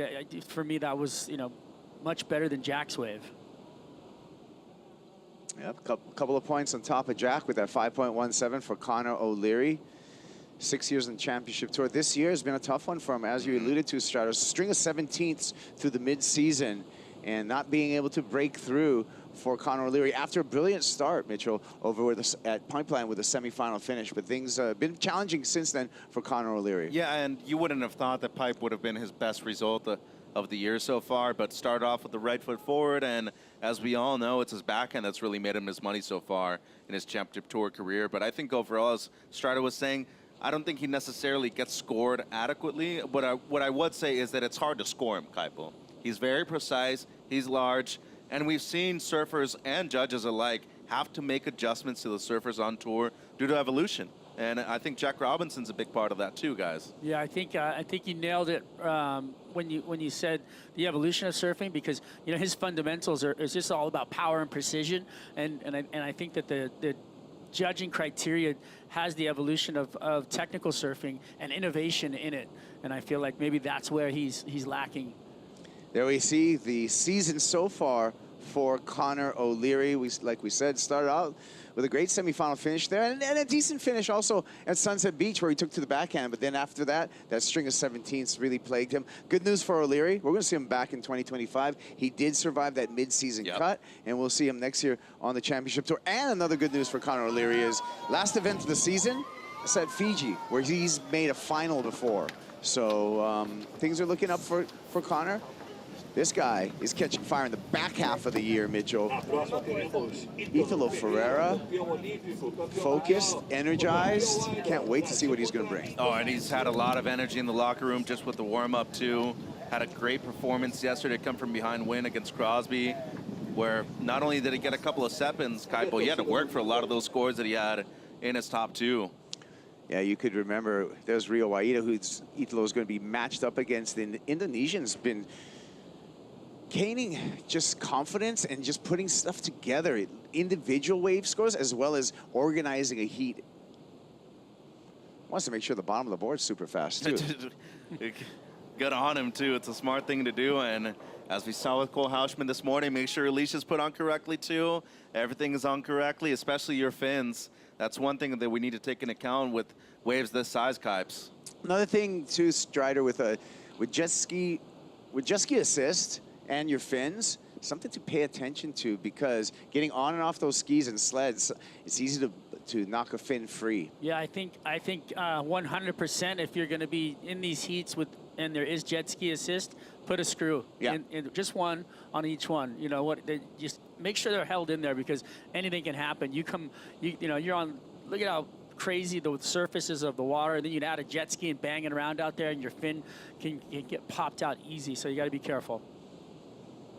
Here's Jack's ride. Let's see what he's got for us. The surfer from Western Australia, very patient And he's surfing through a river right now with that rip just going straight through the peak. So even somebody, when I see somebody like Jack Robinson not being able to place a turn out there, let's just be honest, it's not very good. Yeah, he's struggling right now, and it's difficult out there, as you were mentioning. It's choppy, it's difficult. There's ribs coming from different parts of the wave too, Kaipo, but you know, there's scoring opportunities, and that's what they looked at. I mean, that looks like the Waimea River mouth on a good day. It's crazy. There's so much lump and bump on the face out there. That's crazy. So, yeah, you're right. I mean, there's a lot of challenge out there. But that said, we saw Connor O'Leary catch a wave with 2 clean, beautiful turns on it. So, you know, for me, you know, that was some great surfing and precision power in the pocket of the critical section of the wave, and he did 2 big bangers. So for me, I'm like, they're out there. You know what I mean? The waves are available. You just got to find them. Well, we're mining for diamonds in the rough right now. We'll continue to sift through the lineup here and see what they can come up. Who's it going to be? Jack Robinson, Connor O'Leary into the quarterfinal. Conclusion of this opening heat after this.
The Vivo Rio Pro presented by Corona is brought to you by Florence, official apparel supplier of the Vivo Rio Pro presented by Corona. By MyTerra, official sponsor of the WSL in Brazil. And by Bamba, official shoe supplier of the Vivo Rio Pro presented by Corona. Back at around the 16, heat number 1, Jack Robinson up and riding through a river here. Find some nice clean face to place that turn on the backhand. Robinson hooks it one more time, gets a little momentum down the line, and gets caught up a little bit in that river, but 2 quality turns on the backhand to turn the heat. 2.85 will do the trick for Jack Robinson. Kaipaguro along with Mitchell Salazar and Strider Wazalewski on the call. Talk us through this replay, Strider. Yeah, a lot of bump on that face, but he tried to find the lip right here. He gets a little stuck, but, you know, nothing really of consequence. That turn, he kind of had to push and then didn't really get anything off the end there. So for me, that was a missed opportunity for Jack because there was a lot left in that on that face, I felt like. But, you know, he was doing his best with what he had there. You can see the board kind of skipping out, and then he was trying to push again to make something out of that turn twice in one turn. That was pretty interesting. But then the finish there, really kind of sloppy. So he's gonna want more. He's gonna want to get back out there and reestablish. And did decide to go with the Arakawa for this heat too, Kaipo. So nice eyes. Yeah, Mitch. A little bit of a longer board it seems. To me, I'll agree with Strider though. He does look a bit off. I mean, even on the 3, which was the 1 turn, I don't know if it's fatigue or something, but he looks a bit off in comparison to yesterday. I will say that. Oh, Connor O'Leary coming back on live action and finishing off and surprising himself, it looks like, with the finish, able to get that board back underneath his feet. Strider, I feel like just watching the end of that was something dynamic. It was, well, he just, the body language spoke volume. So we'll see, you know, what that one was all about. But just that last hanger up into the lip line and how much velocity there was in the wave pushing through. So Here looks it like is. we got something coming at us, Mitchell. Yeah, so larger set wave comes around the section right here. It seems like it was just the one. Strong turn, though, very committed, and a larger section right there from Connor O'Leary. So I'm digging it.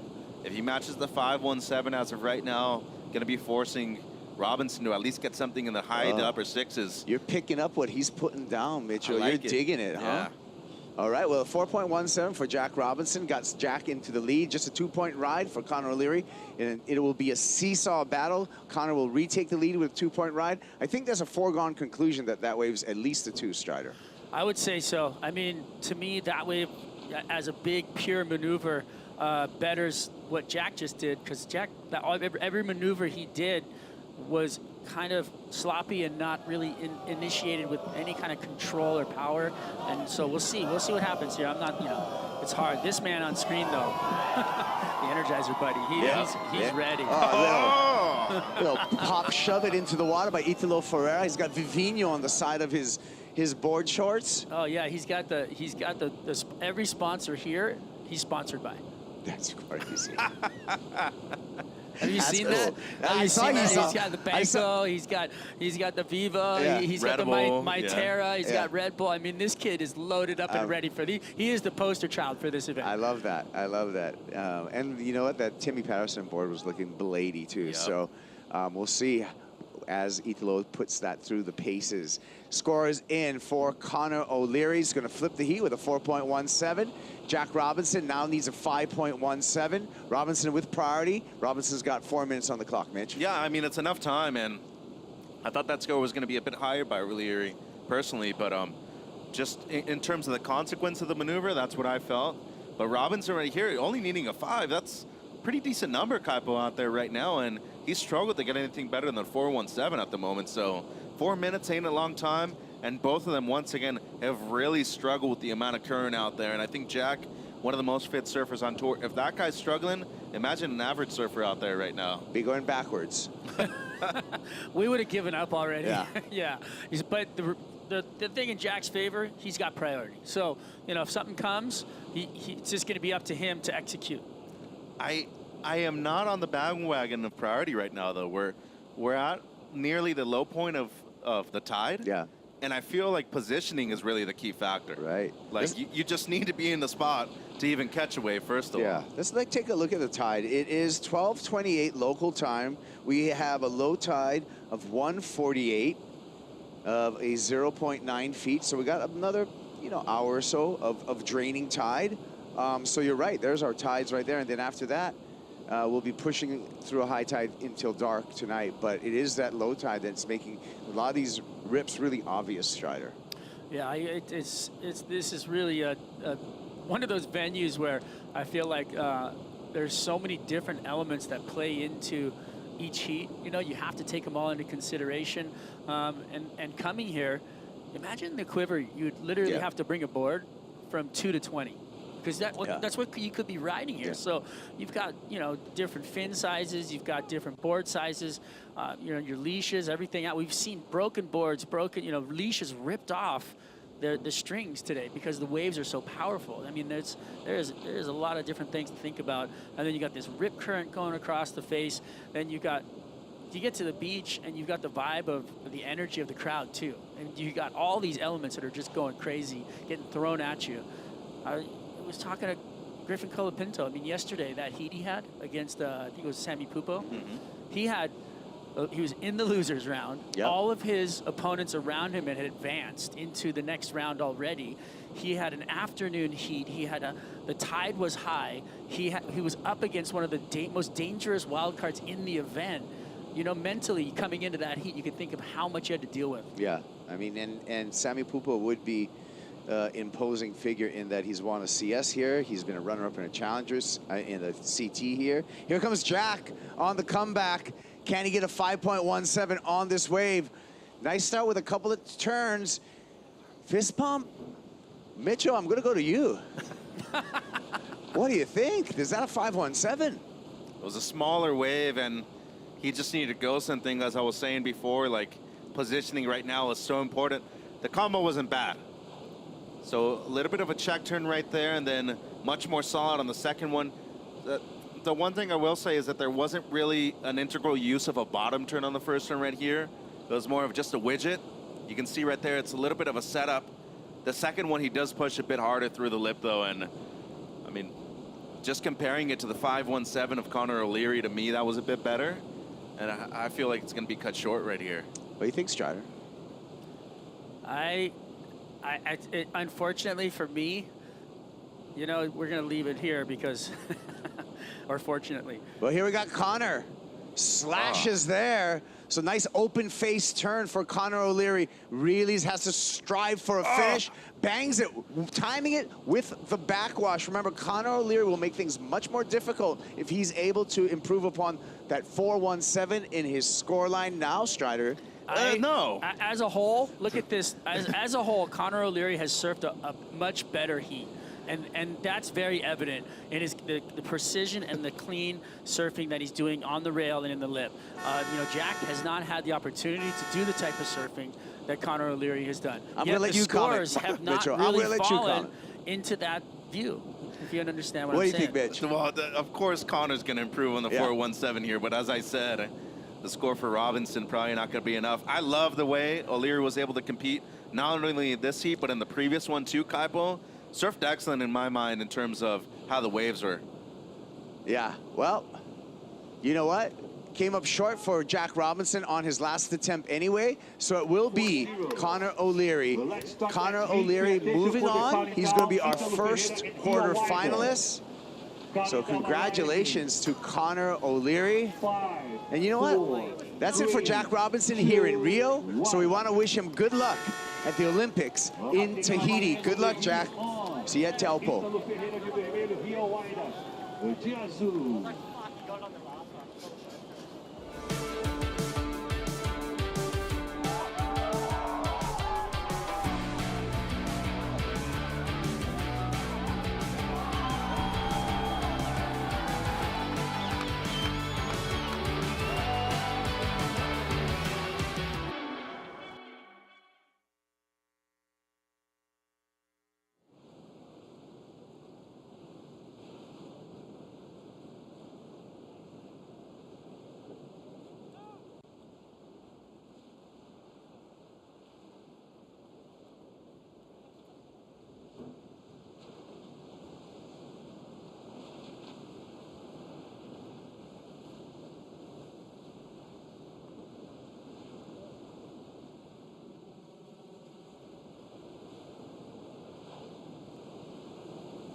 Isso aqui, não tinha noção de que era tão legal assim. Gente, muita gente jovem, bonita. Eu sou coroa, mas eu admiro os jovens.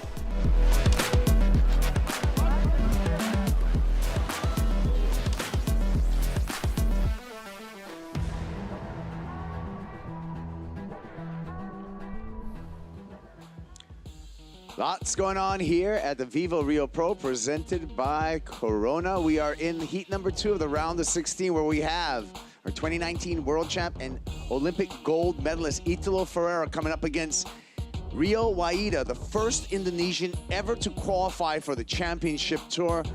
Regular versus grooving foot matchup again out here at Itauna Kaipo Girl. Mitchell Salazar and Strider Wazalewski on the call. And here we go. We're going to start with Bravo, Italo Ferrera. Oh, beautiful down carve there by Ferrera. Snaps it up in the lip. He's been warming up, and it looks like he's coming in hot, Strider.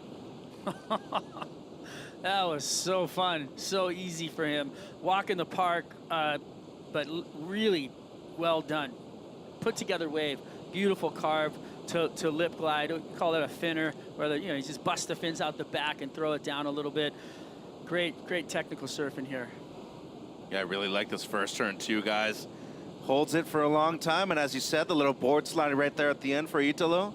Should be a hefty score. I mean, just especially looking at the last heat Kaipo where we only saw a couple of 5s. This, no doubt, much better than that, especially when you consider how clean the face of the wave was.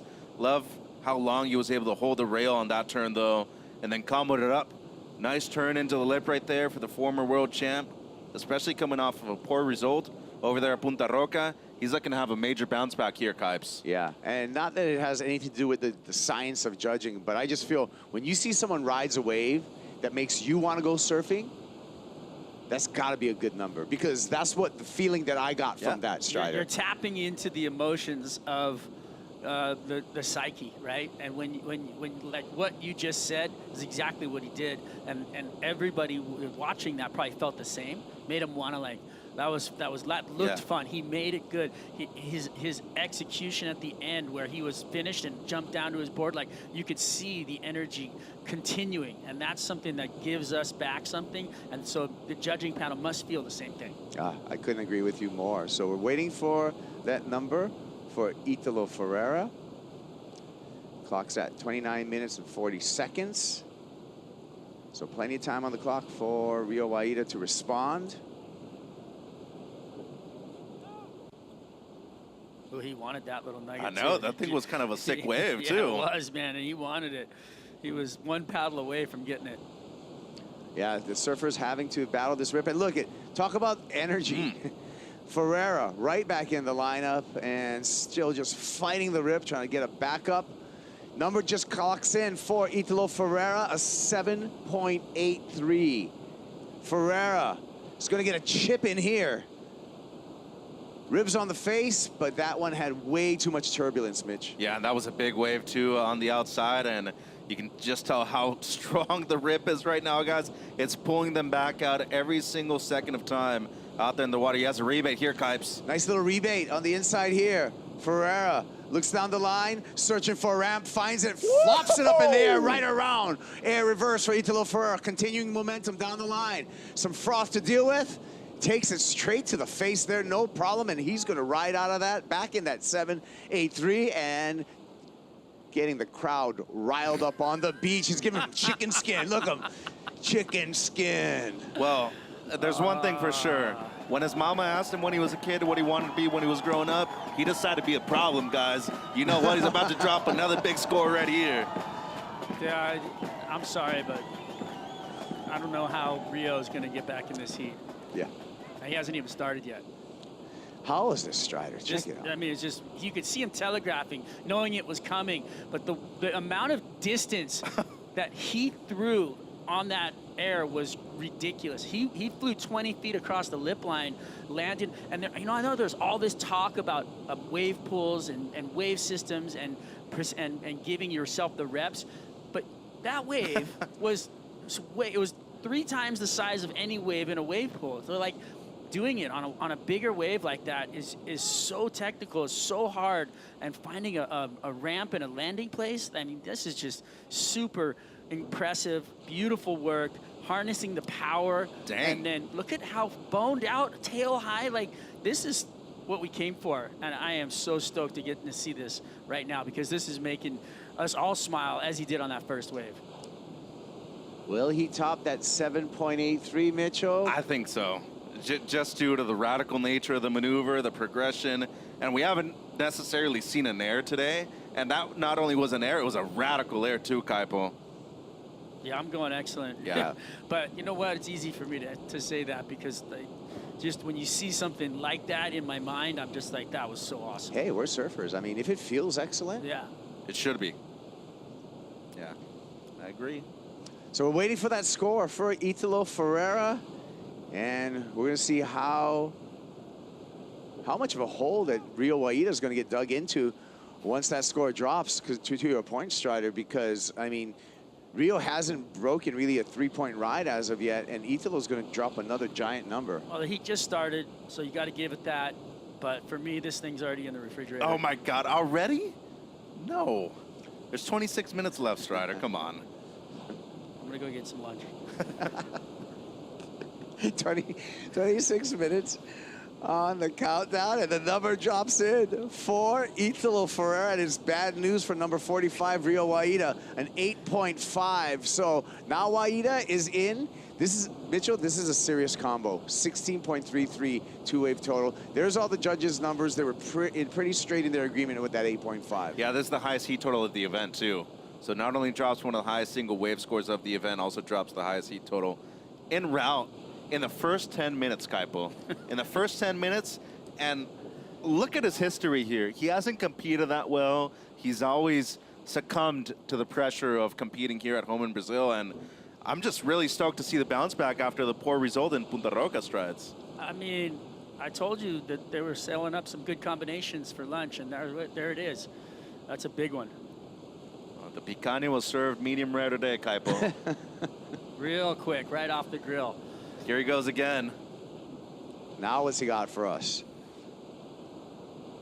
Skitter through that. You can see the troubled water of this. Looking for a ramp. Hydroplaning through a couple of flat sections, and a forced straight air, no harm, no foul. Italo Ferrera will still have a giant lead over Rio Waida. Waida searching for a comeback, and Rio really needing at least a 7-point ride just to get back into this game. Right.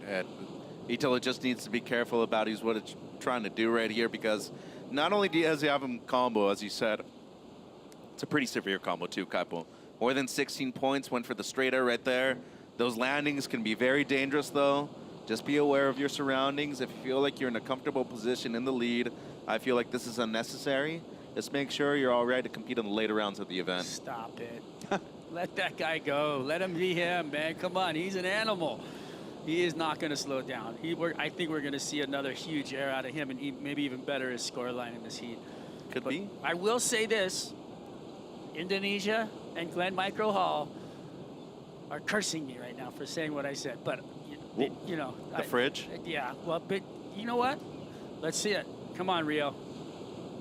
Here we go. Priority with Rio Waida. He looks like interested in this one. He's going to activate. Rio looking down the line. Banks off that section. Comes around the corner here. Nice carve off the top. Staying smooth until he gets swept off his heels. Yeah, and I don't even know if that second turn is going to be considered complete either. And the backwash got the better of him right there. And the crowd obviously very much in favor of the former world champion, Kaipo. He lined up along the fence line there. And Rio Waida, you can see the urgency in his paddle stride, trying to get back out there, give himself another chance. Yeah, you definitely want to. I mean, you know, he found himself a nice little wave here. It had enough face on it for him to get up under the lip, and 2 turns there. But he won't get credit for the second one. He didn't get to ride out of it. So that's going to hurt him a little.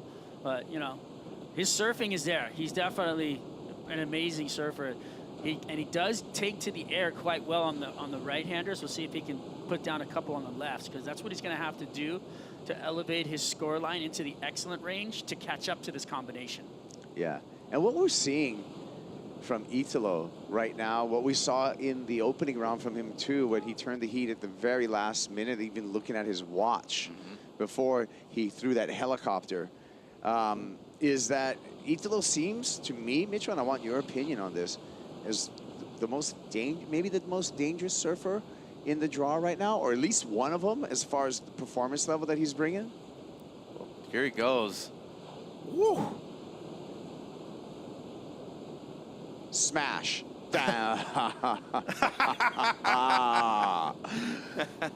Let's give the people what they want, huh, Strider? Yeah, I might have to drop the headset and get down on the beach.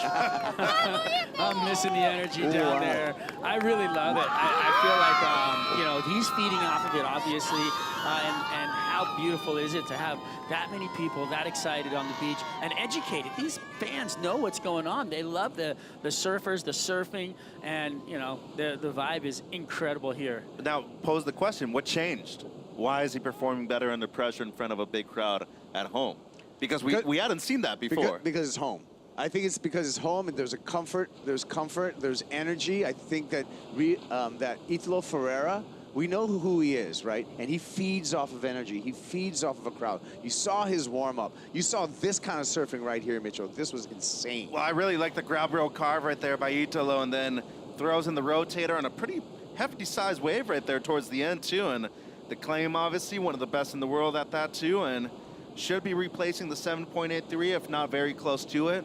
But just the variation once again, and we talk about him putting in so much time in the gym. It's definitely noticeable with the power turns, Kipes.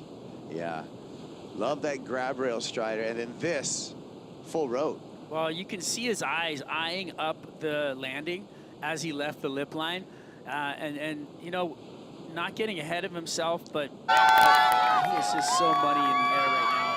You know, his spins are really well calculated, and for him, those are a walk in the park, really. That's just, it's like doing a chop hop, you know. The amount of times he's done that in repetition, that maneuver, I saw a lot at the wave pool from him. So that's where that wave pool comes in handy here. And just to have, you know, you mentioned how much he's been training, Mitchell, and I did notice a little kinesiology tape on around his knee, but also when you're having that kind of impact coming down from big airs like that, you have to have your skeletal and your muscular features all in tune, right? To handle that impact without injury. That was to the flats. Well, the air he did at J-Bay last year would have ended 99% of people's careers. Right. And he recovered in a matter of weeks, maybe a month and a half. So for him to be able to have the success that he's having right now after that kind of injury is nothing short of amazing, Kaipo. How's the scoreline? A 9-point ride for Italo Ferrera. Look at that. He built the scoreline. An excellent heat total. 17.5 two-wave total. Talk about a severe combination. Kaipo. We're getting served up this severe combination right now. It's not in the fridge anymore. It's in the freezer. Yeah. You It's an ice box. You can't, yeah, I'm going to have to agree with you. You can't even get the spoon in the ice cream. The spoon in the ice cream? Yeah, it's that one. It's cold. And then he's just going to flow on the backhand right here. There's not going to be one of his top two, but he's just having a good time. Yeah, he's enjoying himself, and that's the most dangerous version of Italo. And we saw it over there in Tahiti where he was maybe a bit more pressured. Reynos Hayes, his coach, was always in the channel with him, instructing him on what kind of waves to select, what to do in certain moments. And it seems here, he just seems like he's having fun, Kaipo. Yeah, he is having fun.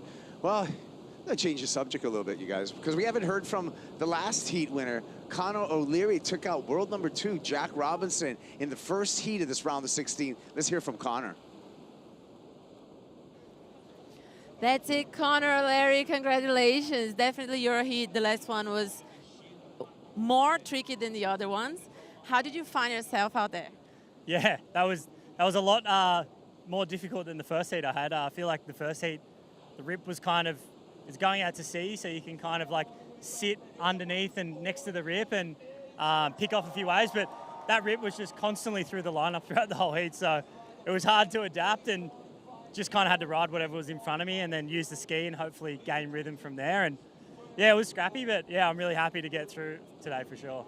How does your energy get when you run 2 heats in this like short period of time? Yeah, man, it was like 35 minutes of constant paddling, like pretty hard paddling. So yeah, 2 heats in a row, you know, with 2 heats of a break in between was pretty draining. But yeah, just had to kind of dig deep and have a bit of food and reset. And yeah, felt like my energy was all right in the second heat, which was good.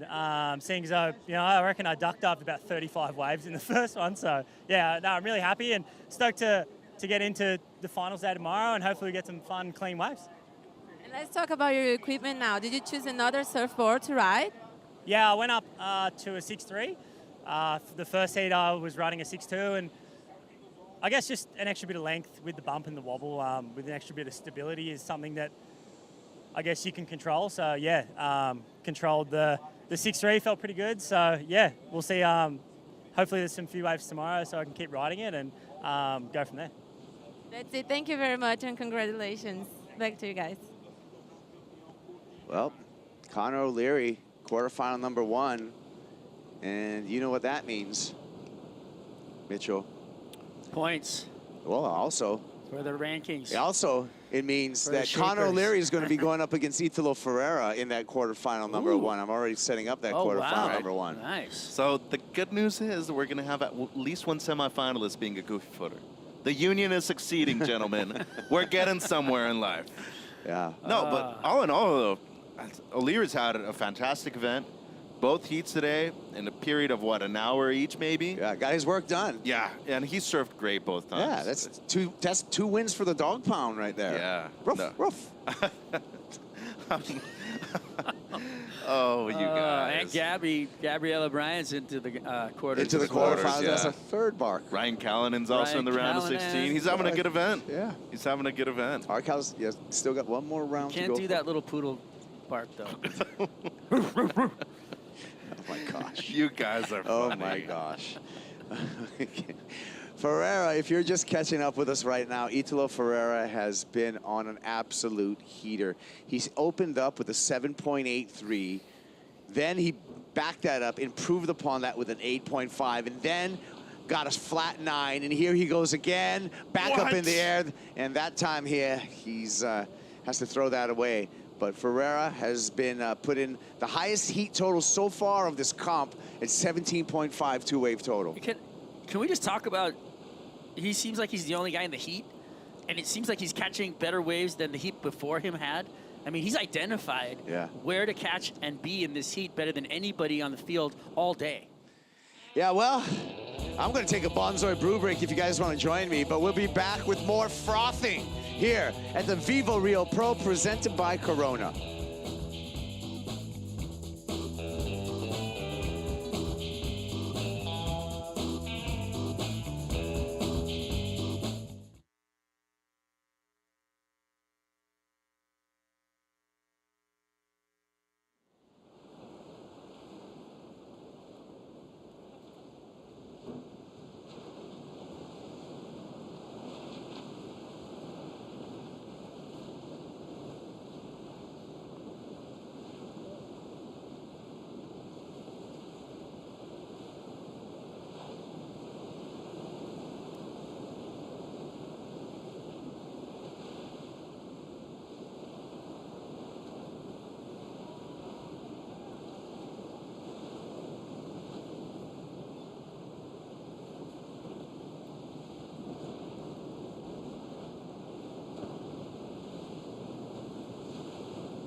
The Vivo Rio Pro presented by Corona is brought to you by Vivo, official sponsor of the WSL in Brazil.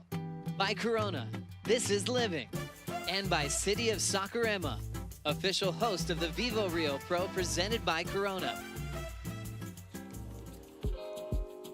The beach is packed, the action's hot, and Italo Ferrera is igniting fires all over Saquarema because he's gone excellent. 17.5 two-wave total, 8.5 a 9-point ride. The crowd loves it. And we still got 12 more minutes of surfing action between Italo Ferrera and Rio Waida. Kaipo Girl, Mitchell Salazar, Strider Wazalewski. My description of this heat so far, Mitchell, wow. Waida trying to claw his way back. into this heat. It's been all one side. It's been all Italo Ferrera so far. The Indonesian surfer needs at least a 7.5 right now to start turning this thing around. Hung on to a finish. Bit untidy. I don't think that's breaking combo though, personally. No, it's not even close. His best wave, if you look at a positive sign right now. Building momentum. Well, there is 12 minutes. I mean, anything can happen. The first one's not bad though, guys.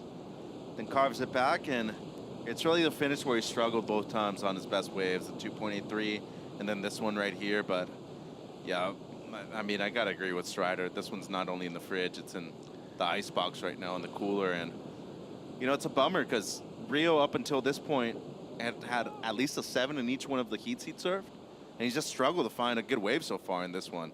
This was his best maneuver of the wave. Unfortunately, he kind of went flat on the top of the wave after, and it didn't give him the opportunity to stay like in the lip vertically all the way around. That could have given him some kind of an elevated score, and the rest of the wave kind of let him down too, just with the wave surface. So he's gonna get back out there, reset. Yeah, but to match even the 8.5 right now, we're talking about combination of major maneuvers, something we haven't seen so far today, and it seems like caught another wave too, Kaipo. This guy's been busy. This is already his 11th wave so far in this heat. Yeah. Italo came energized, and as always, and it seems like Strider, he's taken all the energy out of the room that Rio can't even tap into it right now because all of the energy has gone to Italo Ferrera. Yeah, I mean, he's created a vacuum. His own windstorm for himself. His sails are full, and he is just taking off down the channel in his boat, and Rio's in a doldrum. Literally, just there's the vacuum has been just, you know, completely sucked out of the wind. Everything's gone, and he's just sitting there trying to, in a doldrum of glassy water. I want to bring up something for both of you guys. We've all been doing this for a good amount of time, doing the broadcast together, and I remember 18 when he won his first CT event, Kaipo at Bells. Yeah. He beat Mick in the final. Yes. And he was winning the majority of his heats with a small amount of waves ridden, and then transitioned into his championship year, which is 2019. There was a huge difference in his average waves being caught per heat. And I felt like not only that was giving him more opportunities, people caught onto it eventually and made him pay with the good use of priority that they had against him. And now it seems like by catching more waves once again, he just finds a rhythm of his own good surfing that always puts him in that headspace of being, hey, like, more waves, more opportunities. Like, how is this detrimental to my surfing? I agree with you. Here we go. Rio, nice looking face on that wave, nice and smooth. Couple of big backhand carves. Now this wave on the way to getting Rio, trying to break free of that combination, but it is such a big combination at that 17.5 two-wave total that he needs. Again, needs a 7.5 to get out of that combination, Strider. That was close to it. Yeah. If not it. That was two beautiful precision turns up into the, you know, really fast. The first one a little cut short, I felt like, but the second one was money. So, you know, there could be some action on that. All right, well, one thing we know about surfing is we can look at the analytics, we can look at all the stuff, but things can happen anytime when you're dealing with nature and the ocean. Well, did you see how close Italo was to Rio? Look, yeah. I mean, that could have been a... Let's not even go there right now. Let's not jinx this because something's gonna happen eventually. The combination was great though. I mean, very powerful right there. Good variation. You too. Look at this first carve though, off of the bottom strong. On the face of the wave right there. I mean, his backhand bottom turn has to be one of the top 10 on tour, and I really love the way he's been able to project down the line with that carve and into the lip a couple of times throughout the first 2 days of competition, Kaipo. I mean, 7.5 is what he needs, and it seems like he broke it. Yep. Breaking the combination with a 7.87. Rio Waida is now making the story happen. 7.5 minutes for the Indonesian surfer. He needs a 9.63. It would be a miraculous comeback, but now it's within the realm of possibility, Strider. Yeah, man, I really like that wave. And it almost looked like he had more to give after that last turn. It looked like he was looking over his shoulder like there was another one, but the two-turn combo is a huge, moneymaker on the scoreline. So great work. The first turn, quick. The second turn was just pure. I mean, in that lip line where he threw that tail out and really extended the maneuver where, you know, he kept the board vertical in the critical part of the wave, which was really fun. Mitch, when was the last time you caught 12 waves in 29 minutes? Never. That's how much Italo Ferrera has caught in 29 minutes.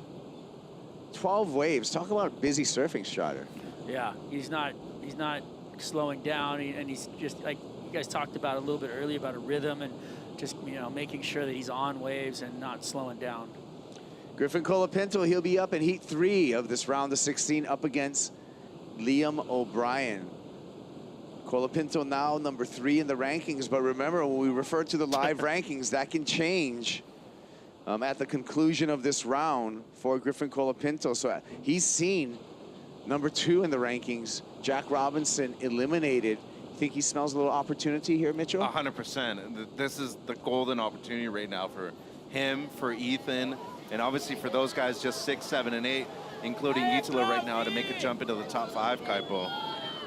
He looked good yesterday afternoon, and I don't say that lightly.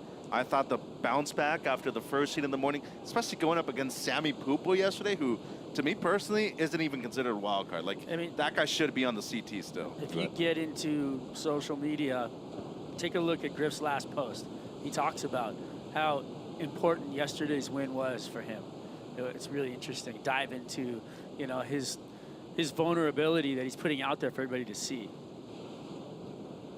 Waida needs to go excellent. This is not an excellent wave for Rio Waida. 5 minutes remaining here, and it seems like it'd be a great time to check out a heat recap of what's happened, because it's been an excellent heat. Mitchell, on fire, Italo Ferrera. Yeah, and the 8.5 right here, guys. Huge air. Was able to land it cleanly, too, with the light of white water on the face right there. But as Strider had alluded to, the distance that he had to cover with just that air alone, nothing but ridiculousness out there by the former world champion, Kaipo. Well, 8.5, you thought that was good. How about this one, Strider? Yeah, this first carve, grabs the rail, rips it down the face, and then finishes with a big blow tail out to the beach for the 3.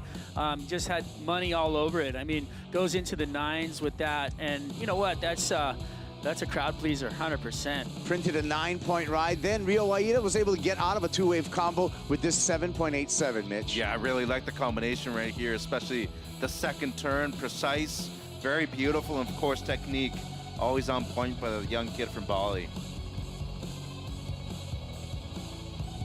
Now we're gonna, sorry, I just wanted to jump in on the rest, like where we're sitting now. We're gonna just see, you know, Italo, his wave count's gonna go way down because he's gonna play strategy and have priority and just try to milk the rest of this heat off of, you know, Rio not giving him any space. Yeah, so this is pretty standard drill right now. A little bit of defense at the end, Mitchell. I would think that Italo has this one locked up. He should.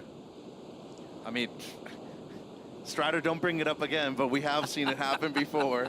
And 2008, Kelly was losing to Timmy Reyes, I think, in the semis. He got a 10 and a 9.1 in a matter of like 90 seconds.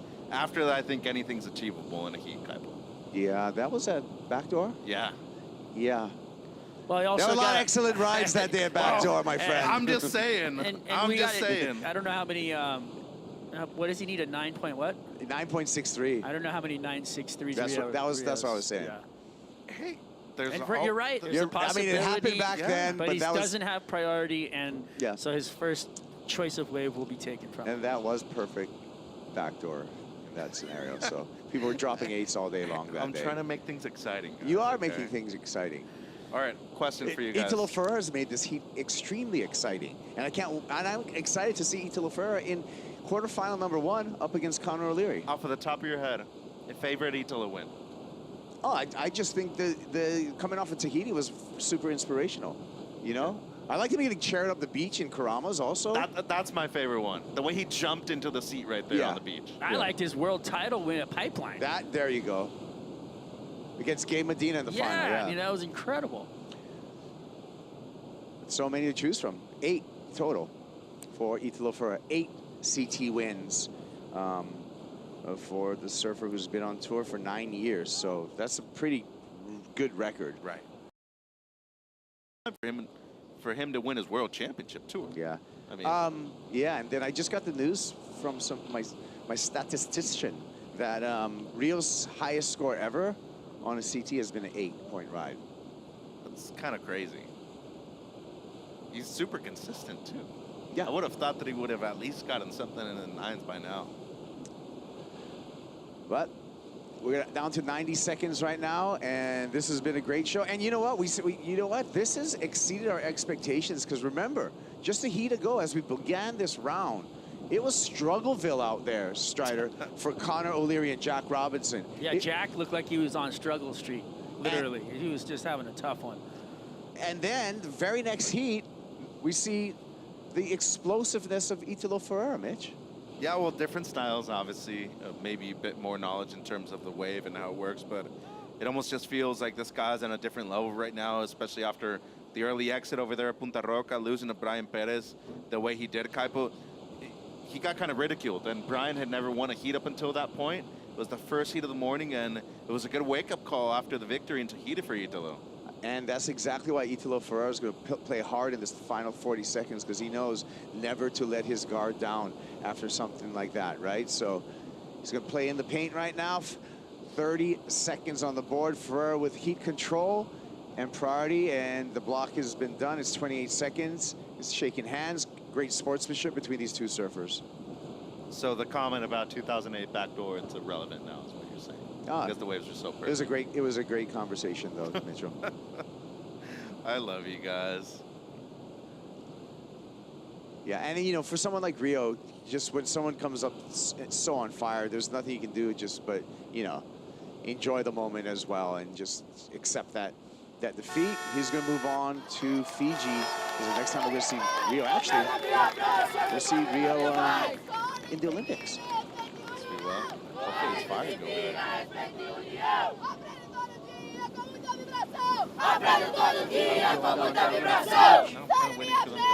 Blast off into a cheer.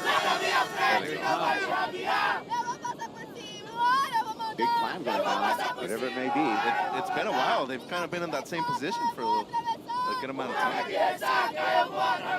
Oh, no, it's the Italo power right here. Harnessing the energy of Italo Ferrera. Yes. That was a deep prayer right there for the man himself. Beautiful. Well, Italo Ferrera in blazing form, moving into the quarterfinals. Look at the numbers, a 9 and an 8.5 for Ferrera. Brought the beach to life. And thank you, Italo, for this entertainment right here. Ferrera, huge.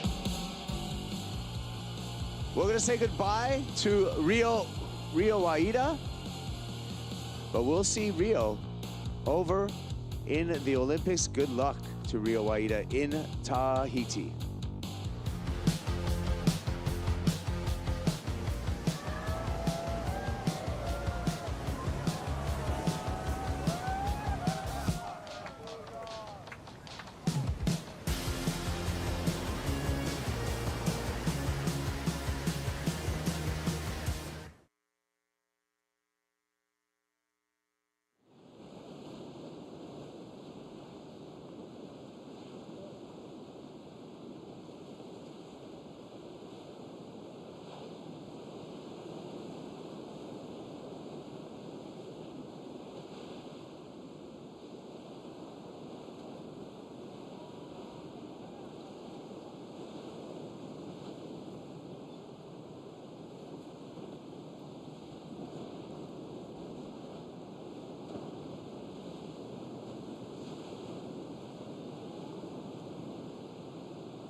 A lot of exciting things happening in the sky at Sakurema this past week. The air show the other day was insane to watch. The air show in the water, performed by Italo Ferrera to a 17.5 total, was phenomenal. Italo's hanging out with Rachel. That's it, Italo. So yesterday you were here super nervous with that buzzer beater feeling. And today you woke up and decided to resolve your problem in less than 10 minutes. How are you feeling about that heat? I decided to surf, you know, that's I talked to Marco before the heat. I was like, I'm gonna try to like catch a wave and just surf, you know. And then I had like a couple like good score in my first like 4 waves. And yeah, I like to surf, you know, like not to be like trying to find a wave, and I'm trying just like catch wave every single like moment and do my tricks and then yeah, pushing the limit, you know. So that's what I did in the last one. We saw you caught more than 12 waves, I think. Where do you take so many energy from and inspiration to be so energizing in the heat? It's the secret right here, Red Bull. Yeah, I was like, I woke up this morning, I was like, I checked the wave and I was like, so windy, I was like, Jesus. And then the wave was like huge in the morning, and there was like no one in water. I was like, oh, today is perfect, there's no crowd because before the comp, when you have like small wave, it's like so many people in the water like trying to catch a wave, and today was like just the surfers, like the pro surfers. I was like, okay, so let's try to find something. And then I broke my board in the morning, had like a couple little moments, and then I saw like one of those heats before, and I was like, okay, there's some good ramps, there's some good moments, just like trying to find like good like movement like around the on the outside. And then yeah, that's what I did, so I'm super stoked. Congratulations. You look confident. We are looking forward to watch you surf in the quarterfinals. Thank you very much. Back to you guys in the booth. Thank you, Rachel, and thank you, Italo. A phenomenal performance in the quarterfinals to take on Connor O'Leary as we introduce a brand new heat, round of 16. Heat number 3, Griffin Colapinto taking on Liam O'Brien, USA versus Australia. Joe Turpel now in the booth with Maida Paps and also Jesse Mendez for the call. Griffin versus Liam is a classic. 2 regular footers, both really smooth in their style and approach. We've already got things started. Griff already got a wave. Looks like a decent wave as well. A lot of speed, first big hammer. Getting a little bit late for the second one, but nothing he could have done right there because the first turn was damaged. That was a beautiful combination of 2 maneuvers. He's gonna get a pretty big score. Looks very good for Griffin to start the heat. Nice start for Griffin Colapinto, sneaking in a second maneuver. Judges loving it, 7-1-7. Liam O'Brien also got involved, Jesse. Yeah, kind of a similar start, but right there, just hitting even more late than Griffin had, but he looks like he's gonna go for a third one. Wave flattening out a little bit here. Finish it off as well as he could for how frothy that wave was. But Griffin getting a knot for sure on that one. That turn right there was the most critical section he had on the wave, but he was a little bit late, had to go kind of lateral. And then this transition here gets very frothy and flat. He managed to get another turn to finish it off. Good start for both of them, but Griffin getting the knot on that one. So Liam O'Brien turns in a 6.17 on his start compared to Griffin's 7.17. So keeping a point difference on the separation from the opening strike. Liam O'Brien has had some great moments, even as a wild card. He got called up to the event at Wajamup or Rottnest Island and ended up equal 3rd position. Had a good heat there with his travel partner at the time, Morgan Siblick. And it was kind of like we talk about with Cruz gaining momentum, all being coached by J. Bottle Thompson. Liam O'Brien finding success along with Matthew McGillivray, Morgan Siblick.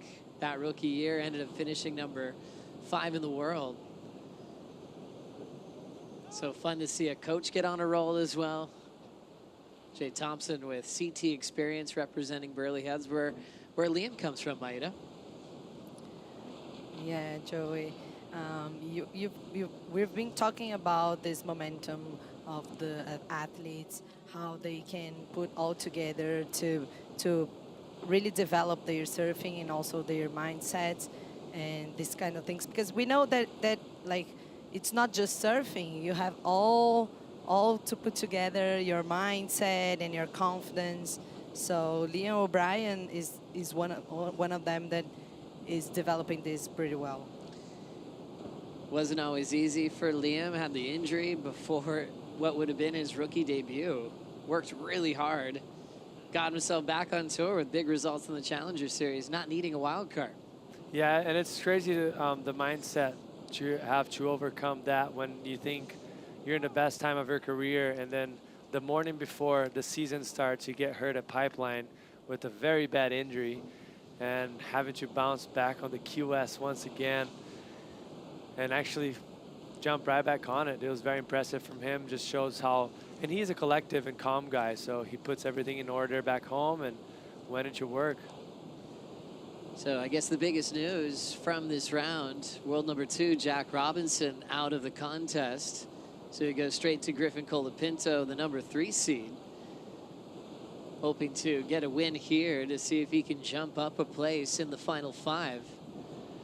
This hasn't been the best event for Griffin so far in his career. Hasn't made the quarterfinals yet. Still waiting to win here in South America. But he has a great track record against Liam. He has been undefeated over Liam in numerous matchups on the CT, all 4 of them coming from last season in 2023, which brought Griffin to a 3rd in the world finish last season. Liam finished about 17th, kind of similar seeds to where they are today at stop number 8 of the championship tour. Well, Griffin winning the first exchange and already out the back with priority. Paddling and trying to move a little bit forward. Almost thought that was going to be a committed move there, Jesse. What'd you see? I mean, I thought it was a commitment movement, but then Liam, after Griffin stopped paddling for the wave, he kept paddling, so he brings the priority right back to Griffin, and he's going to take that advantage and get this beautiful wave here. And now he'll chip in. Colapinto controlling his board off the bottom and striking at the right time for a completion. Nice and patient, waiting for a section to work with right before it shut down. He got up there in time. So he'll try to provide a backup score to the 717. Now Liam holds priority. Yeah, and this heat is very important for both of them. Whoever wins this heat, it's the best result so far for each one of them. Liam O'Brien, the best result here in this venue is a 9th place as well. So it will be interesting to see who is going to win this one. Single maneuver opportunity here, Jesse. Hey, what's most impressive for me on this wave is actually how patient he was off the bottom turn. He took a good 3 seconds to actually commit to the wave, and this is what you're going to need a lot on a day like today. You got to aim it down, that lip coming down. There's a bunch of faces in that lip. It's kind of coming very unorganized, so he took his time off the bottom turn, didn't get ahead of himself, and nailed. That's going to be another good score for Griffin. It's going to be it's only a 1 turn, but it was a critical section, a set wave, maybe not the biggest set, but a decent sized wave, and yes, he's going to get a good backup. 5-point ride for Griffin on his way out the back.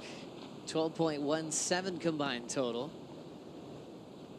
A fun career that started off very quickly, like yourself, Jesse, getting a Triple Crown title. Griffin the first for California to take that same honor. Doing well at Haleiwa, Sunset, and then Pipeline. Started getting covers, had his breakout event in his rookie debut at Kira, getting a 10-point ride. It just felt like great things just kept happening for him. He didn't even have to try to think about it. He was just present in the moment. Now he's gone deep with his meditation to try to channel that same type of energy and winning feeling. You were just talking to Maeda about the importance of being balanced physically and also mentally. And he's gone on some retreats now with Dr. Joe Dispenza. Not just him, he brought Seth Moniz, he brought Crosby Colapinto, Jet Schilling, Malik Schilling, and they all just got really deep in meditation, sometimes 8 hours a day. Oh my God. And it got to a place where he felt amazing, mentally, physically, and when he went on to take out the victory in Portugal for the 2nd time this year, we kept finding him in the fields behind the scaffolding with his headphones on in a quiet place. Fans were walking by going, I think that's Griffin Colapinto. He wouldn't even flinch. He was in such a zone. Up and out for Liam O'Brien, just a racetrack of a wave. But even just an up and out seems a lot bigger deal here with the amount of water moving, the power, the energy. It can take a lot out of you just taking off on a closeout out here. Yeah, but I was remembering while you were talking about this competition in Portugal, and he seemed very like in tune with that, like meditation. And I think in an interview he said that this was the key for him, you know, because he won there, and he pays all tribute to this thing, you know, like meditation. And after that in bells he was second as well, so for sure this is helping him to do this. It's interesting because, you know, the events he has success in make a lot of sense, but there's certain events as well I'm expecting him to be in the finals, like Pipeline, like Tahiti, where his free surfing parts are phenomenal. And Jesse, you know how hard it is to get waves out there. And as soon as the heat starts, he said he's still trying to figure out how to go the distance in those events. Says he's got a wrapping cut back, snaps the next section, lights up the finish. Every turn just kept getting better down the stretch. Griff had the 5 on the single maneuver option, and looks like he's turned in a decent combination of maneuvers to increase his lead once again. A lot of these heats today have been a bit lopsided with momentum and rhythm. Sometimes one surfer just gets on a roll early. A couple comeback stories throughout the day, but like previous Italo won in the first few minutes, 17-5 total. Things going well for Griff at the moment, Jesse. Yeah, I mean, he just looks on point. He looks stable on top of his board. Look at how much water is moving right there, and he's just connecting everything perfectly. And this finish is amazing. How much spark he got, how much extra unexpected release he had on that turn. Then, I mean, you're watching and you expect something, and once it comes above that, that's when you know it's a very good turn. As you're going to see it right there, that fin disengaging, coming outside of the water, and then engaging back again. That was beautiful surfing from him. See here on the detail, as he's finishing this turn, there's a huge lump, but it doesn't seem to rattle him. Goes straight into a next kind of setup turn, finishing up to this beautiful backside blowtail. Hands on deck, keeping it very low to make sure he's going to come out of that clean. As you see all that turbulence, see how low he gets right there. Center of gravity close to the board to give you more stability, and well done. Yeah, Griffin being so precise in wave selection right there, like 3 waves ridden, 3 nice waves. So the wave selection has been challenging today, but he's doing a great job. Efficiency. I like that you mentioned that, because I don't think we've seen it all day today. A surfer have 3 goals, the first 3 goals, and the three of them are complete, you know, and just battering every time. So impressive from Griffin. Just shows he's in tune with the ocean and a good rhythm. So he does improve. Last score 5-2-3, just slightly. So Liam now needs a 6-2-4 as we have a chance to catch up with Manu. I'm sorry, guys. Are you talking to me? Talking to you. Just because I'm having this amazing experience with this virtual glasses, virtual reality glasses. I'm like paragliding in Saquarema, surfing in Itaúna with the legend Raoni Monteiro. Bicycle. Oh, this is just so cool. Everybody should do this. And it's really amazing here, this place representing the city of Saquarema. Here we have Léo Neves, a surf idol here in Saquarema, also in Brazil. He passed away a few years ago surfing here, so everybody just loves Léo Neves. And we also have in the morning exercising here with teachers from CT Léo Neves. And look who's right there, João Chumbinho. Everybody knows this guy all over the world. What a great place to be right here. They also have activities with prizes like cups, bags, shirts of Saquarema. Guys, do you want a tip? You should come here after work because it's really, really fun. Back to you. Thanks so much, Manu. She wakes up like a bright light every morning. So happy with the big bom dia, beleza. Manu's so fun to hang out with, and she's having a blast here on site. Look at this little village that's built on the sand for this event. The team doing a great job down here to have something for everybody. A total festival-like atmosphere. And believe it or not, this whole place was a jungle back in the day. The small country town has grown quite a bit. It's been the focus of the surf scene on the championship tour level, the Challenger Series, the QS, with the consistency of the waves. There's a lot of old school characters around here that still just love to fish every day and provide for their family. The famous church up on the point. You could also see how it's such a simple lifestyle, all based on the ocean here. Griffin on a roll, enjoying the lineup, Itaúna. 15 minutes to go, it's still out in front over Liam O'Brien. We'll be right back.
To protect all these beautiful places and the ocean and all these insane rivers, you know, it's huge. This is the first one I've came and done, and I'm super stoked to be down here. Thank you everyone for coming out to another WSL1 Ocean gathering. We are here to follow up on the work we've been doing for the second year in a row. We'll clean up a stretch of mangrove and plant some seedlings. We're just picking up some trash along the riverbank here. Protecting it here helps protect it also on the shoreline. It seemed like there was more trash last year. This year it's a bit cleaner, so that's always a good sign. All across the world, there's thousands of locations where great waves overlap with high biodiversity, and they're all under threat. So because surfers are so passionate about the ocean and so passionate about their sport, we can mobilize surfers across the world to protect these special places. And if we don't do that, we'll lose them. Show us what you're doing to protect our One Ocean by posting on social media with the hashtag WSL1Ocean and tagging WSL and WSL1Ocean in your posts.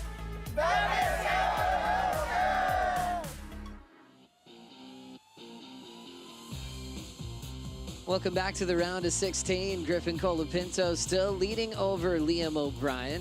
Liam O'Brien with priority needs a 6.24 to take the lead and try to get his first win off Griff. They've known each other for a very long time. They know what they're capable of, both super smooth. Griffin might have a more happy or humorous personality, goofing off all the time.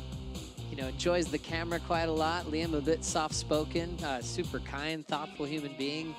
Even took some time focusing on his studies, especially through his injuries. He was working out all the time and started going to a local university. As we see all the fans on the beach enjoying a selfie moment, capturing their idol and hero in Brazil, a three-time world champ, Gabriel Medina, preparing for Cole Hausman. A rematch once again coming up in the round of 16. Everybody looking forward to that one, Maida. Yeah, everybody looking forward for that. Two goofy footers, strong mans, and both of them can surf very powerful waves like this, so it's gonna be fun. Watching last to Griffin Colapinto getting creative on the takeoff, Jesse. Yeah, that's what I've noticed, like so much fade on that wave, and he kind of needed to slow himself down. He had a roll in from all that exit of water. He created a little pocket for him to take off super early on that wave, so he was just kind of cruising, fading himself, slowing himself down to get critical. Had to go big. It was kind of a smaller wave, so he had to push as hard as he did. Ended up falling. First mistake of the heat so far, but I mean, it's gonna happen on days like today mostly. Very tricky to ride. So Griffin helping out Mayhem last year to take a CT Shaper Rankings title. Those points start adding up once your athletes are in the quarterfinals. What about locally though, in the country of Brazil, Maida? Do you have a favorite shaper or multiple that you've worked with over your lifetime? Yeah, actually Silver Surf, the guys that shapes Italo's board with Tim Patterson. Let's check this wave. Nice turn for Liam O'Brien. Cool connection. Backside wrap. Open face hook again. Waiting for the lip line. Hammers it. Good flow for Liam. Throwing some water again on the shoulder. So that one giving him a lot of opportunity for different types of turns. Still running. He'll tap it shut. Had the 617 very early. And now getting a decent number with that one. All making comparisons to what Griffin's done before. How'd you like the opening of this wave, Jesse? Yeah, that was a beautiful read from him, identifying that top part of the wave down the line and hammering that first section. And all of this is just so smooth, keeping the pace very nicely. I mean, combination of turns, there's not many major maneuvers on that wave, but the whole wave put together is very impressive from him. He didn't bog one rail, didn't catch any rails. Everything was in the right place. Look at the style and technique that Liam always has. Beautiful, bringing that board all the way back around, slowing himself down, as you're going to see it right here. He's going to slow himself down, just waiting enough to get more vertical in that pocket right there. Beautiful movement from him. Straight into another one. So combination of maneuvers was on point. That wave was a little bit smaller when it started to deliver to him. But it's going to be a great score. I mean, I'm really debating if it's going to be the 624 that he needs. I think it's going to fall probably in between the 523 and the 617 that Liam has. So we'll see. It might be a close one. Now getting dropped off there, Liam O'Brien on DHD surfboards. DH talks about a lot of these guys actually working in the factory when they're home on the Gold Coast of Australia, packing boxes, actually putting in some hard work. These are professional athletes, and DH still makes them earn it. But yeah, Lobby's great. He loves spending some time talking boards, talking shop, absolutely charges. I think that's what everyone's really getting familiar with about Liam. When pipe's gigantic, when white man is huge, he's more than happy to have a dig. And so you'd imagine the bigger it gets out here, the more comfortable he's going to feel. Standing by for that last number for Liam O'Brien of 5.17. Keeps him in second, and now second priority still chasing the 6.24. So now seeing the number, Jesse, how do you think the judges did react and what they want Liam to do before they try to turn this heat? I mean, combination of turns were there, but it lacked critical sections. The first section was a little bit steeper, a little bit bigger, but it was kind of a down-the-line functional maneuver because he had to. It wasn't anything to do with his surfing. It was just a situation of the wave. And once he started to unleash and had those back-to-back turns, the wave was quite small already and lacked a little bit of power. I thought it was probably going to be a little bit higher than Griffin's 5.23. Wouldn't matter in the heat anyways, but yeah, I agree with the judges with the fact that it lacked energy on the wave and criticalness for him to get the score he was looking for. We're starting to see some pretty lopsided rivalries result-wise on tour. The Molly Picklum story in Betty Lou is wild how it's gone 6-0. Griffin and Liam is heading the same direction.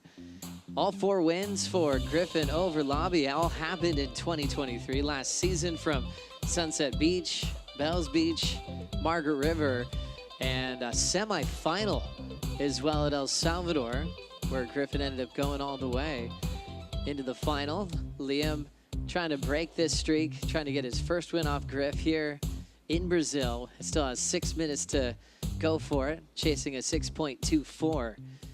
It's interesting how there's certain athletes that can just get the win every time, where you look at the talent that they both have, and you're kind of surprised that Liam hasn't had a win yet, you know?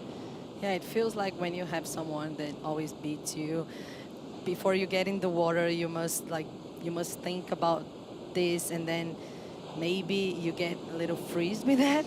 I don't know, but it feels like, because when you lose 1, 2, 3 times to the same person, it must be so hard to overcome. Yeah, it's wild. Do you have a moment like that in your career, Jesse, where you've gone through something like this? 100%. My entire career, I never beat Patrick Kudlauskas. And it's like you mentioned, it's just very tricky in your mind for you to go against someone that you haven't found a way to beat the guy yet. So for Liam right there, he has to break through that. I don't know. Best way to probably do it is just to try and reset and leave the present moment that you have in front of you and try to make, that way you're going to make the smartest decisions on the heat. Obviously, Griffin, so experienced, he also is going to make great decisions as he's doing right now. And it's going to be a tough competitor, but that's going to be the best chances for Liam. If he keeps bringing the pass back, it's just going to freeze him up. Cool shout out for Pat Gudauskas, a guy that was on tour for many years representing San Clemente, a guy that Griffin Colapinto looked up to. Pat, his twin brother Dane, and their younger brother Tanner was on the tour at the same time as Pat. And that's when San Clemente had some representation, because Nate Yeomans was on tour that year as well.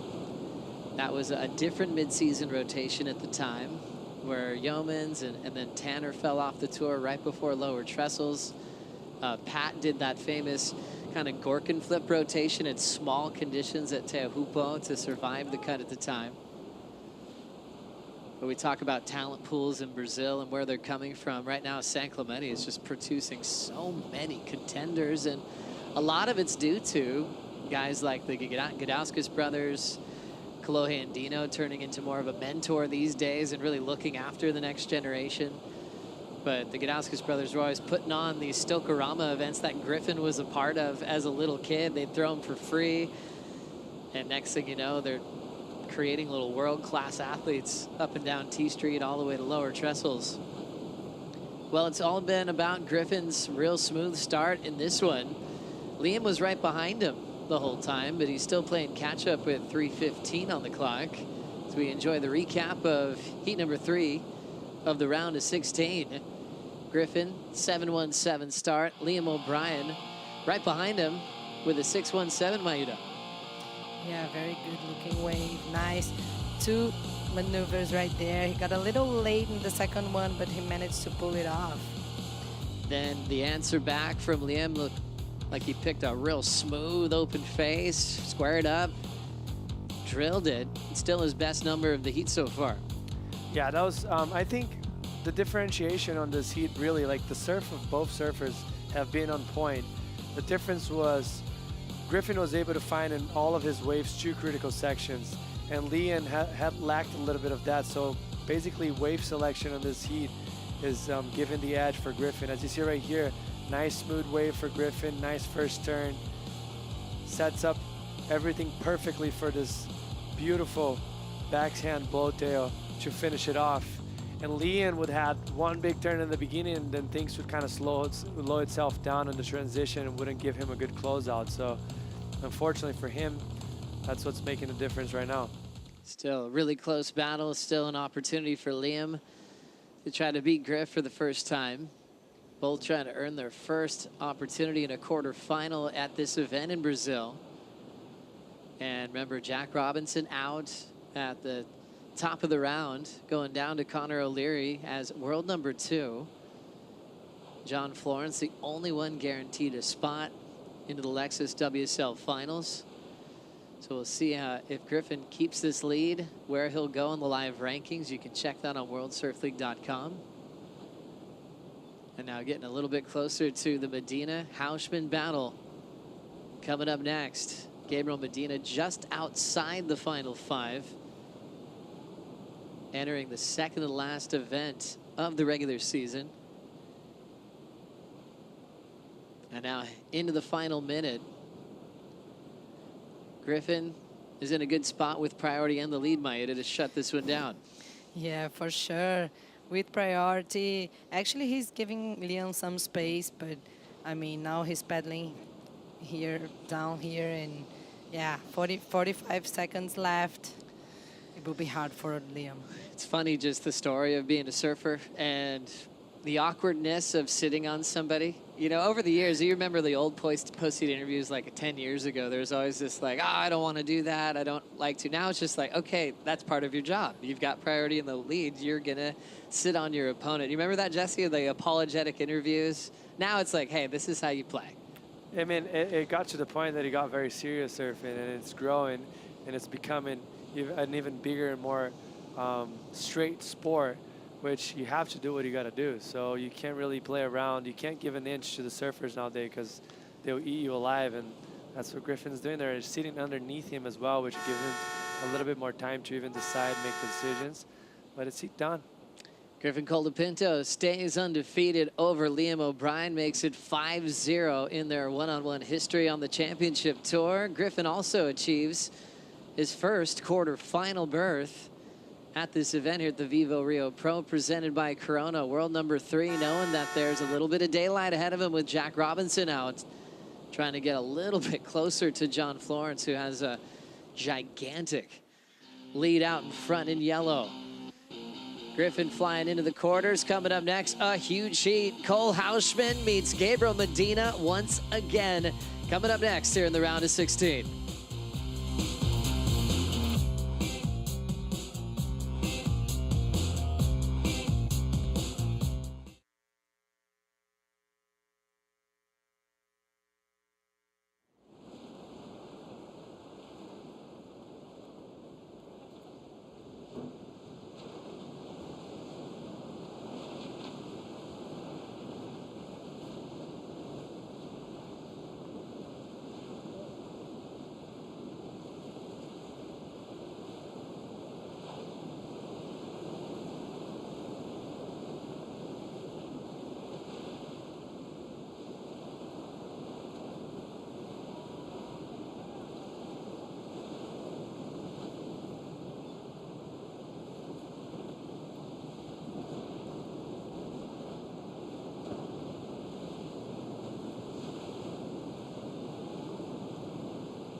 Nature gives us everything every single day, and being raised off the grid in Costa Rica, it changed my life. Surf is about nature, you know, and I feel blessed to be out there. I think as surfers, we all come from the sea. That's what keeps us grounded, and that's where we find ourselves. I think a memorable moment when I felt connected with nature was when I first went surfing with my dad on his Dick Brewer surfboard, and I remember falling and just being like washed around with the wave, but being calm at the same time, you know, surrounded by nature was a moment I'll never forget because it made me fall in love with surfing. Surfing is my meditation every day.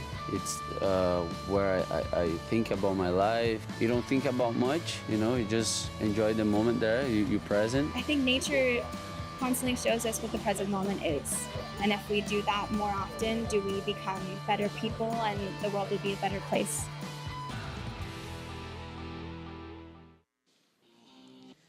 Three-time world champ Gabriel Medina loves his happy place being in the ocean, where he is so incredibly present, and he's been giving us entertainment for a long, long time. One of the best ever to compete on the championship tour.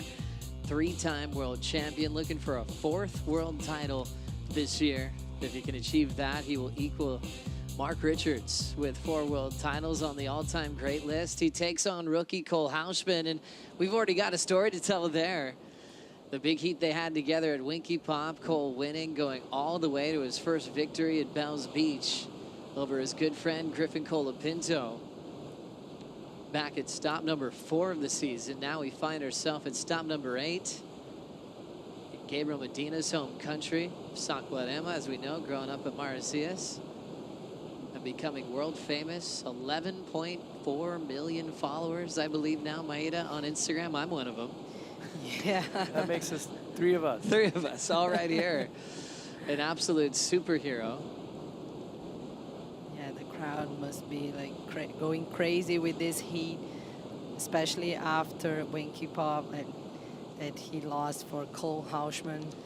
So, and also Gabriel Medina won here the Challenger Series in 2022 in a pretty close conditions, pretty similar like this conditions were that time. And look, he's up and riding. There he goes, snap to start. He gets hung up, and Cole Hausman will have priority. Medina's always had a reputation of wanting to control the start of the heat, establish dominance early. This time it'll be an incomplete maneuver off the top. Advantage Cole Hausman. Definitely, but I think it's a smart decision for Gabriel. Obviously, there's a little bit of tension in between the both surfers, having that very tight heat at Winky Pop. And I don't like when Gabriel sits too much. He's that good at manufacture bad waves into good scores. So if he catches waves, and also like if you're talking about a point break where your opponent's going to be seating and you know where the wave is going to break usually, it's one thing. But we're talking about a very messy, all over beach break with lots of opportunities. So he can commit a mistake, give himself some room, and find a good wave right off the bat. So I like the way, I just don't want to see him sit too much because he's better when he's free. Gabriel Medina, one of the youngest world champions ever. In 2014, he was still 20 when he clinched at Pipeline that year. Ended up turning 21 a few days later. Came in and celebrated the world title moment while his heat was still underway at Pipeline. Had a lot of people confused because his heat was still in the water. He politely excused himself from the media responsibilities. Said, hang on, my heat's going on. I need a win. I'll be right back. He won that heat. Went all the way to the final. I've never seen anything like it. Imagine the guy that was in the heat with him was like, oh, perfect. I got to walk through. All of a sudden, 10 minutes after, Gabriel turns the heat over. That was a huge moment. Gabriel was so curious to see if he'd be the youngest world champ. But it's still Kelly on the men's side. Kelly was a younger 20 in his first world title back in '92. Cole Hausman, loving reflecting on the best day of his career so far. Big win at Bells. And it really just added to a lot of accomplishments that have happened in just over a year, Maeda. When you think about him qualifying for the Challengers, what he did last season, making the tour, and then to a win at Bells. It's like, it's not that long of a time where he celebrated so many moments where he keeps having to re-quote himself. Okay, this is the best day of my career, and now this one. It's been an amazing run for Cole. Yeah, for sure. What I feel like sometimes when you are in a rookie year, you have no pressure. So you just can show your surfing, and then this sometimes pays off. Let's see first here, Medina, we catch back. Medina rolling in, getting boards from Johnny Cabianca for a long time now. A couple of fading moves. All set up work, hoping for something on the inside. It's not giving him anything. And a little tap to finish. So he'll try. He was trying to recover from that first fall into a decent score. One of the scariest competitors without priority, especially in a lineup where there's lots of waves. He's put people on combo on waves that people haven't even thought about in the past. But right there, he's getting warmed up, Jesse. Yeah, totally. I think in that situation, he forced a little bit too much. It was too small of a wave in order for you to get rewarded. He can really manufacture his scores out of anything. But this, look how small the wave is. It's just a little bit overhead on him. And as soon as he takes off and does that first turn, he actually gets smaller than him. So no matter what he did right there, he was going to keep the score very low. So, I mean, he should be free and he should be catching waves, but maybe not that small. Something a little bit more substance. Gabriel Medina loves being in Brazil, loves his time at home, loves just hanging out with his family, a couple of friends, likes animals, has 10 dogs, 2 cats. That's quite a lot to look after, Maida. Oh my God, I cannot even imagine. That's a lot of dog food. A lot. But maybe in Marizias we have like many dogs walking all over, so he probably Adopts them yeah, as they adopt come over. them. That Yeah, makes sense. Yeah, Yeah, he's a real calm dude. And I think, Jesse, maybe you could speak to this, because, gosh, you guys have known each other for a very long time. I imagined Medina pushed you a lot coming up, kind of in a similar zone. No doubt. Like, I guess we grew up competing, same age.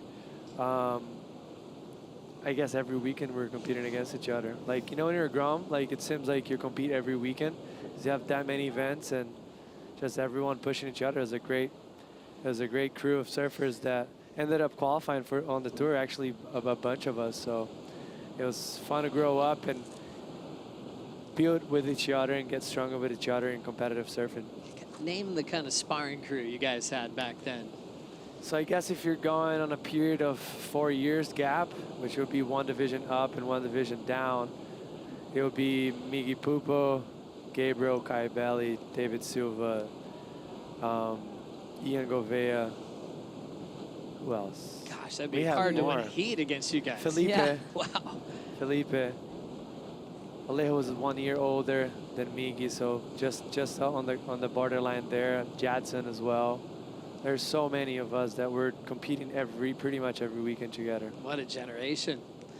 Called the Brazilian Storm that we're still enjoying today. Gabriel Medina, 2-5 on his last, still plenty to tell in this matchup. Let's catch up with Griffin Colapinto with Rachel. Griffin, congratulations. You're into the quarterfinals now and 1 step closer to guarantee your spot in the finals. How confident and comfortable are you feeling in this event in Brazil?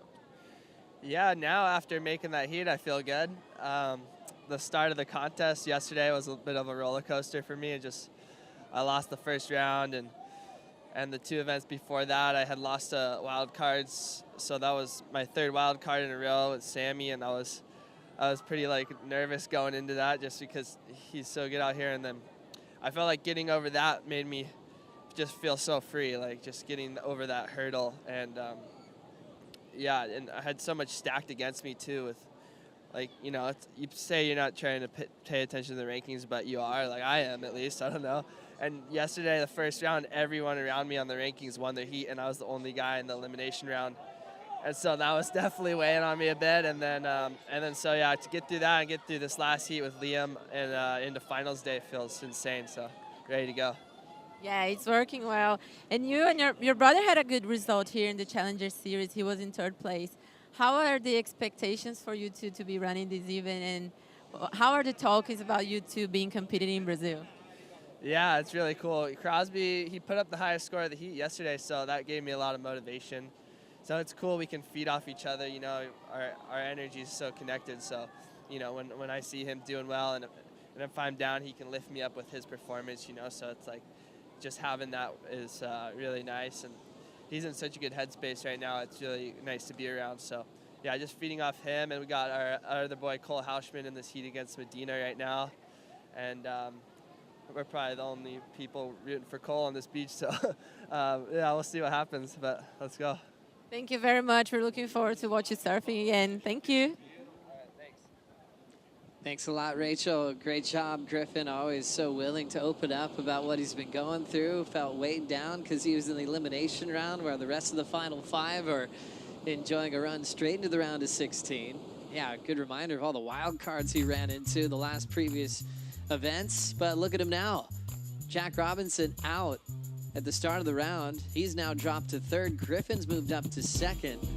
And how about Italo Ferrera's run, moving up 2 spots, taking a spot for the time being in the final 5. Jordy Smith dropping to 6th, but remember, he hasn't surfed yet, coming up later on in the round. Gabriel Medina in the 7th position now. This is all in the live ranking, so every heat that finishes, it's updated. It's one of the coolest additions to the WorldSurfLeague.com site. You can follow along heat by heat, especially when we got a big race for the final 5. Griffin, the #2 seed at the moment. Still waiting to get confirmation that he'll be back at his home break at Lower Trestles to compete for a world title once again. And Gabriel Medina is still out front over Cole Hausman in this one. But no scores of consequence just yet. Priority is with Cole. And it's an interesting topic that Griffin brought up. You know, when we do have Medina in the water here, it makes sense that the hometown crowd has, you know, an idea of who they want to get through. For Cole, how is he going to handle that? You know, being an underdog, knowing that, you know, the crowd might not be on his side, and how he can stay focused to do his best surfing, Maida. Yeah, but I mean, this is, we were talking about pressure when we said about the rookie year for him, that he has nothing to lose. His first year on tour. And normally what we can see, the second year is way worse for them, because if they do well in the first year, the second year they come with kind of pressure. And in these heats, I think it's the same, you know, because he's going against a 3 world time champion and also a local hero. So he might, of course, he's looking up to the rankings and everything, but he's not pressured at all. I remember a heat at Bahanda Tijuca, and Adriano de Souza won the event, and Taj Burrow was in the final. Remember, this is a while ago now. And the whole beach was electrifying that day, and it was an emotional run for Adriano. He cried on the podium, but it was at the time where I really felt that whole comparison to a stadium, where every time Adriano got to his feet, the crowd would erupt. Like, he hasn't done anything yet. Then he would do a first turn. It could be a setup turn, and it was just raw. It was just so loud and amazing. You could feel like the chicken skin on your body. It was so powerful. And then on the other side, every time Taj stood up, you know, if he fell, it was an eruption of like, yes! And the other side, or if he did a turn, it would be like a boo. You know, and I remember seeing Bede Durbridge, Maddie Wilkinson, I think Kai Otten were trying to make a little crew for Taj.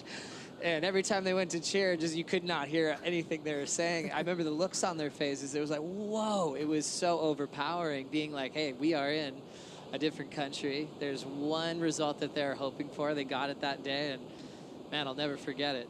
It's cool to feel that type of support in like exactly like what it would be like in a soccer stadium. No doubt, and this is the closest that we get from that is here in Brazil.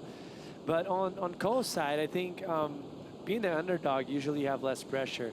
Talking about numbers, obviously, Gabriel is the guy to beat in this event because he has 3 world titles. He's the most mature, but also the crowd favorites Gabriel. So Gabriel has more to lose. So the pressure's on Gabriel's side more than it is on Cole, at least in my opinion. So Cole should feel that he's free and he can do the best like decisions that he can make for himself and see how it rolls. You know, it's gonna be a great heat. So far, pretty slow, but let's see how it goes. Brazilian started off with domination at this event at the CT level. When we go back in history to the 70s, Pepe Lopez winning back in 76, then to Daniel Friedman. Used to always run into Daniel as one of the contest officials for many years at this event. And then there was a little bit of a hiatus, but had some more victories from Flavio Paderats in the early 90s. Pedersen Rosa winning back in the late 90s as well. Adriano, we talked about his win. And now Gabriel Medina's up. He's trying to join that list. Still hasn't won this event yet. As he's driving into the lip line. Nice punch off the top into an extended climb. And stays on his feet. His best so far in a low-scoring heat against Cole Hausman with 17 minutes to go, Maida. Yeah, he really tried to make the most of this wave in this last maneuver right there. Let's check it out soon, the replay. But, I mean, half part of the heat has already gone, so now Medina is just trying to build some momentum for him, trying to build some scores. I think it's exactly what he needs to do, isn't it, Jesse? Yes, I 100% agree with you. He needs to stay busy. He has no priority, and the clock's running down, so the pressure is accumulating in both of the surfers because the last time in the clock, the less opportunities they're going to get. So you really got to be doing the right decisions. And for him, this is not going to be a great score. Probably the best section of the wave was the closeout section, but he was a bit too late for it. He did as much as he could on that wave. It's going to be probably a mid-range score, even a little lower maybe. So we'll see. But it's a good backup for the situation of the heat right now. So Gabriel Medina had the 2.5 a long time ago, and now on his 6th look at a wave in the heat, he gets to a 4.0. Cole hasn't even paddled for anything that he's wanted yet. He's just been with priority, dropping anchor, letting time tick away. He can look at his Apple Watch and see that he needs a 6.5. He has all the updates he needs, and he's just staying put while Medina's just starting to roam around. Well, let's watch this wave again, Jesse. Yeah, just a bit flat here. And then he eyes it down that section, transitional turn, and that's what I was saying, like that most critical part of the wave was the closeout, but it didn't give him enough speed for him to get there early enough. He really had to manufacture to generate the speed throughout this, both of those two transitional turns. Nice wrap there for him, eyeing it down where the wave has the most energy, which is right here. So he tries to generate speed throughout that snap, but the wave just closes on him way too quick. Hey, made the most of it, and for the situation of the heat, this is a decent backup for now. Now Cole Hausman finally on his opener, tail to the sky, goes for a punt to kick things off, and he'll ride away. A lot of time just sitting and waiting, but he knows he was really warmed up throughout the morning and waited for the right time to put up a number. Not bad, Cole. Chasing down a 6.5. One more look here, Jesse. Yeah, as you see him eyeing it down, saw it was a one-turn wave, and the wave didn't have too much size, so he had to go for that nice inverted tail-high punt. As you see it right there, putting the bottom of the board going over that kind of whitewash, getting a lot of projection down the line, landing it backwards and spinning all the way around. That was beautiful. And just notice how high the tail was. That shows how critical and technical that air was. So this is, yeah, this is looking as the best score of the heat so far. Jesse, how do you react to those moments when you do them yourself as well? No grab and letting your technique kind of do all the talking on that one compared to the technicalities of grabs as well. What'd you see there? Yeah, I guess there's technical sides of both sides, right? When you grab the rail or when you don't. Some of grabs are definitely a little bit tougher than others. In this situation here, it was the perfect choice in my opinion, because he was a little bit late to hit the lip. He had to project down the line, so if he had to, in order to get a good extension on the air and make it look big, he had to be away from the board. So you can only basically do that if you don't hold any rails. So smart choice from him right there. Very hard to execute. Single turn, decent score. Yeah, it's cool. Every air is a different opportunity to show what you're capable of right there. Cole showing off his footwork, how good he is with his upper body. Pretty rad how inverted he was with the no grab. I really enjoyed that punt. Cole, a 5.5. Best numbers so far, as Medina's done some hard work to get his 4 and a 2.5. So Cole's feeling confident once again against one of his heroes. Medina still with a quiet lead, but Cole with the best number, 12:40 remaining. We'll take a Bonsoy brew break. Be right back.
The Vivo Rio Pro presented by Corona is brought to you by Shiseido, official sunscreen partner and global sustainability partner of the WSL.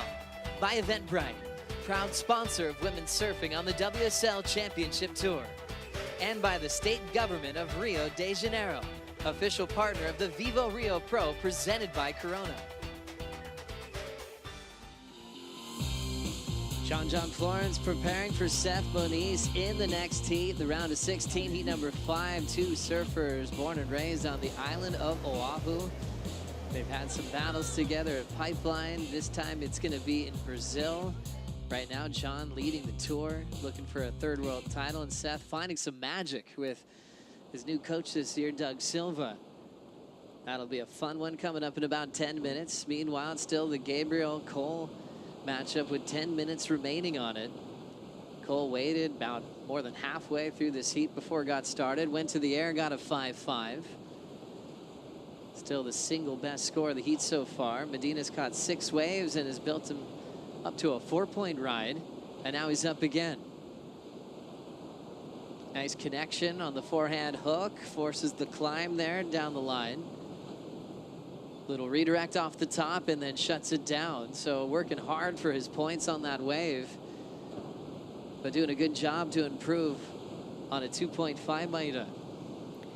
Yeah, this wave wasn't that big, but it was a good one. He could manage to put like 3 movements in a row. Very nice connection. A good attempt for him.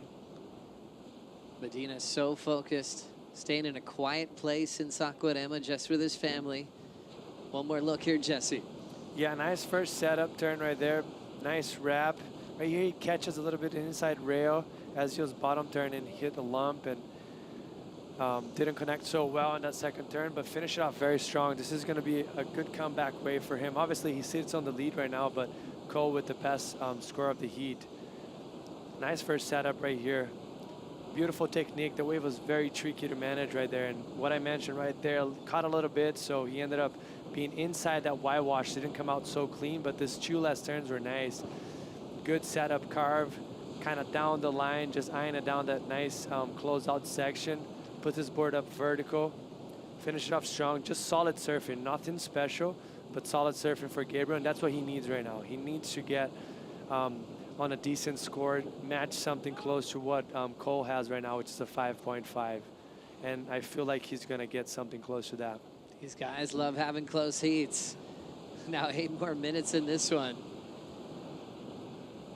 Cole's going to need a bit more than the 1. Once that last wave comes through, a 4.4 for Medina, his best so far. Cole now needs a 2.9 sitting comfortably with priority. Luke Egan's back on tour here in Brazil. Took a couple of events off, coaching from back home. I think he just worked out every single day. Louis looking heat ready. One of the best goofy foots of all time. Loving his coaching with Cole and also Caroline Marks. Seth and John preparing now. Florence looking for a 3rd event title in Brazil, but he is more motivated than ever to just make sure he's wearing yellow when it comes to lower trestles this September. But we talked about some winners in the past in Brazil, the list that Gabriel Medina is trying to get a part of. Fabio Gouveia winning a CT here back in 1990 as we watch Medina tracking down the line. Essing back into the pocket. Off the bottom and trying to work with something there. Still not a steep pocket yet. Now finds an air section to throw the air reverse. Really working hard on his waves. The sections aren't big and he's really doing a great job to fit in what he's accomplishing. Going to the sky should help him break out of those 4s that he's been putting up on the screen in his last 2 waves, Maida. Yeah, and the crowd went crazy right there. I think it's what everything expects from him, like going through the air when the conditions are like this. And finally, he found a ramp right there to pull out. What a hard-working athlete. Gabriel Medina putting so much time and focus into training, into winning. In their downtime the last couple of days, the whole family was watching just WSL presents all these old documentaries of him winning events in the past from J-Bay. They were re-watching that victory a couple of days ago, re-watching his performance in Tahiti. New WSL presents up now from what he accomplished in Teahupo, including a 10-point ride. As we look at this last wave, what did you see here, Jesse? Yeah, what's so impressive about him, it's knowing how to identify what he needed to do on that wave. You see this whole time, he's S-ing it out, trying to make sure he knows he has to eye it down for this closeout section and do a big punt, because there wasn't much an offer in that wave, and he preparated himself the whole time just for that last turn. As you see right there, does that wrap, and then here he keeps it very flat so he doesn't waste any speed. He slows himself down just enough to generate speed back up. A lot of footwork right there, putting the foot back on the tail and getting a lot of height for that type of section. Obviously the wave on the smaller side, but this is going to be a good score for him, and he's back in the heat, no doubt about it. You can see it wasn't even a moment to enjoy the air, just straight to the Apple Watch to see what was in the heat with time, with the situation. He'll already look at that watch and see that he improved to a 5.2. So he's heading the right direction, but just small little increments of improvement. And definitely one of the most popular jerseys to purchase on WSLstore.com or right here on site at the Vivo Rio Pro, presented by Corona. Houshman now needs a 4:10 with 4:10 on the clock. Incredibly patient approach. A big contrast from the hardworking Gabriel Medina. Mentioned the Brazilian Storm. Jesse Mendez was talking about all his sparring partners growing up in Sao Paulo and throughout Brazil. I ran into Flavio Nakajima the last couple of days, part of the Praia Grande Storm. I was thinking about the little PG storm, the storm within the storm, and he showed me his phone right away and said, look at this, it was David DeCarmo on his phone, and those goofy foots pushed each other Alex Ribeiro so as much. well. Yes, exactly, another goofy that was part of that PG storm. That's a good crew right there. That's a very good. That Alex is another one that qualified for the tour as well and stayed on tour for a few years. Also went out here at Sakurema at the QS level. Yeah, Medina hasn't had a problem with the QSs. Won one at 16 in Imbituba. Won out here at the Challenger Series. Even won a World Junior title when it was hosted in this country. As we're down to 3 minutes on the clock, will Cole come back and do it again? So far, it's been about one wave for Houshman. Throwing down that tail-high punt, 5.5. It's still the best number of the heat so far. Yeah, that was all because that air had a little bit more torque to it. The tail was much higher than Gabriel's, and also the section was more out the back, a little bit of a bigger wave. Gabriel did very well to manufacture the score right here, and obviously on the 5.2, see that wave, he takes off, looks back, see that there's nothing coming, he's like, hey, this is an opportunity for me to maximize. Assing it out, making sure he keeps the speed throughout this very tricky section. A lot of footwork, you see his foot goes forward right there, and then he puts back up right on the tail to get that nice lofty air. But he was much more on the inside, so that's the little point of difference that there was in between those two airs. Both great airs, but Gabriel's one's obviously being way underneath because he had to work so much in between. So last wave for Medina with the air on the finish of 5.2. Incredibly close heat. His low score of 4.4. Winner of this heat moves on to the quarterfinals to compete against Griffin Colapinto. Potentially tomorrow. Quarters called off for the day for the men and the women.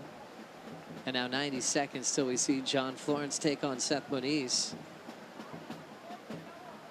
But what a game plan for Cole, just relying on his instincts in this ocean. As a rookie on tour, very confident. You can see how he loves taking on the biggest names in the world. There's a classic photo he posted when he got past Medina at Bells.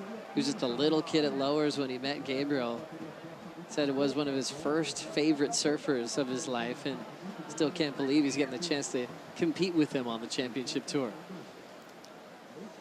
I've a lot to watch this heat, how many waves Gabriel got. He got 8 waves, and Cole so far in 30 minutes has got only 1, which it could bite him back. But if you look at the draw before you matching someone that good like Gabriel Medina, you kind of have to be selective and make sure you're in the best waves of the heat, because if you give the best surfer in the world, the best competitor, one of the best competitors ever to stand up on a board, the best waves of the heat, your chances really go low on winning the heat. So smart decision in my opinion there for Cole. It's really we're gonna know for sure in 20 seconds if it's gonna play off to him well. Working hard to catch this wave, and just flying away out the back is Gabriel Medina. 14 seconds. Cole now starting to dig and paddle. Can he catch up to this wave? He will get to his feet in time. Needs a 4.10, one big turn, and lands it in the flats and rides away. What an effort for Cole. First of all, just catching the wave, because it almost left him behind. It wasn't really the prettiest section to work with, but he still rode away clean. A 4.10, you guys seeing it there? What do you think, Jesse? Man, this is so tricky. Obviously, like you mentioned, not the cleanest off the sections right there. He had to go pretty flat as he was going up. But let's mention, this is the biggest wave of the heat reading so far. Maybe not the biggest, but the biggest section, the most critical. And he did as much as he could. He doesn't need a big score, but it's also not a very small score for a single maneuver like that. It's going to be very close. I'll leave it to the judges this one. That is as close as it gets, because in a comparison moment, you're looking at the size of a section, and like you said, that was big. And oftentimes when you see an airdrop, they're seeing the commitment of that and landing hard in the flats. So if you're going to put up replay of comparable 4s, the waves are going to look considerably softer, even though they featured more moves. So that is a challenging ending to what's already brought us a lot of drama, a lot of entertainment this season. Their heat at Winky Pop was just as close, and this one's going to be very similar. It's destiny, man. It has to be that way, obviously. Like, make everything more dramatic even, and you see both surfers on the screen right there. It's what the judges are going to do, that they're going to look back at all the waves and see who takes that down. And there's the decision right on your screen. Cole Houshman with a big effort, but this time he's going to come up short, a 3.77. Incredibly close once again. Cole losing with a 9.27 total to Gabriel's 9.6 total. That could have gone either way. Yeah, that's true. Look how happy he is. This time has gone through Gabriel's way.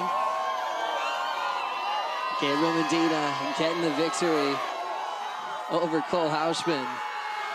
Exciting heats, and Cole, wow, with a cool head on his shoulders, catching 2 waves, very efficient, and came close to knocking out his hero for the second time. And Medina just on top, and the fans are celebrating.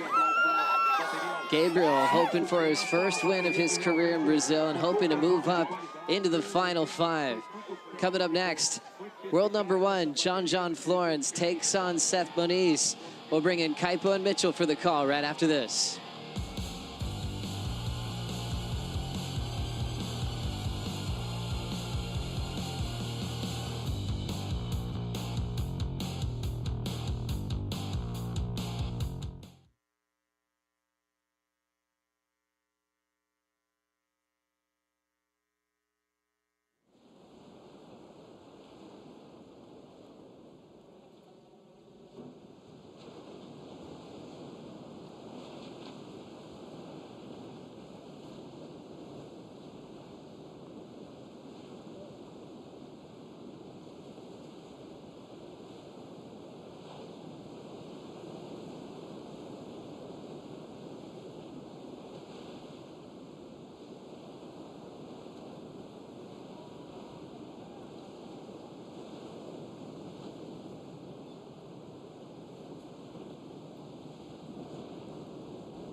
Wow, coming off a very close heat, but Gabe Medina, he's into the quarterfinals, Manu.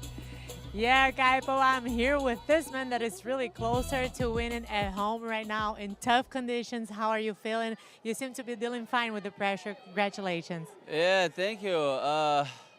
Yeah, I just wanted to serve, really. I feel like I couldn't serve. But yeah, that one went my way. Thank you, God. It was really tricky out there, but I'm happy with the win.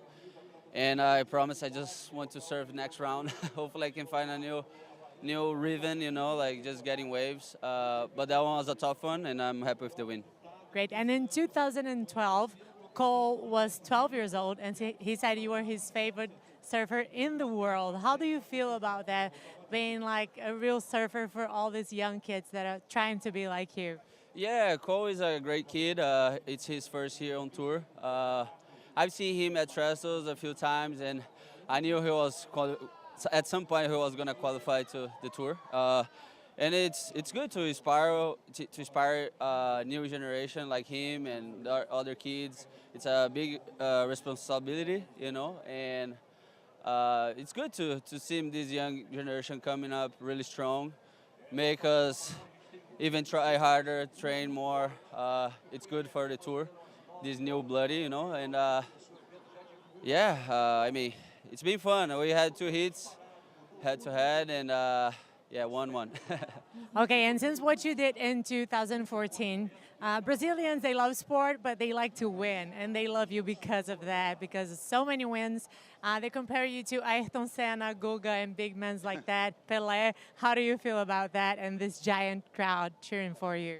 Yeah, I'm nothing beside these guys, and they are really inspiring us for the last decade or so many years, you know. And but it's good to give the people like some happiness, you know, something that when we win they get so happy, which is so great for the country, and I think make us even more tied, you know, together. And I'm part of them as well, so it's good to feel the love. You do that very well. Congratulations, good luck. Back to you guys. Medina, Medina, Medina, Medina, Medina, Medina, Medina, Medina. Well, that was a tight heat. Kuiper along with Mitchell Salazar, and but you know, a W is a W. Gabe Medina into the quarterfinals. Let's see if hopefully we can have more action right now in this heat, round of 16, heat number 5. Number 1 in the rankings, John Florence, 2-time world champ, up against the Hawaiian Seth Moniz in this matchup. Winner moves on into the quarterfinals. Quarterfinal number 3 is what on the brackets. Here we go. Seth Moniz finds a chunky one, gets up in the lips, places the board vertical, 12 o'clock, rings the lunch bell, and that's going to be a nice start for Seth Moniz. On a much bigger wave, too. We haven't seen this kind of wave in a while, Kaipo, and as you said, wave starved in the previous heat, a real close one, but Seth not even thinking about what happened in the previous one, and he's just going to dedicate his time in these next 28 minutes to back up this one turn that he just got right here. Best result all year long, 3rd place finish over there in WA. And that was a key result for Seth Moniz. Let's take a look at this replay. Well, as I said before, the size of the wave is one thing, but the impact that he had on the lip line right there with the one turn was even better, Kaipo. You know, you mentioned the semifinal appearance over there in WA. Not only did he make the cut, he really proved that he's an excellent surfer and that he's remaining on the top 32 for many years to come. Just the impact that he had right there on the lip line, the deep bottom turn.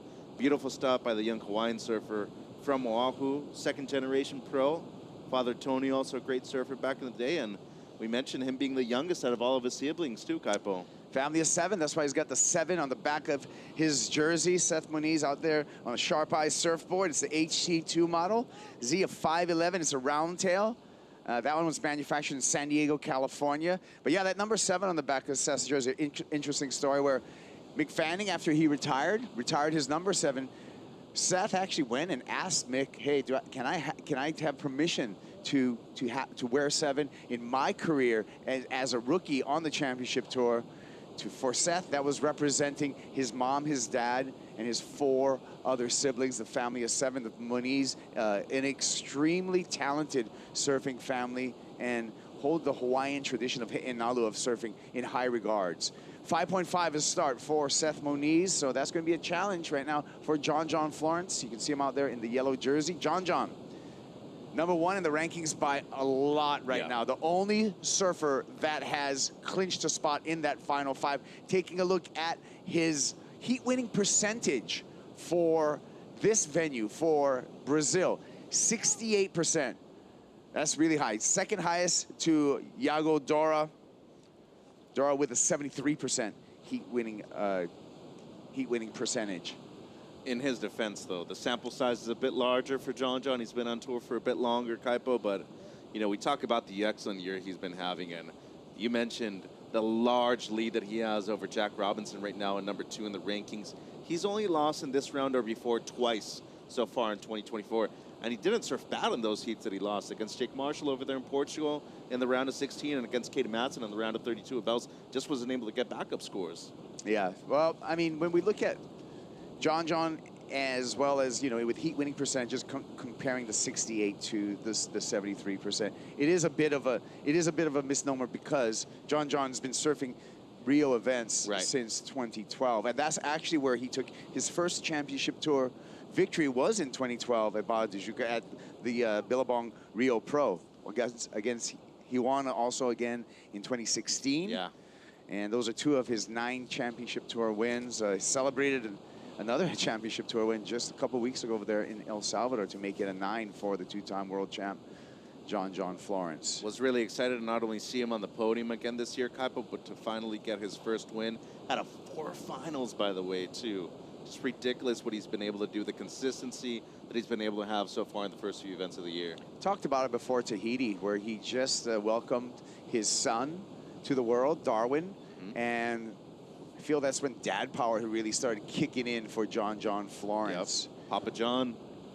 Papa John's been on the prowl right now, and he's on the prowl for a 3rd world title, but as always, seeding in that final 5 is going to be a very important conversation. So you want to be the top dog, you want to be the top seed.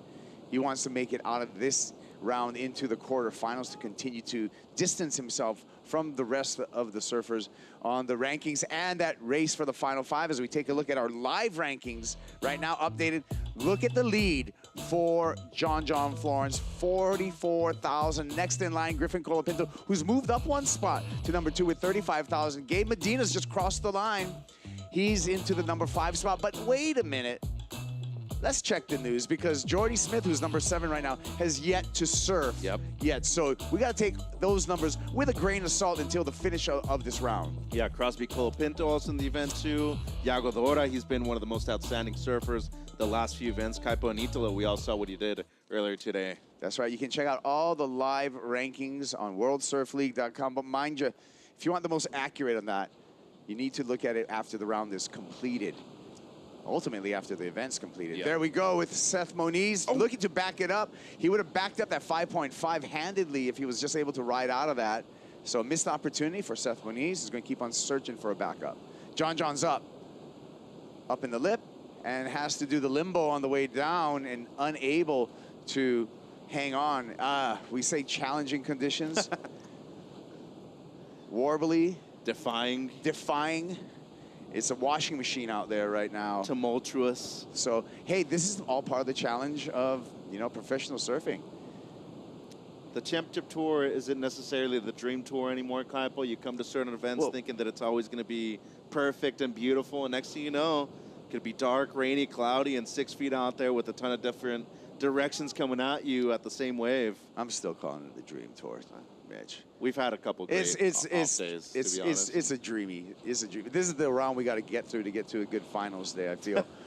But it is going to be a challenge for the surfers. I mean, you got to have some quick feet out there. Wave selection is going to be key. And you know what? We're with the ocean. I mean, sometimes surfing in conditions like this is like fishing.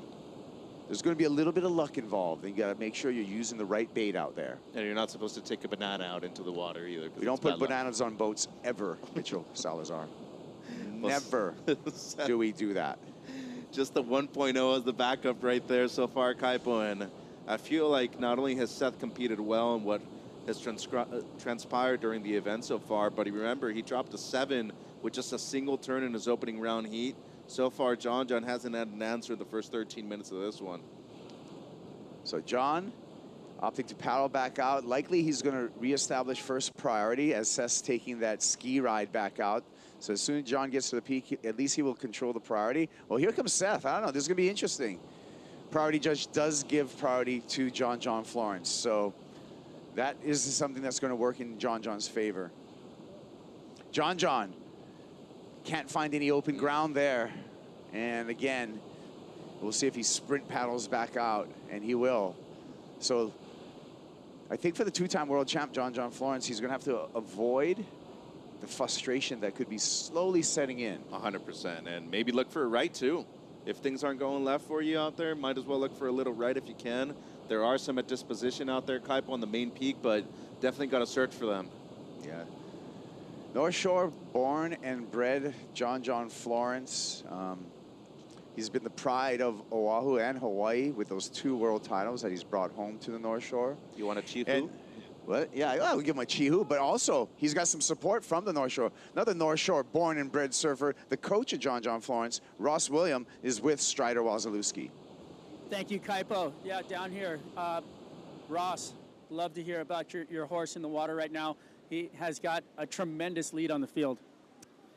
Yeah, he does, which of course feels really nice to have a good jump on it, making the top 5. But John's really good at staying focused. He's not one to count his chickens before they hatch. So yeah, he's in a good zone.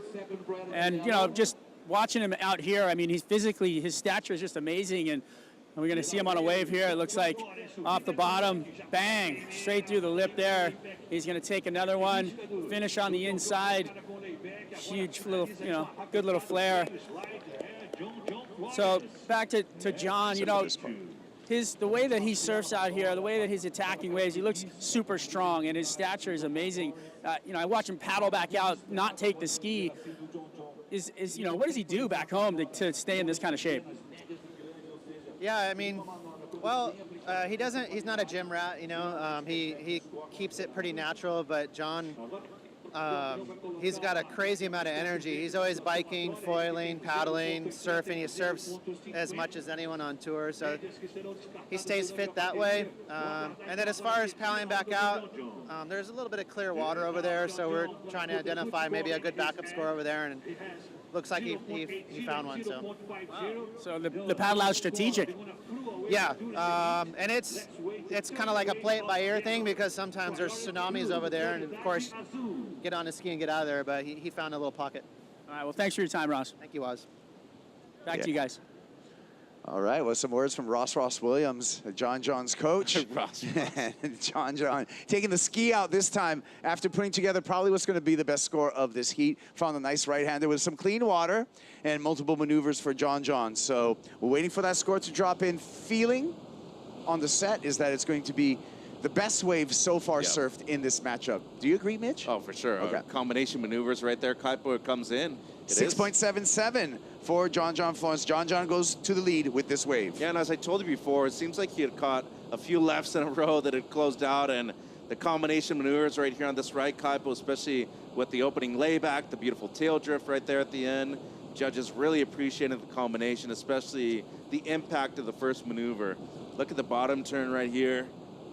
Deep on the pocket right behind the white water, but I just really appreciate the way he approaches the attack and the angle that he uses for that attack too. The layback right there, always precise, well balanced on top of his board, combines it with one tap down the line, and of course, nice little tail drift to finish this wave off towards the end for a double J.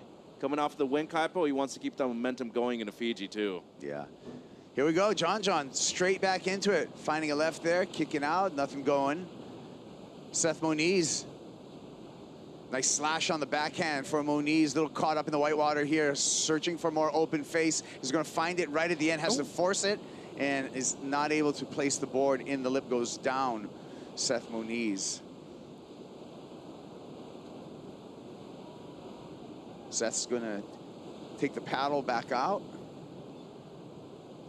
And John is going to have a quick run into establishing priority. Here we go, like some replays. Let's go with Seth first. Well, now needing a 208 to move back up into first. Got to be thinking he's getting it right here. Just a little setup turn down the line.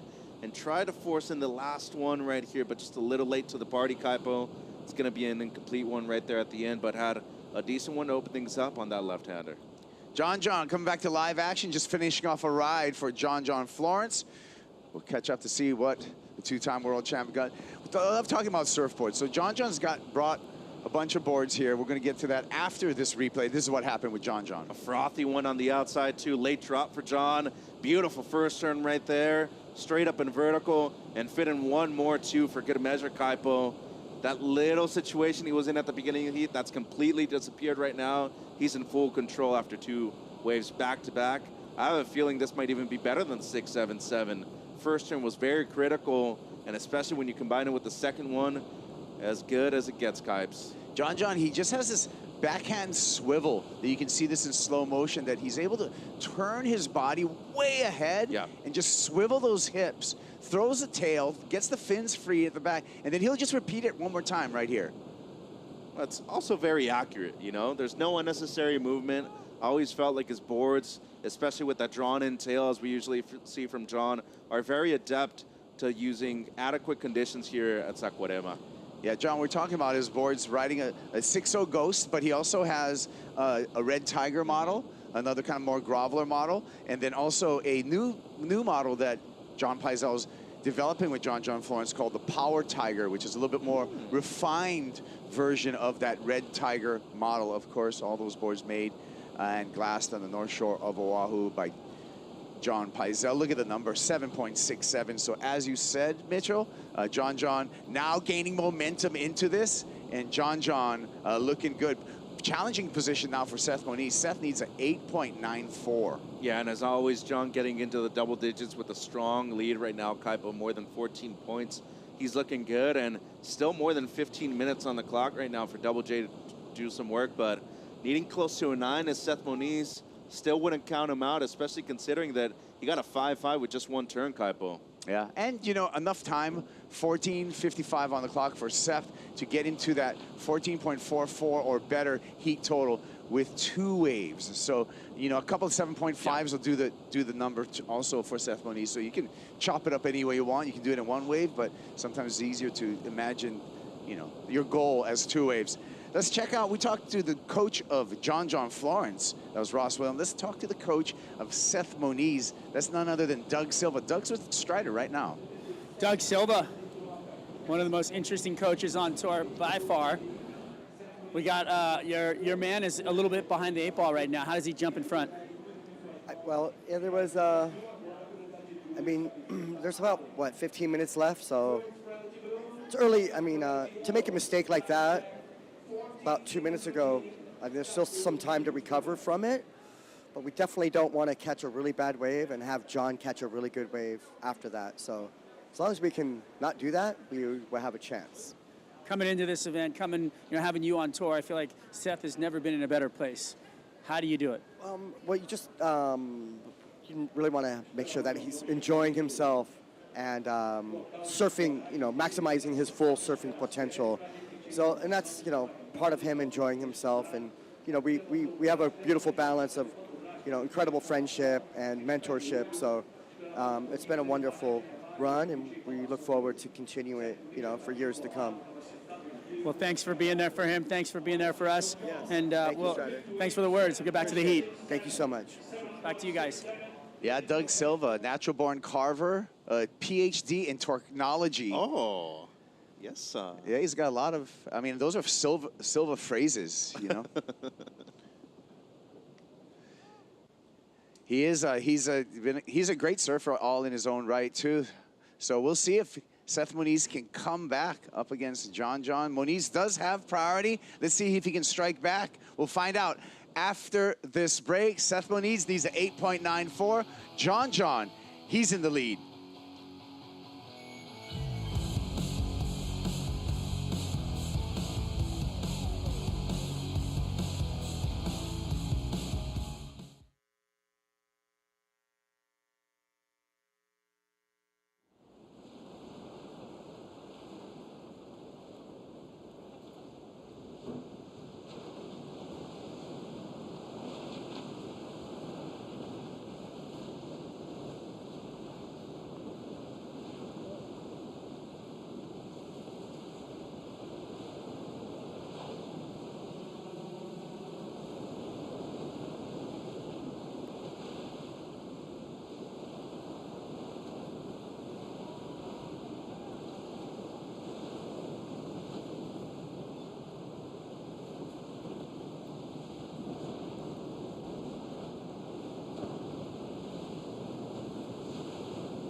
The Vivo Rio Pro presented by Corona is brought to you by Florence, official apparel supplier of the Vivo Rio Pro presented by Corona. By MyTerra, official sponsor of the WSL in Brazil. And by Bamba, official shoe supplier of the Vivo Rio Pro presented by Corona.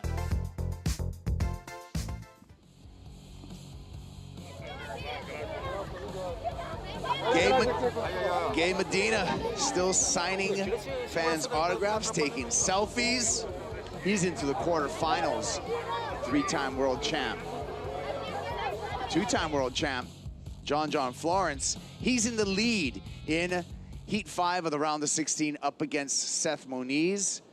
John with a 6.77 and a 7.67. A strong heat so far. Moniz needs an excellent 8.94. I'm Kai Pagura along with Mitchell Salazar on the call here.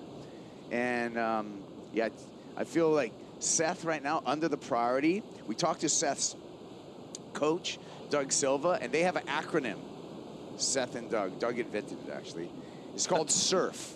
S-E-R-F. And it stands for speed, energy, rhythm, and flow. And I feel that that's what Seth Moniz needs to find right now. He needs to go surfing and find that speed, energy, rhythm, and flow out there, Mitchell. Yeah, and just get an understanding of what the ocean is doing. Much better in this heat than we saw in the previous heat in terms of consistency of waves. Much better quality waves too, Kaipo, and I feel like John's been able to get into that rhythm so far in the last 10 minutes. Seth, though, needing close to a 9-point ride. It's not out of the realm of possibility, though. He does have an incredible air game. Yeah.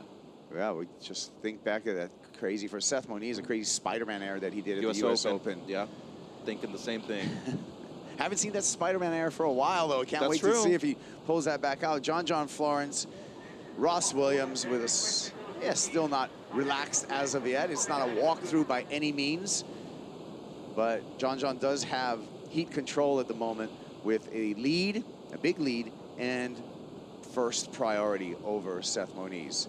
Let's take a look at the two-time world champ, John Florence. He's on an incredible list of world champions that we have here. The Duke Hanamoku WSL Championships trophy, and here is past 20 years of world champs. You got a favorite one there? Oh, Andy Irons for sure. Three-peat, 2002 all the way to 2004. Definitely my all-time favorite surfer. What about you, Kipes? I'm still going. He's not on the list, but Mark Akalupo, because I'm a goofy foot. Part of the union. Part of the union. Yeah. So hey, Aki was what 1999. 99, and then Sonny 2000. Sonny Hey, you know what? I take that back. I'm gonna go with Sonny Garcia 2000, the Lion. Here we go. Moniz, another Hawaiian off the bar. Oh, buckled. That was surprising. He was set up. You could see the anticipation also for Seth Moniz, knowing that he got a good wave, well overhead. Let's check out what happened, Mitch. I don't know if you saw this too, but I felt like he was smiling on the bottom chain. You can see right here. He's kind of eyeing up the section. He's like, oh, yeah, I got this. Yeah. And all of a sudden, he just loses control of his board. I mean, it was that one little wobble that he had, the reverb coming towards him, Kai, when he lost control of the board. And I feel he was kind of far up on his board as well. He was pretty forward. You know, pretty narrow stance on that one, too. Yeah. Man, missed opportunity, though, for sure. That certainly got us by surprise. Well, and it could change the rhythm of the heat, too. You mentioned SURF, the acronym that he has with Doug Silva right there. That was the wave that maybe would have gotten him back into the rhythm in these last 8 minutes. But unfortunately for Seth right here, it's a miss, and he's going to have 7 minutes to try to regroup and get that 9 that he needs. Yeah, and, you know, this is doing nothing but burning the clock down for Seth Moniz. He's going to be under priority right now with John Florence. John has a high heat IQ. Oh, yeah. Now, think about all of the drills, not just all the heats that he serves, but the work that he does with Ross Williams. Those guys are doing heat drills all the time. And John has the best sparring partners in the world. There's Ross and Sakura Johnson. John has some of the best sparring partners you could ever have. His brothers, brilliant surfers, Ivan and Nathan. So John's been raised with built-in sparring partners when you talk about like playing heats. Incredible athletes too. Yeah. I mean, guys that will keep his pace and maintain that pace for a long time too, Kaipo. He's not only had it for his entire lifetime, got to consider Luke Swanson, what he's been able to do with John at his side as of late too. Incredible young talent coming out of the North Shore. Yeah, hotbed for talent. John with 6 minutes remaining in the lead, paddling up against the current. Yago Dora getting focused. Our defending champ here at the Vivo Rio Pro. Yago Dora, he'll be matched up against Crosby Colapinto in heat number 6 of this round of 16. Can Dora go back-to-back? It's hard to say no. It's hard to say no. It's hard to say no, especially with the rhythm that he's had the last 2 events. He's coming off a finals appearance in El Salvador. And it's not just a finals appearance, the way he surfed throughout the entirety of the event. But then we talk about the incredible progress he has made within airs, and it's all due to the repetition that he's had in the wave pools, as you mentioned, during that event over there. But his variation in terms of the airs, the grabs, it's superb, Kipes. Yeah, it's been interesting so far. Yago's really been keeping it on the rail in this event. But that's just showing, to me, that's showing composure, right? You don't have to flare up every single time.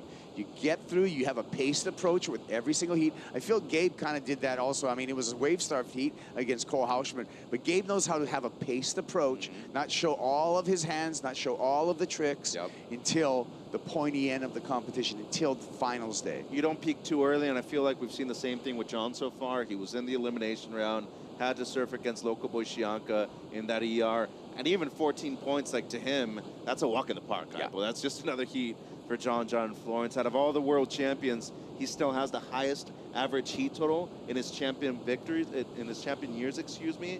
But we're talking about a phenom out there right now in the yellow jersey. And as you had mentioned, the lead that he has right now over Griffin Colapinto in the live rankings, still extremely high.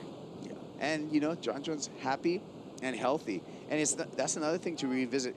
Out of 12 years on the championship tour, we talk about John, he's missed 24 CT events due to injury. Now, just think about if John did not have those injuries, how many world titles would he have? Or he would have at least made things much more competitive than they were, yeah, for sure. But I mean, a couple of times he got injured, and he was way ahead in the rankings, you know, at the time of the injury. So that's all speculation. But the point I guess I'm trying to make is that it's good to see a healthy, happy John, and that's just the vibe and the energy that we're getting this year in 2024. How much more has he pushed everybody else?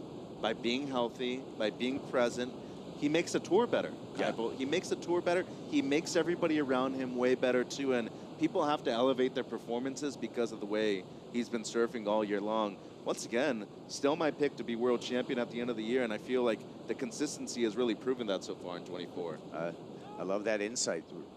We're down to 3 minutes right now, Mitchell, and you see how the skies are dark? They're dark skies right now for Seth Moniz, because now the two-wave option is all but over. Seth Moniz now needs to swing for the fence, under priority, bat it out of the field. He needs an 8.94. Well, he's looking at a right, and it seemed like he had a dig at one right there. And a good amount of distance between bell surfers right now. Kaipo seems like he could have a chance at getting a wave right here in the next 2 minutes. 2 minutes and 20 seconds, and time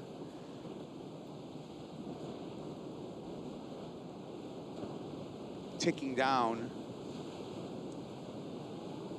And you can see the paddle up current this entire time. Time for a heat check. John Florence, you can see his top scoring ride, that 7.67, and the spread of all the judges in this international judging field.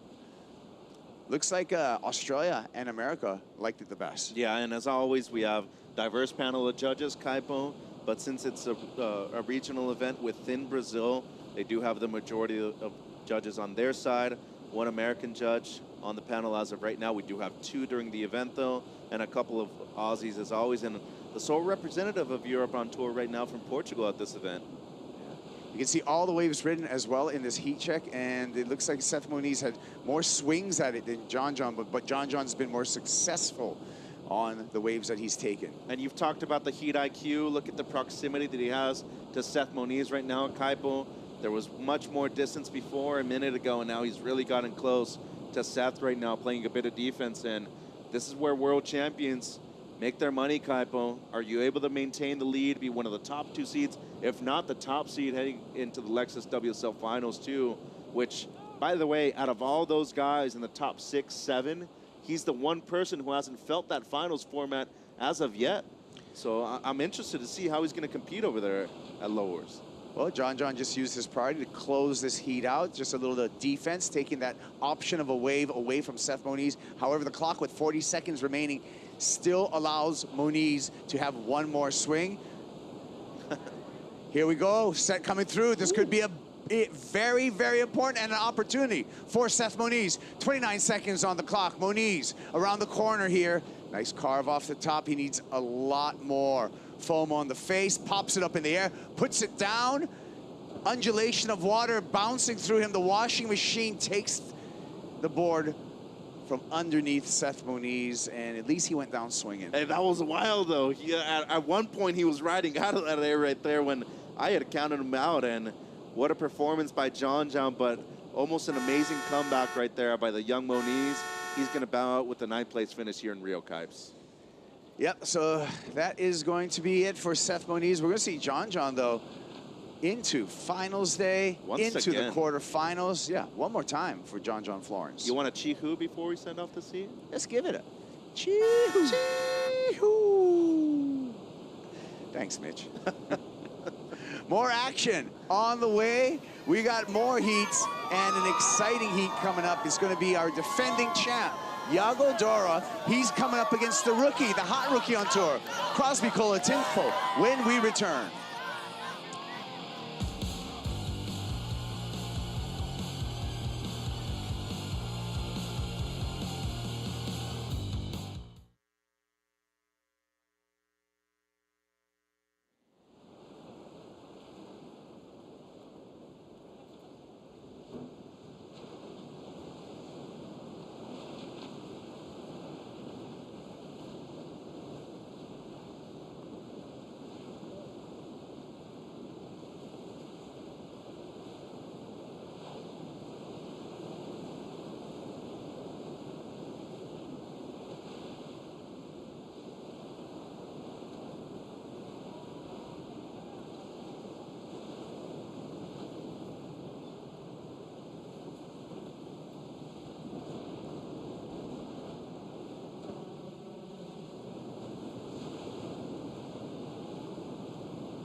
Taking a look back to 2023.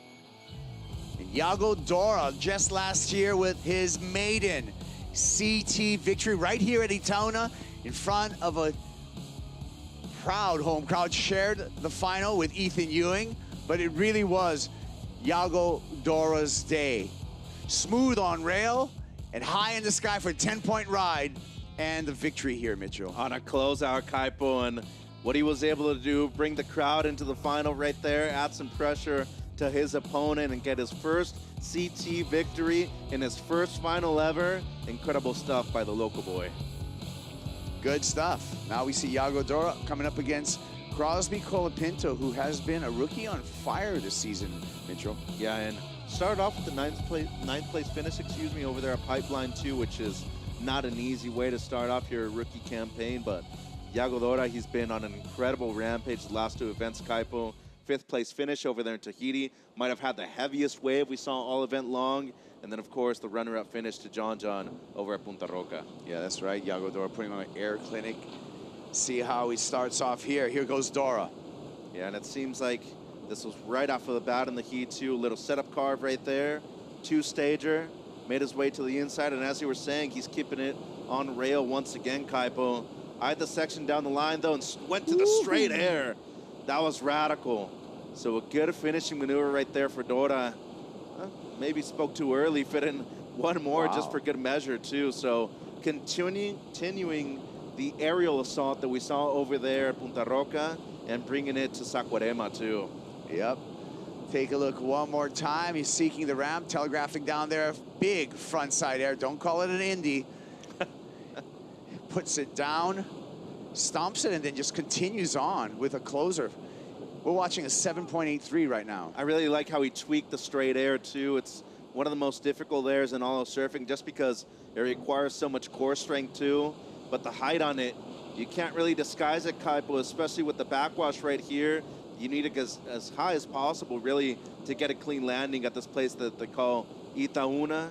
But as you said, near excellence right here to open things up for the defending champion. Not just that, fitting in an extra maneuver afterwards, too. Yeah, that tweaked out frontside grab right there where you get your hand way up by your front foot, straighten out the back foot, get a little tweakage in there, steezy, and the crowd loves it. And I feel like up until this generation, we hadn't really appreciated it as much in terms of the scorelines, Kaipo.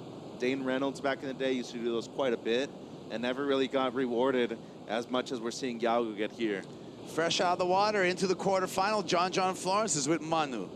Yeah, guys, I'm here with John that is already qualified to the final 5, but it seems to be never enough for you. Is that right? How are you out there? It seems to be pretty tough. Congratulations. Thank you. Yeah, it's so tough out there, and I was like kind of nervous coming up against Seth because he's really good in these powerful waves, and we've had some good battles together in the past. So I just want to do good in this event and win, and yeah, I want to go into the final 5 at #1.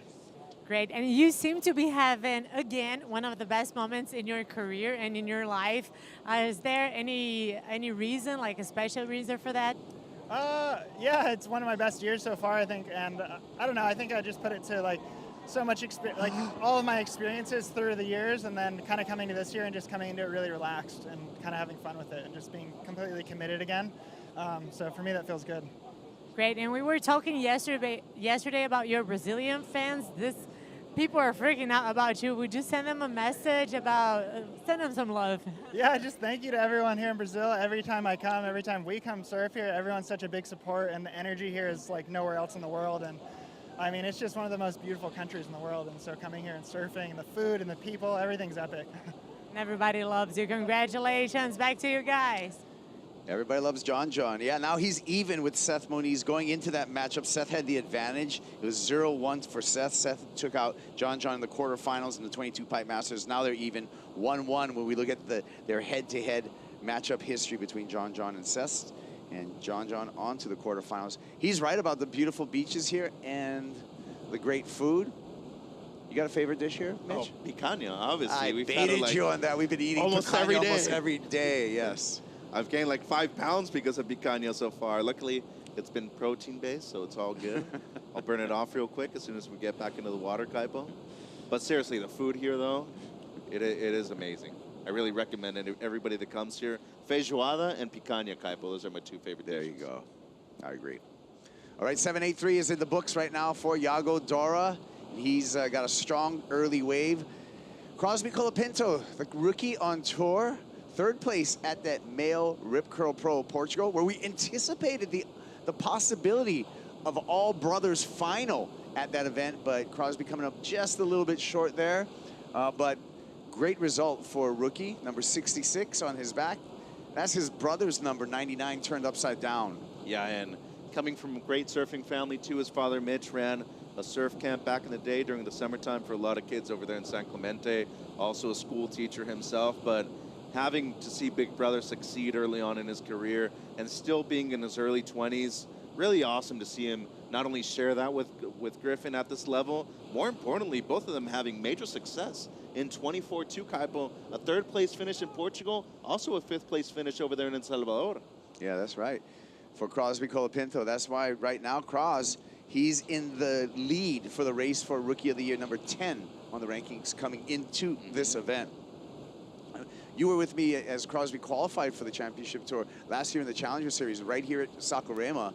And we asked him, what are you looking forward to the most in 2024 on the championship tour? And Crosby quickly replied, surfing against my brother. Here goes Cros. Has to cut it short there in between the ribs. Looking down the line, stabs it for the finish, gets caught up, however, so that will be a no-make for the opener for Crosby Colapinto. And what are the numbers of them surfing against each other so far in 24? I believe they just surfed the one time, Winky right? Pop, Yeah. at Bell's. And it was a pretty quiet heat, but Big Brother had his number.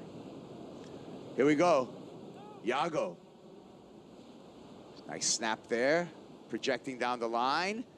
Floats high through that section. Throws it up, puts it down. Wow, that was an impactful air and an impactful landing. Looks like the backwash hit him just at the same time. So he gets bounced off of his board.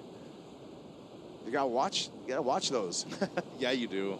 It's never good when you're coming down and the water's coming up from underneath you, Kaipo, but I'm telling you, my guy's on fire right now and he's finding his rhythm so far.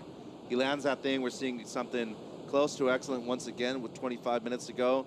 Interesting situation right there. He had to avoid Crosby a little bit, and it's not Crosby's fault. He really couldn't go either way, and the combination before the air attempt was nice. Kaipo had the setup turn, and then the floater, and then went for this amazing air. I mean, he pulls that off. We're definitely seeing another big number, but as you said, backwash coming in from underneath him, that's difficult with the landing right there, and it can be very dangerous. Hey, Mitchell, let's go down to the beach and see what Strider Wasilewski's doing. Down here on the beach, it's, you know what, when you look out here and you see the tranquility, well, kind of the stormy conditions, you can kind of feel like, all right, you know, we got a day at the beach here, but then you turn around and you see the beach down here. It is absolutely insane with all these people and how much fun they love this place. It's just a kind of a great atmosphere on the beach. Everybody loves it. They come down, they get right in the sand. The show's free. Come on down to the beach and see us. Yeah, thanks, Strider. Yeah, and the sand's nice and clean. Here we go. Crosby finds this lined up left. Couple of bangs on the backhand there for Colapinto. Got more opportunity down the line. Has to cut a little bit short, but he wants to make sure to ride out this one complete to get his name right in the game against Yago Dora. Take this one in, go catch a Red Bull jet ski ride back out. Yeah, that last turn was interesting. It seemed like when he was coming off of the bottom, he got just a bit stuck right there, but no doubt going to be his best score so far. The last of Yago comes through as a 3-1-7 Kaipo, and this is going to be a decent answer back for the Cross. Big first turn right there. Really love the commitment aspect of it.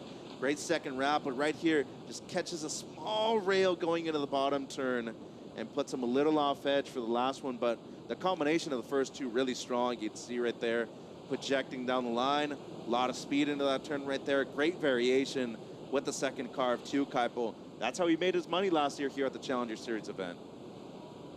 Yeah, and then you see that was a rib and just a warble going through that wave, and that kind of threw him a little bit off, but that should be a decent score for Crosby, and he'll get right back in the game. Not the 9.5 he needs to take the lead, but he'll be right back in the game.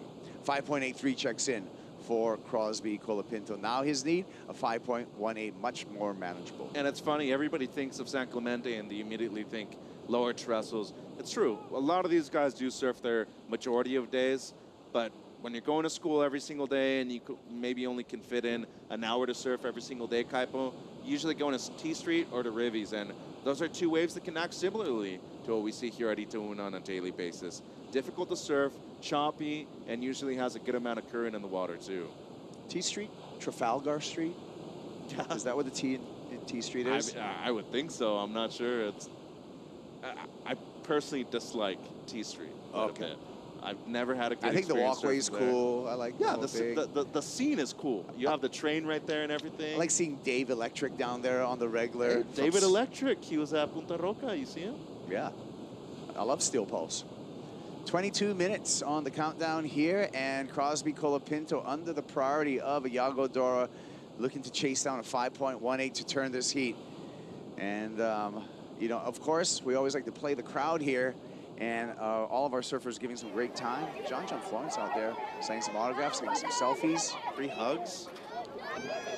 Those are valuable, Kaipo. Two-time Olympian now, two-time world champ. Can't be giving those out for free. It's cool, though. He's taking his time with the fans. What a great crowd. How many photos do you think he's taken this week so far? In the 1,000%? Yeah, in the thousands, a couple thousand probably. I just wonder, you know, I want to look at the John photo history and see, does he use the same facial expression every single time? Or does he vary it? You're pretty famous over here, Mitchell. No, when you take I'm all your not. when you take all your selfies, do you use the same facial expression, or No. do you switch it up? I usually go peace signs a couple. I usually go double shaka. Yeah. Sometimes I'm a little bit more stoic, but okay, I'll switch it up. All yeah. right. Diversity, the spice of life, kind of. I couldn't agree more. 20 minutes on the clock. Yago Dora paddling against this rip. We're expecting big things from Dora. We've already seen some fireworks and some big air attempts. He did put one down for a 7.83 and a couple more attempts that he's been put out there. Can't wait to see what happens when another ramp presents itself to Dora. And I think it would be really smart of Crosby right here just to be able to catch a wave under priority, secure the lead, eventually try to work on your low score too. 5.18, it's not impossible. It's easily doable with a single turn too, Kaipo. And I really want to highlight Crosby's experience so far at his young age. Runner-up at the U.S. Open last year against Eli Hanneman. He's had great results in a diversity of waves. Here he goes up and riding now. No stranger to a beach break. Crosby Colapinto finds a double up here. Warble to deal with, backwash to deal with, but Crosby iron legs it through that turn. That was impressive. That was some difficult water to negotiate. Still, a lot of bounce to the ounce on this one, but Crosby gets free on the corner. Double up on the inside is going to give him a little bit extra room to move. Snaps with a little fin throw to finish. Not an easy wave to surf, but some solid surfing from Crosby Colapinto. 5.18 is the number he needs to reach. I think he did it. Oh, no doubt, and especially with the commitment aspect of the first turn too, the size of the wave on the outside of Kipes. Yago looking to answer back. Dora's little hung up there, but gets the chip in. Double up section down the line. Has to float through that one, and the bounce is getting to Dora. He's going to stick with this one.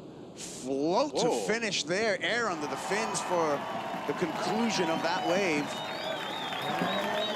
So nice back-to-back. Looks like Yago had to battle a little bit more, didn't have as much open face as Crosby. Crosby had a bunch of backwash and reverb on his wave. Interesting to see how all this is going to pan out. Yeah, I'm with you right there because it wasn't an easy wave to surf for either guy, but Yago definitely had the much harder wave to surf right here. I mean, just a lot of chop on the outside. It took him a while to get into the wave too. A little bit of a setup right there. He's behind the section for a while, but once he makes it back onto the open face, great use of the little amount of speed he had right there, and somehow was able to project down the line and into the whitewater right there, Kaipo.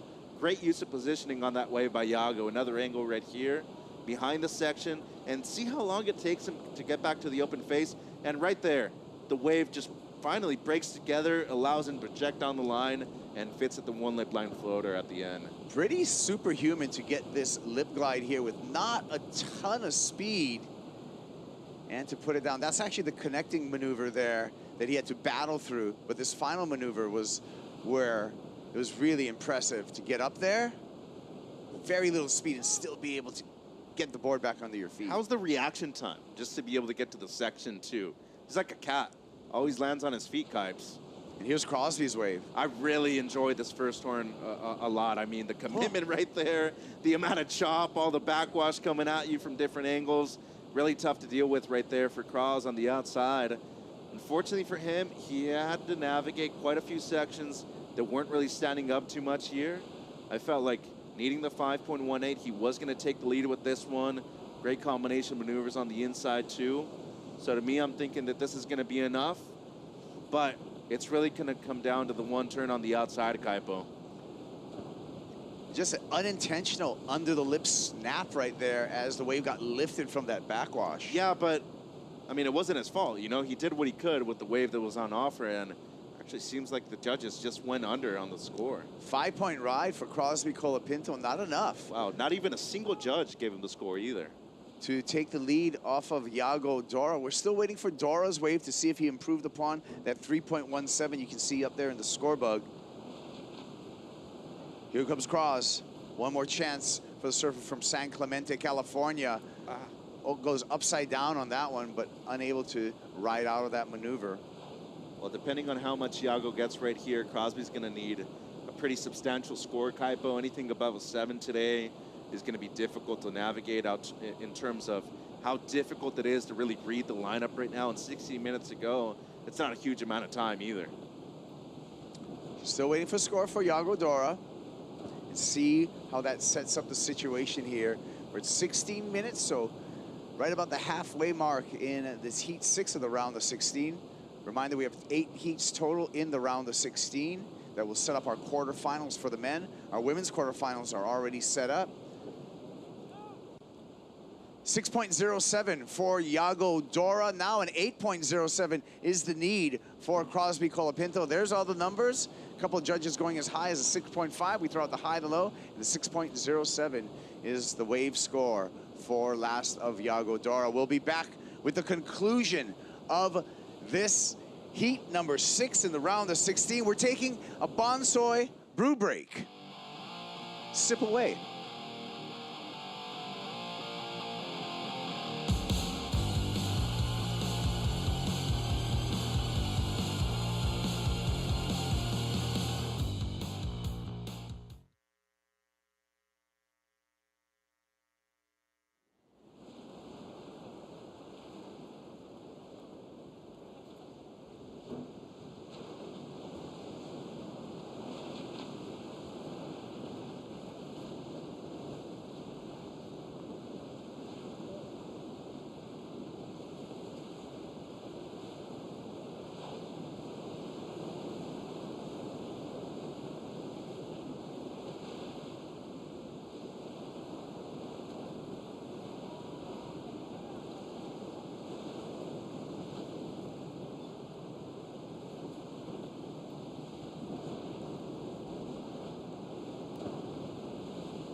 Taking a look at the 10 for Yago Dora last year in the final for victory here in Sakurama.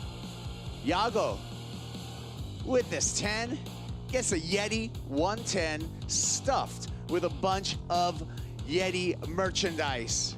That's right.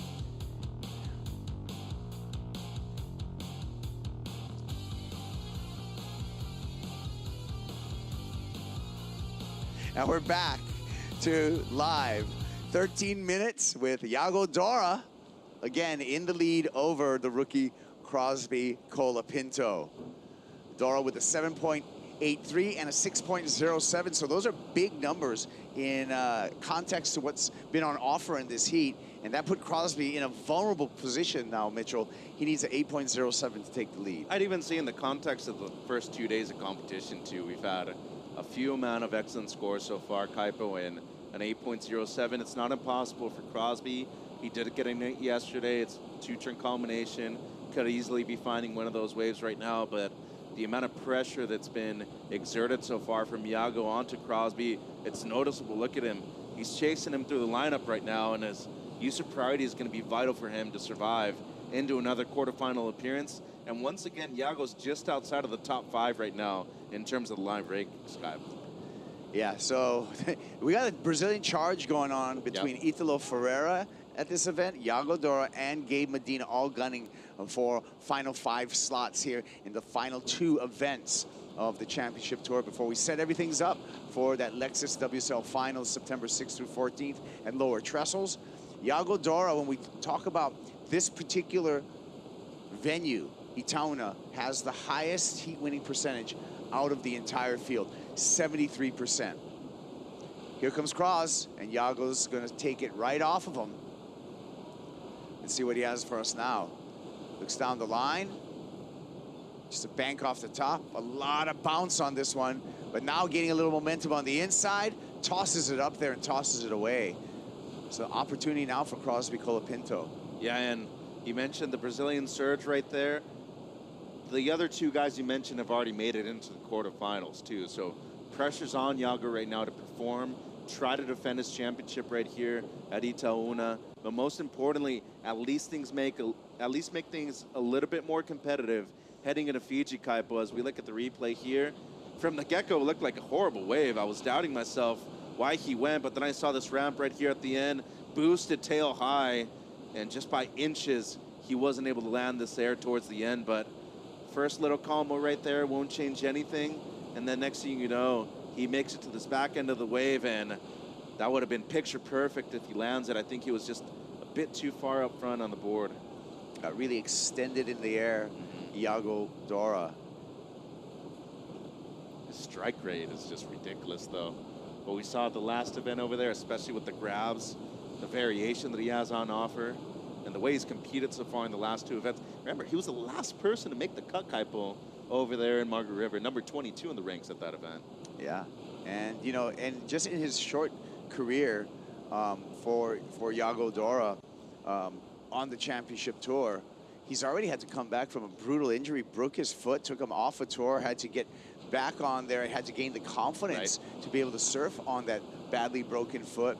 6 years on the championship tour for Yago Dora, and came back through that adversity and actually came back stronger than ever. I agree.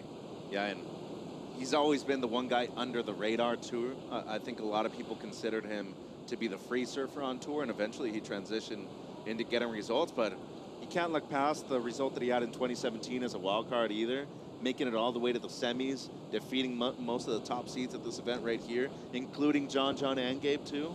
And Nick Fanning that year. He beat 3 world champs as a wild card in 2017. Back then when we were calling Yago the Skinny Goat, was his nickname. And that's really was his debut to the competition world, right? Because before that, Yago was known more as a free surfer and appearing in a lot of Volcom's features and so forth. But then once he got the mindset, got that contest mind on, he's been one to watch and a hard one to battle with, as Crosby Colapinto's learning that right now. Let's go to Strider right now. He's got a special guest. I do. He's checking his brother right now. He's up high. There's a set coming, so he's kind of paying interest to the set right here and to see if he's going to catch this wave. He's pretty intent on watching his brother and sending him out the vibes that he needs to have. So he's calling a good wave. Is he going to get it? That's the question. Doesn't get it. That was it. Come on. Maybe. No, that's not it for the heat, but tell me, like, he's got priority. He's got an opportunity right now. He needs a big score. How does he feel coming into this? Well, I feel like there's pressure, but at the same time, there's not pressure because he's against Yago, and Yago's such an amazing surfer that it's kind of just, it's an easy mindset. You just go out there and you give it your all, you know? You don't have to worry about like, oh, should I do a safety turn here or whatever. It's just like you're giving it your all no matter what. So for that, I think that's a good mindset for him. And then, yeah, now what? There's 9 minutes left or 8 minutes. I think he needs an 8. So, yeah, just got to wait for a bomb and look for 2 big turns. He got an 8 yesterday, so we know he can do it. So give it your all no matter what. Is that what you're going to do in your next heat against Medina? Oh, yeah, no brainer. 100%. How you feeling about that one? I feel excited. I heard the waves are going to be good, and, you know, Medina's going to bring the crowd. So, you know, I'll probably have silence when I do my waves, but I'll just have to give myself my own cheers. All right, well, there'll be people cheering for you back home. Good luck. Thanks for your time. All right, thanks, Strider. Right on. Yeah. Griffin Colapinto, world number 2 currently, and the last airbender just coming through that man right there. That's going to be a quarterfinal up against Gabe Medina, and he's right. The crowd comes into a factor there because they will be cheering at the top of their lungs for Gabe Medina. And then, when Griff gets on a wave, not as loud, Mitchell. Not as loud. Hey, pressure's a privilege, though, Kaipo. Pressure is a privilege. You should look at it that way. And knowing Griffin, the way he's competed the last few years, especially after missing out at lowers the first 2 years of competition, Kaipo, he should be thinking of that way. Number 2 in the world, act like it. Yeah. Oh, and he knows it. I mean, he's got that meditation approach. He's got the calm mind. He's got incredible natural talent. But I think he's combining that. Even when he first got on tour working with Jake the Snake Patterson, and Jake gave him the nickname the Sponge just because he was so quick to absorb all the information. I mean, yeah, what more can I say? I can go on and on about the assets of Griffin Colapinto and what he's brought to not just California surfing, American surfing, global surfing. And in the short span that he's acquired it, too. And that's what's crazy about the year that Crosby's been having so far. He's done it in a matter of events, Kaipo. Yago fitting some turns in between the lump and the bump, throws that one away, no harm, no foul. And Crosby will still be waiting for a quality wave and needing an 8.07. So Yago just taking a chance at that one, but no problem with that incompleted wave. Yeah, and just over 5 minutes to go. Crosby's still looking for the excellent score right here, and it's not out of the realm of possibility. He does need to be on a wave, and as Griffin was pointing out, it's all going to come down to willpower right here towards the end, Kaipo. Can you be in the spot to potentially get that wave? Yeah, we know Crosby scored 8.17 yesterday, so that's over the mark that he currently needs. So if he's able to just replicate that performance on a wave that presents himself, and that 8.17, I believe, was just 2 big backhand hooks, right? All it takes. Quality over quantity, Kaipo. We saw it last year at the Challenger Series event. These are his kind of conditions. Just as good on the backhand as he is on the forehand, and truly have appreciated what he's been able to do this year as a rookie. Him and Cole, though, it's a tight race for Rookie of the Year right now. Take a look at our top scores from this event. Munster 9 from Italo Ferrera, 8.83 from Cole Hauschman. Cole out of competition. Italo on that top 4 again with that 8.5, and there you can see Crosby's 8.17. Yeah, and he still lost that heat even with the 8.17 too. Italo was able to edge him out with the 7 at the end of the heat, but right here with 4 minutes to go, he does have priority. Kipes looking for his best result so far in his career here in Saquarema. A lot of pressure on his shoulders right now, though, going up against the defending event champion, Yago, who surfed a great heat too, 13.9, nearly 14 points on the board so far from Yago. And he's had a much more different approach in this heat in comparison to Crosby. Yeah, I like the way that older brother Griffin put it as far as Crosby's mindset right now, is that he needs an 8, so he just has to go for it. It's not like he has to figure out a 6.3 or something. Here goes Yago, looking for a ramp, but not going to find it there. Crosby still on the paddle, and still has 3 minutes and 25 seconds of opportunity. And the crowd's going, wow. Geez. Yeah, well, same thing you said. We'll probably see that tomorrow in the heat with Medina against Griffin. Right now, everybody's on the side of Yago, and they're making a ton of noise when he's on the board, Kaipo, but with 3 minutes to go, as soon as Crosby's up and riding, they're going to be as quiet as a mouse. And he just needs a wave. I mean, he hasn't been able to catch a wave in, I want to say, 15 minutes now, so he's just been starved out there in terms of the quality of the waves he's been looking to choose. Again, winner of this heat will go up against John Florence in quarterfinal number 3. Woohoo! Don't get me excited. I already am. Still got 2 heats to go. This next one's going to be pretty sick, too. As we get into these quarterfinals, we got some big names, high performers. I mean, this is setting up to be a very, very exciting finals day, potential finals day tomorrow. Of course, we have all the way through Sunday in our waiting period, today being Thursday. And of course, the top 5 conversation too. Ethan Ewing coming up in the next heat against former finalists at this venue right here, the Challenger Series in 22 for Ramsey Buayam. A lot on the line right now, Kaipo. I'm excited. Yeah, that 22 final with Ramsey, Gabe Medina took that final out, correct? We called that, yeah, of course. Alien versus Predator, yeah. Remember? Good call.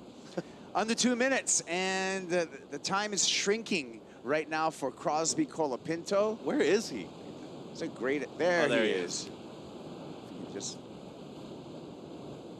That's the guy we're looking for, because that's the guy that has priority, and that's the guy that, you know, has the opportunity. Down to 90 seconds now, so it's going to have to be one of these next 3 or 4 waves coming through a jumbled lineup. The good thing I will say about paddling this long, Kaipo, at least you're getting into a rhythm of what you need to be doing in terms of explosiveness once you're on top of a wave, but it can be exhausting, and especially in terms of the mental fatigue, it sucks. I mean, that's just what it is. It plain sucks when you've been paddling this long, you haven't been able to catch a wave, and you're still needing that excellent score, and then your opponent's just right behind you, just reminding you that he's there the whole time. Yeah, surfing in a rip, looking for opportunities, looking for a double up. Here comes a couple of opportunities potentially for Crosby Colapinto. This one goes under him. Second wave with a little bit better line on it. It's still not a ton of energy. Hard to tell from up above here, but it doesn't look like it has enough energy to really break on the sandbar right there. Well, if there's a positive note out of this heat, despite the outcome for Crosby, Matt Biolos and the whole Mayhem team, they're going to be stoked. They're going to get some Vissel CT Shaper rankings. Good point. This was a friendly fire for a loss by Mayhem. So regardless, he was going to get a quarterfinalist out of this heat. 20 seconds is going to be the last opportunity. Will it break? I don't think so. There's just too much of a rip sucking out to sea right now. Yeah, and impressive performance once again by Yago Kaipo. As you mentioned, coming into the heat yesterday, all on rail, here was able to diversify it a bit more. Strong stuff once again. He's going up against John in the quarters.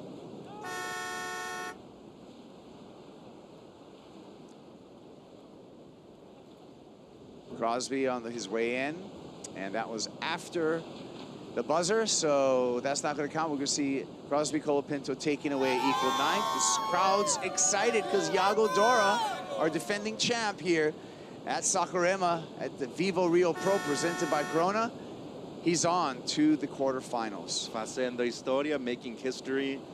The green and yellow right there, Kaipo. They got every member of the championship tour from Brazil on that flag right there.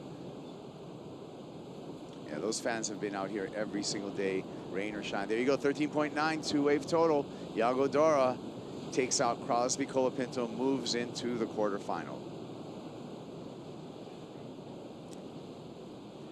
More action on the way. Ethan Ewing coming up against Ramsey Buayam when we return to action here in Sakurema.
The Vivo Rio Pro presented by Corona is brought to you by Vivo, official sponsor of the WSL in Brazil. By Corona, this is living. And by City of Sakurema, official host of the Vivo Rio Pro presented by Corona.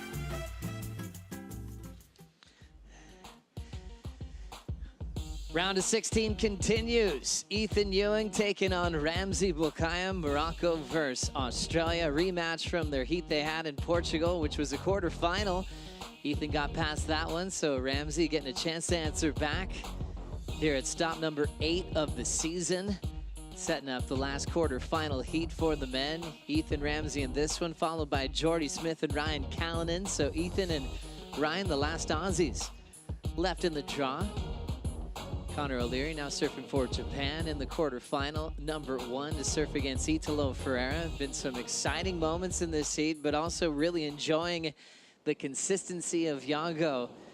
Looking to go back-to-back with his titles. Joe Turpel, Jesse Mendez, a CT surfer, Triple Crown champion. Great call, Malecki, on Yago Dora, having the consistency that he's had. Yeah, you're looking really good. You called that he was going to go all the way. He's in the quarterfinals. The Malecki's on fire. Yago's ripping, man. It's so impressive. I think even when he's not getting the biggest scores that you expect him to get, like yesterday he wasn't the highlight of the day, or today Italo being so far, but the surfing, the type of surfing that he applies in this wave and the type of energy in the wave and the rhythm that he has just matches perfectly, and it's second to none in my opinion here. So that's why I just love watching him so much in these conditions at Itaúna. Great call, great read, and we've got plenty of time to go in this heat. Ethan Ewing versus Ramsey. Buayam getting into a crazy roll in pumping conditions at Teahupo, and even got past the greatest of all time, Kelly Slater, on the way to that semi-final result. His personal best so far with an equal third. Man, Ramsey, it's, I mean, everyone expected so much from him, and he's actually delivering. Starting the year off very well at Pipeline, beating Jack Robinson in that small backdoor day, which is very tricky for goofy footers, but we know that his strength is his backside tube riding.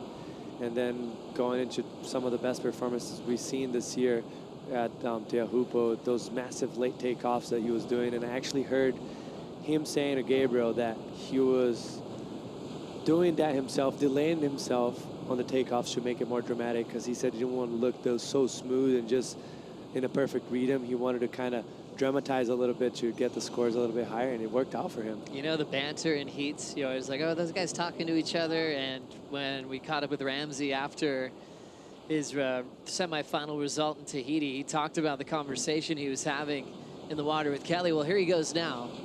A lot of speed there, just kind of high-lining, avoiding that section to drill the finish, but ends up over-rotating and ends up incomplete on the start. So priority with Ewing as Ramsey picks himself back up. Let's hear from Yago Dora with Manu. Yeah, guys, I'm here with the defending champion. It seems to be really tough out there, but you had a happy end and you seem to be pretty happy too. You caught a few waves, but one special really hard to surf, and everybody was yelling, you ripped it. How did you feel in that moment? Congratulations.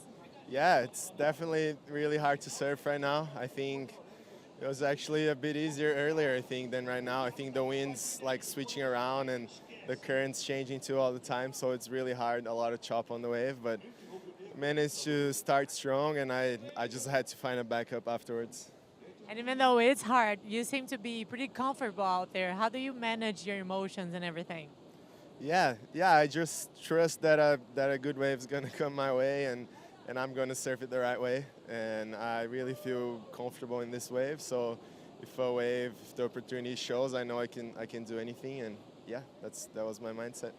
Now you're closer to one more title in Saquarema. How is you go home and do you rest a little bit? A lot, actually. How do you feel after you leave here for the other day, the finals day?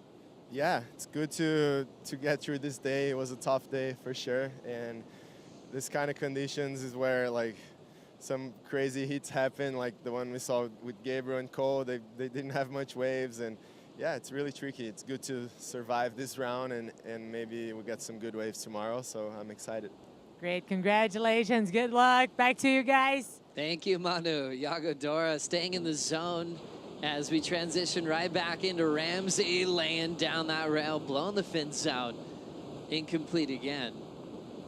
I was talking to Pinga, who manages a lot of these surfers, and he's like, this can actually be a very busy time for all the Brazilian talent on tour, because they're finally home It's a chance to connect with sponsors, sometimes sign new contracts.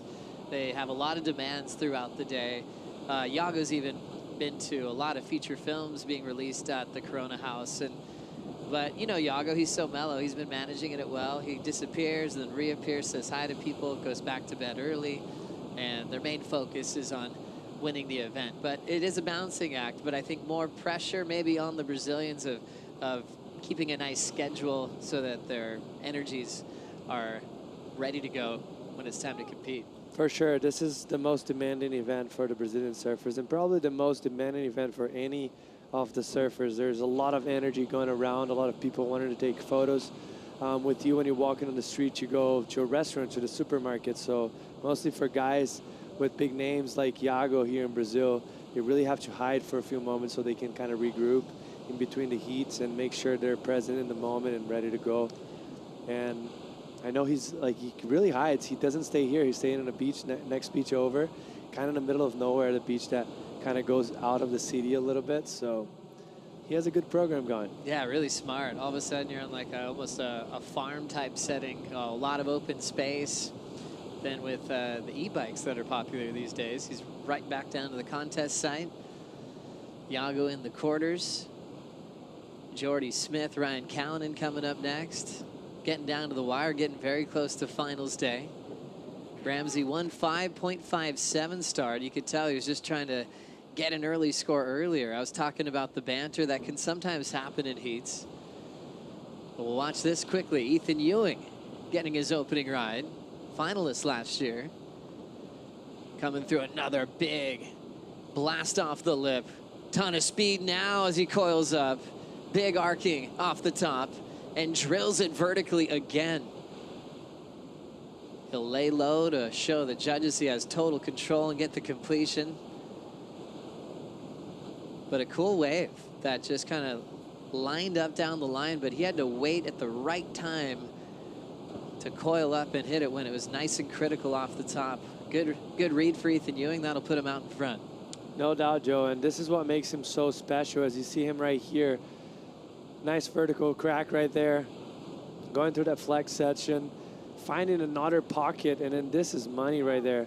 The way he's able to apply the right amount of pressure on his toes and heels at the right time is just very impressive. Making the turn always looks more impressive than you expect from him. So it's just perfect technique, really. That's all you got to say it. As you see it right here, this is a good section, but not for that big of a turn. Look how much spray and how much damage he did to that section and finished it off very strong. Caught the rail a little bit on that last turn, but this is what I was speaking. Look how much torque on the upper body to bring that board up vertical and how he drove through that turn instead of just stabbing it.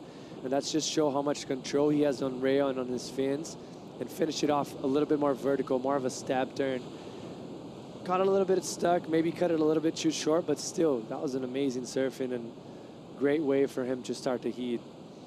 Cool to see the difference between backhand and forehand with Ethan's rail work so celebrated. At a lot of the rides that we have on tour, we get so much time to enjoy. It's brought him to titles at J-Bay, at Bells Beach, great performances at Sunset and beyond. But then the comparison to him going backside with his transitions, are you seeing a big difference there? I think over the last few years, he developed so much his backhand. And one thing that I think it's very similar from both ways, and as I mentioned on that previous wave he had, that third turn right there, he's not the type of guy that uses the bottom of the board so much. He uses when he needs to, but he's very good on laying on rail and driving through the turn and generating speed and acceleration through the turn. So as much as there's a difference on approaches frontside and backhand, he keeps that rail engaged on both ways, and that's what it's very impressive from him, and that's what keeps him the effortless speed. Like, it seems like he's not putting any effort in. That's just because he's so technical. The flow is amazing from Ethan Ewing. Adding more volume because of his size, but volume might also be trending with the best surfers in the world. Yeah, I mean, it's everyone. I think Gabriel was the first one to really add volume to it, identifying that you needed to look big in those chunky conditions, which it's not the average type of surfing that we have on tour. It's always bigger than you expect on your home beach break, where most of people surf. So you really need that foam under your feet. And then John came up, backing that up and really showing how important that was. And now those guys were doing so well on those type of boards that everyone started to do it as well. And he also looks like he uses a little bit longer boards as well, like maybe an inch longer than probably a guy his size would do it. And it makes his surfing always looks very crisp and big. A lot of giants on tour these days. A lot of big guys from Ramsey to Ethan, looking at the next heat with Jordy and Ryan. Crosby just went down to Yago, Dora. We had Cole Hausman. He had a very close loss to Gabriel Medina earlier. I think that's also due to the workout programs being more specific to surfing and what's needed to really build your physique, to be powerful, but also to be flexible at the same time.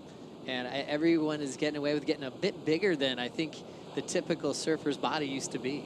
Totally, and it was also like being tall was also always a dilemma for surfing. No, it's not good to be tall because you're so dominated by normal standard sized people or even shorter.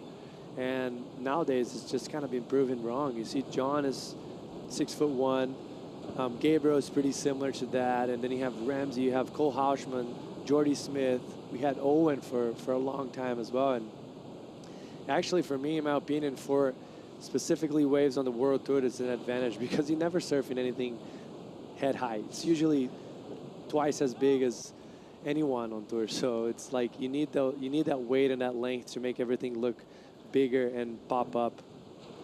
Ramsey Buayam needing a 6.18 to take the lead off Ethan Ewing to get to another final series. Had one in Portugal, then the semifinal in Tahiti. What a great year on tour. Not his rookie year, though.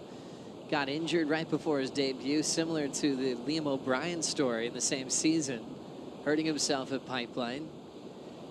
Got himself back in form and ended up being the first replacement this season when João Chianca got hurt. Got to surf in all the events of the year. Put up some great numbers. Made the cut. Will be also starting off in 2025 against the top 34 again. Everyone got to celebrate that comeback for Ramsey, getting nice and healthy, but it hasn't been the smoothest year. He's hurt his shoulder right after Pipe. Was stressed about that because he knew he had to head to Puerto Rico for the ISA for the Olympics. He's had a very busy but successful year, pushing through those injuries really well. Yeah, and I mean, this is what it takes sometimes. It's just your head has to be strong, and he actually pulled it off. Went to Puerto Rico, did well there, and then went into Portugal and saved himself off the cut with some great results. Looks like Ethan's up and riding. Ethan Ewing fading the takeoff into some open face, backhand hook, water still landing out the back. Digs in on that DHD and frames it vertically. Cool transition. Coming off the carve. Didn't wait to go down to the bottom turn and just went straight up vertical. Already providing a decent backup for the 767. That's great from him. It's going to apply a lot of pressure on Ramsey, and that's the type of wave that he really had to manufacture and put a lot of energy. Even for Ethan, you could see that there's a little bit sense of urgency right there. He had to like generate the speed. He had to really put an effort in order to get a good score out of that wave, and he made it happen. Great tempo from Ewing on this one. Yeah, nice setup right there. As I was saying, just always driving, accelerating throughout the turns. This one just cutting it short to make sure he was in time for this last vertical hit right there. Lots of spray up the top. And just flawless surfing for Ethan. As you see it right here. Cutting it short. Making sure he had time to finish it off strong, and he did that. Cool to slow down the carves that set up everything. Even gain some speed through some of these turns. Yeah, and that's just textbook surfing from him right there. Everything looks smooth. Putting so much power on the back foot to make sure that nose would get very up and vertical. Showing a lot of power and a lot of board control, and looks like Ramsey up and riding. Ramsey, nice comfortable roll in right in front of Ewing. Will swing that first open face hook right in front of the Australian. Big wind up for a power hack to finish. A tidy two-turn combination for the Moroccan. That's great. That's a great comeback from him. He was needing that. Obviously, after probably hearing the first score from from Ethan, and then most likely backing it up. And here, just a combination of two very strong maneuvers. First one just beautifully on rail, and then this finish right here. Lip coming down, putting the bottom of the board, but redirecting the nose, getting up vertical, and then switching it up to the tail. Just amazing effort for him right there. He's going to get a solid score for that wave as well. His best so far. A couple of falls to start for Ramsey. Last number dropping in for Ewing at a 6. So Buayam was put in a combination. But with that wave, he'll be right back in the heat for a chance to surf in the quarterfinals. Ramsey always talks about his father who passed away. That's his inspiration. Passed away a while back, and said everything he does is for him and his memory, to make the tour, to never give up. His mom, Dutch, moved him and his brother to Europe at a young age, and over to the junior series that he got to compete in. Met a lot of great friends, started going to Tahiti very young. We saw how comfortable he was there in his first start, but with great relationships like Tikanui Smith and many local guys there. You can tell he's so well traveled. He was so prepared for the big stage. And representing Morocco so well. He's already featured on some buildings out there. Big paintings, murals with his face on it. Said that meant everything to him when he qualified for the first Olympics for surfing in Tokyo 2020. Got home and there's his face painted on a side of a building in his hometown. Emotional moment, but also gave him more motivation than ever to do his thing. Yeah, it's, I was so stoked when he got the call to actually join everyone back this year on tour after that injury in the beginning of last year. So well deserved for him, and he's looking sharp, man. That last wave was on rail, very hard to do. We haven't seen that many good carves like he did on that first turn on the last wave. He's looking good, and also starting kind of slow. He's the type of surfer that sometimes gets very angry in the water, and then he kind of goes to a weird moment in the heat. But this time he was really able to, like, he's looking more mature, you know. He was able to identify, like, hey, not the start that I was hoping for. Ethan obviously starting with the right foot forward, but I got to keep calm, and he looked collected on that wave and looked like he was in the right track. I was talking about that conversation earlier, what you could say in heats to your opponents and where your adrenaline might take you, especially when the waves are pretty scary and big, but you're going for it and you're getting some of the waves of your life. Ramsey said he was just so psyched and ready, and he had to get himself fired up because it was so big and hollow. Paddles up to Kelly and is just like, I'm ready to go on anything out here. Like, let's go, let's go. And Kelly's just kind of looking back going, okay, you know, because, you know, Kelly always got tagged with like mind games and heats or talking.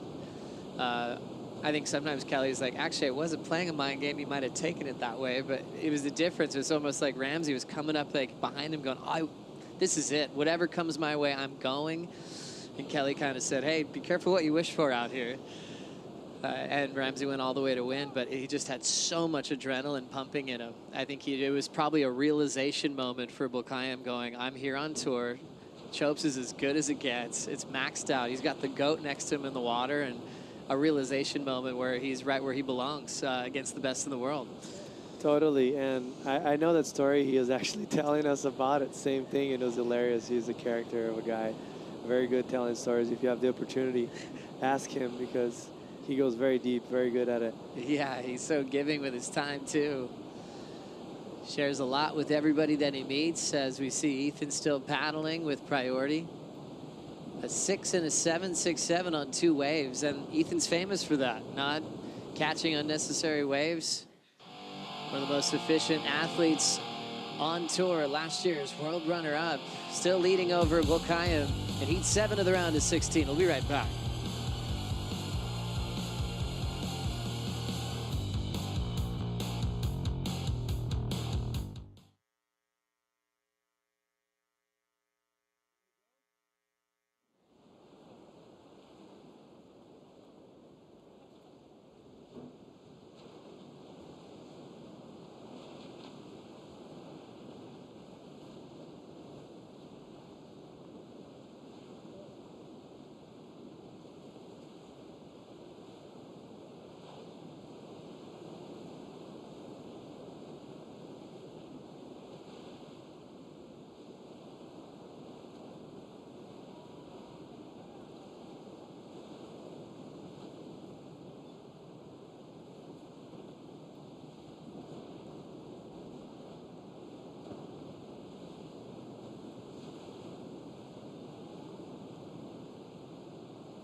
The Vivo Rio Pro presented by Corona is brought to you by Shiseido, official sunscreen partner and global sustainability partner of the WSL.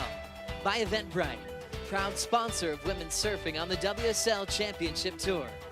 And by the state government of Rio de Janeiro, official partner of the Vivo Rio Pro presented by Corona. Ethan Ewing still leading over Ramsey with 10.5 to go in Heat 7 of the round of 16. Great view of our entire village here on the beach. Let's check in with Manu. So, hello guys, the waves are huge, but I'm gonna get some surfing here with Natura Kayak in this mechanical surfboard. Turn it on. Just a little bit, okay? Oh my God. Woo-hoo.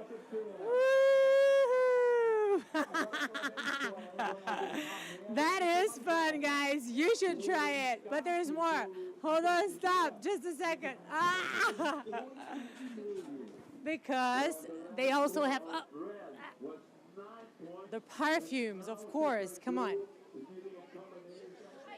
Look at all of this Natura Kayak. Oh my God, I didn't even know they had so many kinds. This is the one my husband uses, and it's just delicious. I love it. They also have this part where they show plastic that they recycle to make the bottles of Natura Kayak. Isn't that really cool? Well, feel the power of freshness. Back to you. Obrigado, Manu. You're always having the best time in our activation village. A lot of different things to check out, courtesy of our great sponsors for this event. Always want to see what the wave of the day will be. Brought to you by Natura Kayak as we see the wrap from Ramsey hopping out of the inside corner and now chasing a 7.35. Ewing still out front with his top two there. Ewing feeling some pretty big shoes for the Australian contingent, hoping for a big world title. You know, we've been talking about the domination of the Brazilian Storm. John getting a couple of titles in there, which just reminds us it's been a while since Fanning won his third world title back in 2013. Year before, Joel Parkinson won in 2012 for his world title for Oz. So right now, Ewing trying to bring one back for a very passionate surfing country. Yeah, it's been a while, and he's actually looking good, you know. If you think about a guy that can do some damage at lowers, Ethan would be a good name for it. On those rides, he looks as good as he gets. The wave matches his surfing so well because he's always so on rail, and it's such a perfect canvas that fits his surfing. And it was nothing short of heroic how close he got after the back injury in Tahiti, where everyone was just wondering if that was it, if he would have to withdraw. People start asking questions about seeding, if anyone would be replaced. It seemed unthinkable to have Ethan be able to prepare in time to be there, and he did it. He went all in on his recovery, and it wasn't like you were watching an injured surfer show up. He looked better than ever. And you're talking about a back injury as well, which you expect someone to come out very stiff, and he looked the opposite from that. And it was so impressive. And it was a big day that he got hurt as well. I was actually out there. It was the Chopu Teahupo last year, right before, and he didn't even do the event, if I'm not mistaken. Had to go home and somehow regrouped in time for it. That was impressive. He's working with Snibs, Mike Parsons down at Lowers, and Mike just kept saying they had little goals in the lead up to the WSL finals on what they wanted to accomplish, and he kept just exceeding every goal every day, and how good he felt because he hadn't been in the water yet. It was after all that time of training, preparing, then it was like, okay, back on your feet.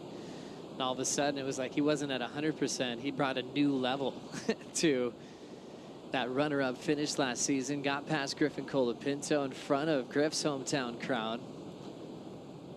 And got very close in the first title match to Toledo. As we see the most experienced surfer on tour in the draw here, Jordy Smith, getting ready for Ryan Callanan, coming up in the round of 16. Jordy's been hanging a lot with his dad. Often brings his pops here to Brazil. And there's Richard Dog Marsh, guy that competed on the championship tour for a long time from a place called Canoa. Provided a lot of talented goofy foot legends like Dog, like Marco Ancalupo. We always talk about Dog's final at Bells with Nicky Wood because it was kind of a grommet final with Dog being 17 and Nicky Wood being 16 at the time. But he won at places like Reunion Island as well. Back then, sometimes the tour would like charter a whole airplane because they're going to a lot of events. So it'd be everybody on tour on the flight. So after a big win, people were pretty excited. And I think there was a food fight on Dog's flight right after that. I keep trying to get more details about that. We'll bring in Gabriella Bryan in the next team and get the full story. Yeah, she might know. She all might that. know. You don't know. So yeah, she'll be joining us in the next matchup. Ryan Callanan, Jordy Smith, to set up the quarterfinals for what looks like a potential finals day tomorrow. Jesse, you're always good at looking at forecasts around here, and a lot of people have some pretty positive outlooks on what we might expect tomorrow morning. What are you thinking? Yeah, it looks great. We're gonna have a lot of size still for tomorrow. Probably not as big as we had this morning. You see the swell dropping a bit in size from what we saw this morning, but still some solid waves. And the good thing that is in our favor is just the offshore winds. They're gonna come tonight, so it's gonna groom the whole lineup for us, and it's gonna make definitely cleaner faces for the surfers. And yeah, that being said, it's gonna be a more performance type of surfing. Predictions on the number of people on the beach tomorrow for a finals day? 28,000. Well said, well said. It's hard to keep track. It's not like there's a ticker right where they check in because it's free. It would be cool. You just come down. It's not like you're selling tickets. How cool is pro surfing? You can just get here, get a good spot on the beach. People get creative. Have you noticed that? They build little sand dunes on the sand first thing in the morning, and they can see above the crowd. There's a ton of them after the end of the day. I've actually seen guys come with shovels before. Yeah. So they were doing that every day in the morning, so they can have a good vision for the surfers, and there's not many people in front of them. Rolling in now with some whitewater. Ramsey just up and out. Taking a look at now 7 waves, his best a 6.33. So just slightly better than Ethan's backup score, but the best number was Ethan's start, a 7.67. The different personalities on how people perform. I mean, I guess if you could wish to have anything, it'd be picking the right waves at the time, not expending too much energy, because Ewing often does it in 2 rides. As we look at the recap for heat number 7, Ewing off to a great start. Ramsey started with a few falls and then surfed his way into rhythm. What'd you see here, Jesse? Hey, this is amazing start for Ethan. Just so far 2 waves, but a solid combination of major maneuvers, that one being said, and then this one driving through the nice bowl and finishing off very strong. Always on rail, always looking clean. So, I mean, it's a perfect recipe for getting big scores. And right here, getting an underneath wave looked like not much, but he really put the energy to generate good speed and finish it out very strong with a lot of power on that back foot, getting that nose very up and vertical and getting a good score off a very average wave. And Ramsey answered back nicely here. Beautiful wrap all the way around. Good finish. Solid on his foot, but he needs another wave, and there's not much time left. So still 2:15 on the clock, and Ramsey without priority. Chasing the 7.35, the Alcina. Continuing on the sand with the soccer balls there. And now we'll see if Ramsey can get a shot, but yeah, pretty tough to crack the strategy of Ethan Ewing. We'll get a solid lead early. Rarely makes a mistake with wave selection or turn selection. Rarely falls. And then he'll have priority to shut it down at the end of a heat. It wasn't always that way for Ethan, you know, in his rookie season. He's worked so hard to build a pretty incredible program of winning heats lately. Yes, totally. And we just saw it on the screen right there. Ramsey was really trying to sell him that last wave, and Ethan had a look, but very composed as usual. But it, like you mentioned, it didn't start that way. His first year on tour was very tricky for him. I think he barely made any heats all year on tour, and that's when we had 10 events, and there's no cuts before. But then there's a lot of expectation after that as well. Is he going to be able to bounce back? And here he is, just proving everyone wrong, I guess, everyone that doubted on him.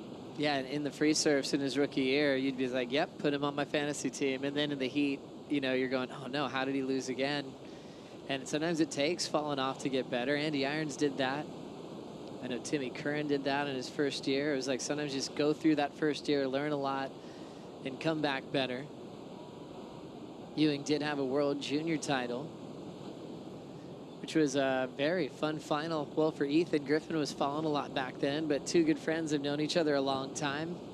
They were the two best in the draw, got themselves to the final, and Ethan got that World Junior title way back at, the event was at Kayama. Now it's about the big stage and the world title that he almost had last year, coming incredibly close with 15 seconds on the clock, and things looking a little bit quiet around the Moroccan. Ethan Ewing's gonna celebrate his second victory over Ramsey this season and work his way into the quarterfinals, making another finals day in back-to-back years here in Saquarema. Really efficient performance there. 7.67 and a 6.0, 2 waves, and looking really comfortable moving on into quarterfinal number 4. Ethan continues, and that will do it for Ramsey Buayam here in the event in Saquarema. We want to wish him the best of luck in the Olympics in Tahiti.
The Vivo Rio Pro presented by Corona is brought to you by Vivo, official sponsor of the WSL in Brazil, by Banco do Brasil, official bank of the WSL in Brazil, by Natura Kayak, feel the power of freshness, by Bonsoy, official milk of the WSL, and by Yeti, built for the wild. Ethan Ewing meeting some new fans and probably remembering some old fans from last year that saw him make the final with Yago Dora. He wants to go one step further and win this event for the first time of his career. Doing a great job this year in the final 5. Check out the live rankings. Remember, Jack Robinson out earlier today in this round. I moved Griffin up to number 2. Always check it out after the event finishes to see where we stand heading into Cloud Break. We've got one more heat to finish today. It's Jordy Smith versus Ryan Kalin. South Africa versus Australia. Goofy versus regular. A lot to unpack here, but a spot in the quarterfinals is on the line. Whoever wins takes on Ethan Ewing, which looks like tomorrow morning on finals day. See that top shelf there? That's the Red Bull Athlete Zone. You got a nice view of the lineup. Some of the coaches like to sit nice and deep down low, like Richard Dogmarsh, who's in the corner of Ryan Kalin, and also in the corner of Gabriella Bryan. I promised you guys she was going to join us for the call here, and Gabby, thanks for coming in. Thanks for having me. It's stoked to be in here with you guys. So much fun. Obviously, Jesse Mendez still here for the call as well. Congrats on what you've accomplished so far. Into the quarterfinals to compete tomorrow morning. Yeah, took the long route, ended up in the elimination round, but it all worked out, and I'm super stoked to have a shot on finals day here. Does that make you flinch at all? Because we always talk about how scary that ER is, and it's an extra heat that you'd rather not be a part of. How do you digest all that? Yeah, I mean, it obviously sucks when you lose your first heat, but I guess I'm kind of used to it. I go through there a lot, and just take it as an extra chance to get out in the lineup and surf without a crowd. And then they get past Joanne DeFay as well. You guys in a similar part of the rankings. A lot of pressure for a lot of people there. Yeah, I try not to think about the rankings, but it's hard not to. But she beat me, I think, last year or the year before here, and I had yet to beat her in a man-on-man. So I had that in the back of my head, and it kind of fired me up. But yeah, I was stoked to get a win on her, especially on left. Her backhand's insane. Do you study your competitors and kind of know what their strengths are? Does that help you form a game plan when you go to compete? I don't really study them, I would say. I obviously watch them whenever they're surfing or competing, and kind of know what they're really good at. Everyone on tour is so good, so no one's easy. As we see Jordy Smith kick out of his first wave against Ryan Callanan. Thanks for joining us for the call, of course. Tomorrow, quarter 4, Molly Picklum. That's going to be an exciting one. And Molly's been surfing well, got past Betty Lou the other day. Do you spend a lot of time with Molly, and what do you take of her surfing? She's insane. She charges too, which is super cool to see, and she's fearless and rips, obviously, and it'll be a really good matchup. We're both the same age, on tour together, living our dreams, so it's super cool. Fantastic. Jordy Smith, Ryan Callanan, 0.2 for our Cal to start. And Jordy Smith just getting warmed up as well. Jesse, it's been fun watching Jordy's entire career, and now turning into the oldest guy on tour here in 2024, and still with hopes of winning a world title this year. Let's see what his first wave looked like again. Yeah, a lot of wobble. We do have a tide getting higher now towards the end of the day, so it's getting a little bit of less curve in a wave. That wave just dying it out. But like you mentioned, it's kind of a good opportunity for Jordy. I see Jordy with thinking about that, you know, like there's a door open for him to crack the top 5, and lower suits his surfing so well. He has previously won there twice, if I'm not mistaken, and the type of surfing he can do, that's a good opportunity for him to clinch the world title for the first time. Yeah, he bought a house there in San Clemente. I think that's a kind of a common thing for Jordy. Yeah, buy property where you're going to compete and then turn it into more success at that wave. Jordy picking up a couple of event wins at the championship tour level at lowers. They recently sold that house, made some good money though on it. So that's a successful moment as well. But Jordy then moved to Hawaii for a bit because he really wanted to focus on pipeline. Gosh, he got good out there, just putting in the time and looking at a real challenging wave. Gabby, a lot of opportunity to catch up about this whole coaching element with this guy named The Dog, you know, and you're part of this crew with Ryan and also Connor O'Leary. I know you guys can do a lot in the lead up to an event, but what does Dog do for you in the middle of a waiting period and during a contest? What are the things that you really rely on him for? I guess, I mean, for this event, the waves were pretty average and small during the late days, so we kind of we're all staying together, so it's been super fun. But he definitely keeps us on our game and makes sure we're out whenever there are waves, surfing the bank, contest bank, and yeah, it's been, like I said, super fun. And Ryan and Connor are like, we've been joking, they're like my tour brothers. They've been great, and I'm super grateful to be a part of their crew. They've been doing some pranks this year. There's been you guys are pretty tight. Sometimes I can't even pick up on it. You guys are cracking up about something, and they probably are really turning into brothers, huh? Yeah, they are. I can't even begin to tell you how many nicknames I have at this point. And yeah, we're not. They call me Ralph, which is a long story, but I love it, and it's their nickname for me. So. Oh, that's awesome. A true family on tour. More time with Gabby Bryan in this heat. Let's catch up with last year's event runner-up, Ethan Ewing, with Rachel. That's it, Ethan. You had a really smart wave selection. You guaranteed your score with only 2 waves. How was that heat for you? It almost looked easy. Yeah, it's definitely not easy out there, but yeah, I was just, I don't know, trying to be really selective because there's so many waves, but there's just not too many good ones. And yeah, Ramsey's such a good surfer, and I knew if he got a good opportunity, he was going to get a big score. So yeah, just trying to be really selective. And being the runner-up here, how does that brings you confidence to arrive here tomorrow in the finals day? Not only for this event, but of course thinking about the rankings, getting closer to your finals spot. Yeah, it definitely gives me a lot of confidence. I feel like this event's really hard to perform with the crowd, and the waves are super challenging. So yeah, just trying to think about good times from last year, and yeah, keep it going. That's it. Keep going because you did well last year. Good luck. Thank you very much. Back to you guys. Thank you, Rachel. Ethan Ewing talking about trying to be selective. Well, he was selective, and it was perfect. 2 waves, great scores, 13-6-7 combined total.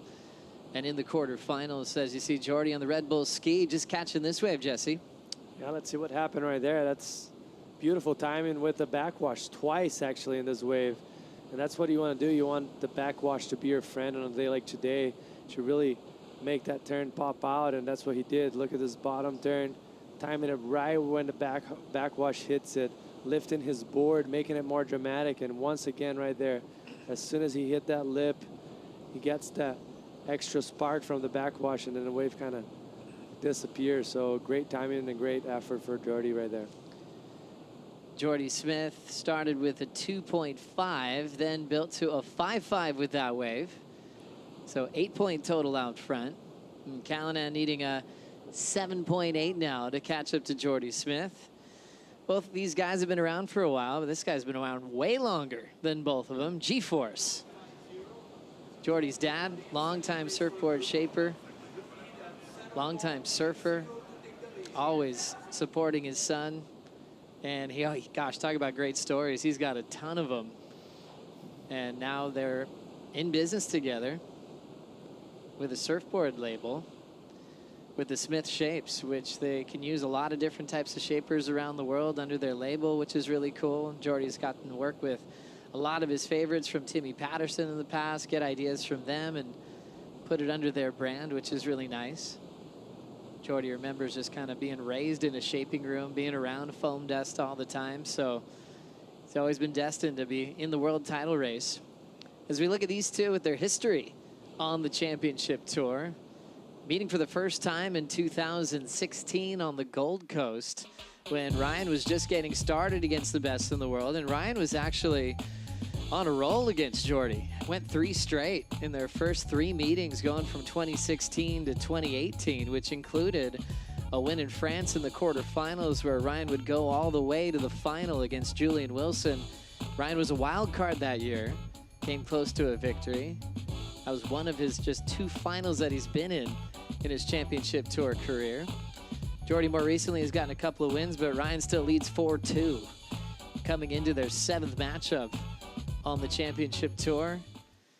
Ryan's one of those guys where I think the whole world would celebrate his first CT win, coming incredibly close even more recently at Bells Beach, Gabby, against Ethan Ewing. You could tell when he came in, he was just like, not again. When you make a final, you know what it's like, how badly you want another chance at it. You were successful in repeating that at Margaret River and then getting the win this year. Gosh, how good did that feel that you got to get to the final again, but this time get the #1 role? Yeah, that was insane. That was such a special day. And I mean, we obviously surf so many heats and lose a lot more than we win. So for it to all come together, especially when I needed it most, was amazing and incredible feeling, honestly. How would you rate yourself on handling a loss and moving on? Do you give yourself a few minutes to be disappointed? And then how do you process it and move on to the next one? Yeah, I think actually this year, the beginning of the year was personally my worst start in Hawaii. So it was something new that I had to deal with, having 2 back-to-back bad results and teaching myself to get over it quickly and move on because I still had to get it together before the cut. So I'm obviously still learning as I'm going, but getting better at processing it and getting back on the horse. Yeah, it's a learning experience, Jesse, that you've had to deal with your career. It's like there's only one winner at these events on tour, sometimes 9, 10 events. And there's a lot of tough heats against the best surfers in the world. As you see Ryan just ejecting off the lip there, as he'll end up incomplete. Yeah, similar situation than what he had on the heat before, but way bigger section. So that wave just launching him way off the board right there. Just impossible for you to keep the control and the balance on top of the board. Just a tricky section for him to ride it. So Richard just hanging out with the hoodie on. Is it easy to read his expressions, Gabby? Yeah, pretty easy. Yeah, he's not hiding anything, huh? No, he's not hiding anything. He's probably a little bit nervous, but he really, yeah, he's pretty happy-go-lucky. And then when you see him with his serious face on, usually means he's pretty serious. Well, he is the dog, so like what type of dog would he be if you had to give him a breed? A Chihuahua. I was not expecting that. I kind of had a feeling you were going to say that. I kind of had a feeling you were going to say that. He's going to listen to that later. This is this new nickname, right? They gave you nicknames now. Yeah. Richard Chihuahua Marsh. I like it. That sounds great. One thing he has in common with your mom is they both underscore most of you guys when you guys are practicing. As we go to Jordy Smith flowing through the white water. Big section there and a nice, easy backhand rhythm for the big man to improve on a 2.5. Ryan Kalin trying to find some momentum here. Now digging in off the bottom. A little layback blowtail was cool for that section. He'll ride away. But the time is now for Ryan to get going since Jordy's starting to build. He's starting to run away here. Yeah, and you don't want yourself to be 2 steps behind, needing almost 2 waves or even 2 waves in that situation in order for you to take the lead. So great answer back from Ryan. You want to keep a very close gap in between first and second place. As we see right here, that wave running away from him a little bit. So he knew he had to go big in this last section. Beautiful layback turn. Literally laying all the way down and coming back up. As you're going to see right here, he's going to apply so much pressure on that back foot, disengaging the fins, the nose of the board, basically aiming the back of the ocean and coming back clean. That was beautiful from him. Smaller wave, so it's going to keep the score on the lower side, but very technical maneuver. And here, Jordan, on the other hand, just very smooth 3-turn combo, finish it off with the best turn off the wave. Also kind of on the smaller side, but we did see the wave the waves drop a little bit. They're both going to be in a mid-range score, in my opinion, right there. Gabby, when you spend time with Ryan and Connor, we'll watch the slower motion of Jordy Smith. What did you notice about this wave, Gabby? He kept his speed up really well, which is super hard to do, especially on your backhand with these bumps. And it probably felt so good just to get the completion. It's the worst feeling when the waves are like this and you don't get the completion because it's such a long run around back out to the peak. So very well done. Wow, little paddle battle finishing there from the sky. You saw there Jordy able to get priority for the next exchange. That could be very critical. With his last score coming in at a 4.83, Jordy does improve. Ryan's little layback blowtail thingy that he just did, 3.4 is best so far. But I was thinking about, Gabby, when you spend time with your coach, but with Connor and then also with Ryan, I'm sure you all learn together from each other, you know, and Dog will use your heats as examples for Ryan and Connor and vice versa. What do you think you've picked up the most specifically from hanging out with super talent like Ryan Kalin? It's been so fun hanging out with him, and it's been cool too because I don't go left very often on tour, so, and their backhands are both insane. So when we first got here, they were kind of giving me some tips, like, because I was a little bit rusty, and that was really helpful. And then also, like you said, the heats and stuff.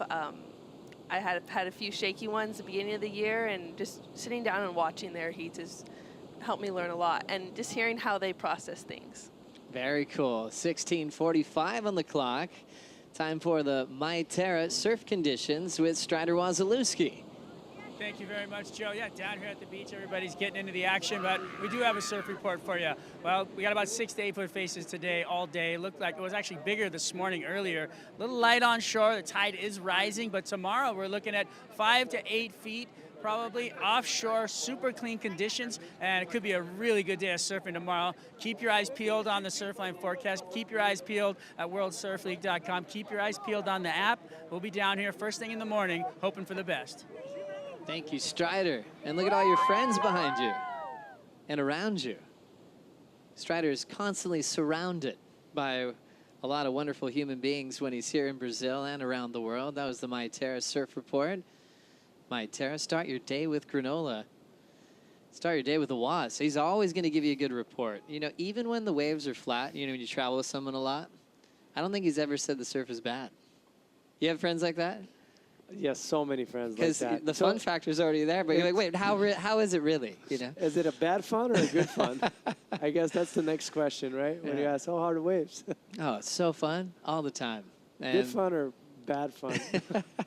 I mean, in the lead of Gabby to this event, waves are almost flat. I mean, it was pretty small and like rippable, but it's a big transition all of a sudden when you're putting your jersey on and you're like, wait, we haven't had waves this big this whole time. You know, it was obviously pretty motivating as a surfer to finally have a little bit of wave height out there. Oh, 100%. I came in from my second heat yesterday. I was like, it felt so good to have a wave that pushed back on me. Like, it's like, oh my gosh, I got speed coming out of the turn, which is very exciting. How many boards did you bring to Brazil with you? I brought 9. 9, awesome. Yes. And how many have you used so far in competition? I've only used 1 in competition, but I've probably rode about 4 since I've been here. That's pretty good. Pretty good. Worth the haul, you know, for all that lumber. And if the girls would have been out there today, I would have added another one. Biggest board you brought to Brazil? 6'2". Nice. Just in case. It was maybe bigger than this and big closeouts, and we had to go out there and give it a shot. There we go. And so, and the board you've been riding, how big is that? 5'10". It's actually the same board I rode in El Salvador, so stuck with that one. I actually busted the fin box out yesterday on the jet ski, but hopefully I'll get it repaired in time for tomorrow. Nice. Using some local resources there? Yeah, Gian, our team manager from Lost, is down here, so I handed it over to him, and he's been on it to get it back pretty quickly and doing a good job. I love that. When you've got a magic board, you've got to protect it. Yes. Jesse, you remember that board that Wilco had that year when he kept winning events? Thing looked waterlogged by the end of the year, but it kept working, and he just couldn't get off the thing. Sometimes it's your mind as well. You're so used to something and you trust something so much that you make it work, you know, and yeah, you just keep pushing until the last bit of the, the board, I guess. Do you spend your time with ding repairs at all, or do you kind of hand those off? I handle off. I don't think I'm that good of a crafty man to Gabby, fix my boards. Do you ever try? Or? No, I hand them off. Yeah. Yeah.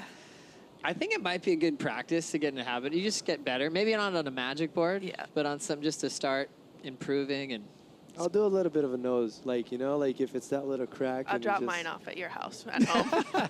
You shouldn't, because last time Tachi wasn't stoked.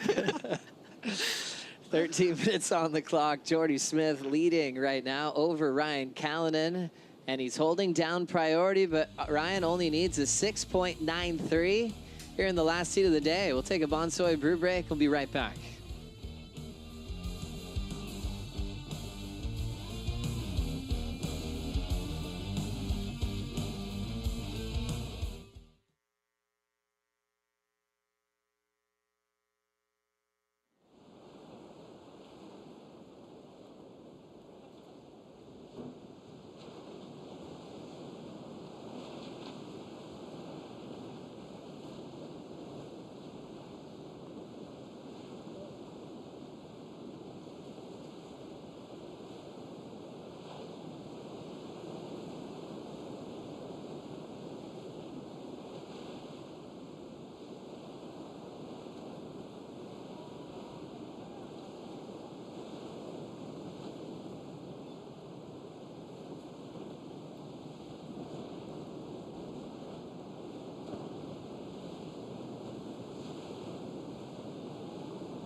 Nature gives us everything every single day, and being raised off the grid in Costa Rica, it changed my life. Surf is about nature, you know, and I feel blessed to be out there. I think as surfers, we all come from the sea. That's what keeps us grounded, and that's where we find ourselves. I think a memorable moment when I felt connected with nature was when I first went surfing with my dad on his Dick Brewer surfboard, and I remember falling and just being like washed around with the wave, but being calm at the same time, you know, surrounded by nature was a moment I'll never forget because it made me fall in love with surfing. Surfing is my meditation every day.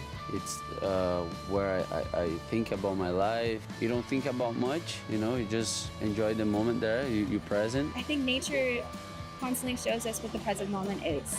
And if we do that more often, do we become better people and the world would be a better place. It's pretty easy to go deep when you talk about your relationship with the ocean, meaning catching one wave. I guess that's why we're all sitting here today. It's an amazing feeling that starts making you speak in poetry. It starts talking about the emotional connection that we have with riding good waves, how we dedicate our life to traveling and spending time on the road to look for a perfect wave. During the break, I was listening to you two talk about trips in the future. You know, it never ends for the rest of your life. You're still trying to get the best wave of your lifetime as we come off a big backside hammer from Jordy Smith, crushing these sections on demand, putting a lot into those big hammers, and he loves it, Jesse. Wow, what a wave for Jordy right there. Those bottom turns, setting up those turns was key for how much release and precision he had on every turn, but what a dream of a clean wave for a day like today. Combo it up with two beautiful turns and finish it off with a massive blowtail right there. But kind of hitting it early on the lip so he would get all that spray and make that turn look that big and coming out clean. He looks fired up, and I haven't seen him claim in a little while. And he's usually the type of guy that claims a lot. And when he does, sometimes he goes all the way. I remember when he won at Bells, he was ringing the bell as a claim way before he was in the final. And this was Ryan's wave during the break, Abby. Yeah, that was nice. I think he probably wanted to get a little bit more of a blowtail on the end section, but it's a step in the right direction, and hopefully he can just get a cleaner one like Jordy's last one so he can lay in and do a big Ryan Callahan carve. No one surfs like Ryan, huh? His style is so unique. He's so flexible. Very. He can put his body in some crazy positions. Yeah, he does this crazy turn on his backhand where it's almost like he does a cartwheel, and it's the most insane thing. And I never really paid attention to it until I started working with Dog, and I really watched him, and I'm like, it's incredible, and it's so unique to him. So, yeah, that's one good, really cool thing since working with Dog is seeing how well Connor and Ryan both, their backhands just amaze me every time. Yeah, it's like the cartwheel is the perfect way to say it because he does it as a turn, but he can also do that in the air. Yeah. And it's crazy because some people would do something kind of similar to that, but they always land on their back and they regroup, and Ryan somehow gets so extended, but he brings the board back underneath him and he comes out clean. It's very impressive. It's literally a cartwheel. Like, everyone that watches can't understand what happened. Yeah. Definitely one of the most unique maneuvers where we have the most gorgeous sight right now. The sunsets are world famous here in Saquarema. That church built back in 1630, the 17th century. It's been restored quite a few times. And that view is spectacular. A panoramic view of the ocean and the sunset over this beautiful country town of Saquarema. See the river there, that little port and the river mouth that comes out. So they had boats always coming in and out of here back in the early days when it was mostly jungle, growing things like sugar cane back in the day. A big throwaway section there for Ryan Callahan as he goes straight down. His wave before a 3.9, before that a 3.4. Last of Jordy Smith, a 6.6. So Jordy is starting to run away here, Jesse.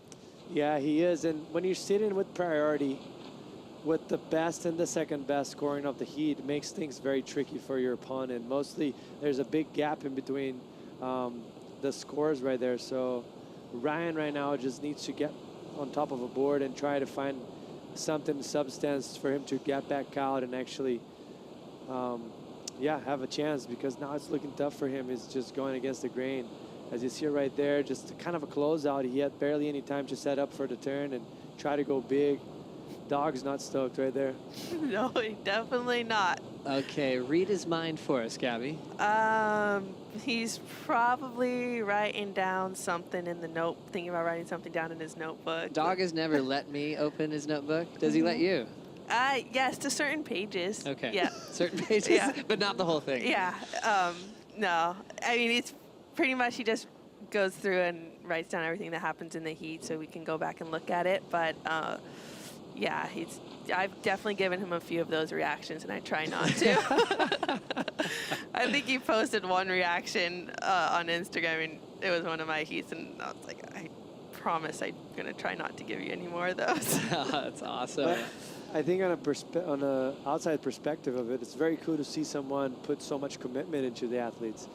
Obviously, everyone that is a coach has so much commitment into it, but you see the dog really puts an extra inch and an extra effort into his athletes, even going back to the Key West with Kikash before, or with Ryan, or with Connor. And it's cool to watch. It's a big family. Yeah, it is for sure. And I think it's just a big commitment to all these coaches are on the road with us away from their family. So it just goes to show you how devoted they are to us and how much they do want to see us succeed. And I mean, I'm sure none of us athletes take it for granted, and very much appreciated. I think one of my favorite photos I saw from our Instagram world was over at Margaret River on the staircase, and you looked at all the coaches from Dog to Reynos Hayes to Micro to Tommy Whitaker to Jake the Snake Patterson, and I'm going to leave some people out, but it was a giant just showcase of all these people that are so dedicated to surfing, just like they were when they were on tour, and almost maybe more excited to see heat wins for the people that they work with, you know, of having it more rewarding. I asked Shane Dorian about that recently, who will be the coach for the USA team in the Olympics, and he said it might be even more rewarding as a coach. You know, when you put all of this into someone, you're giving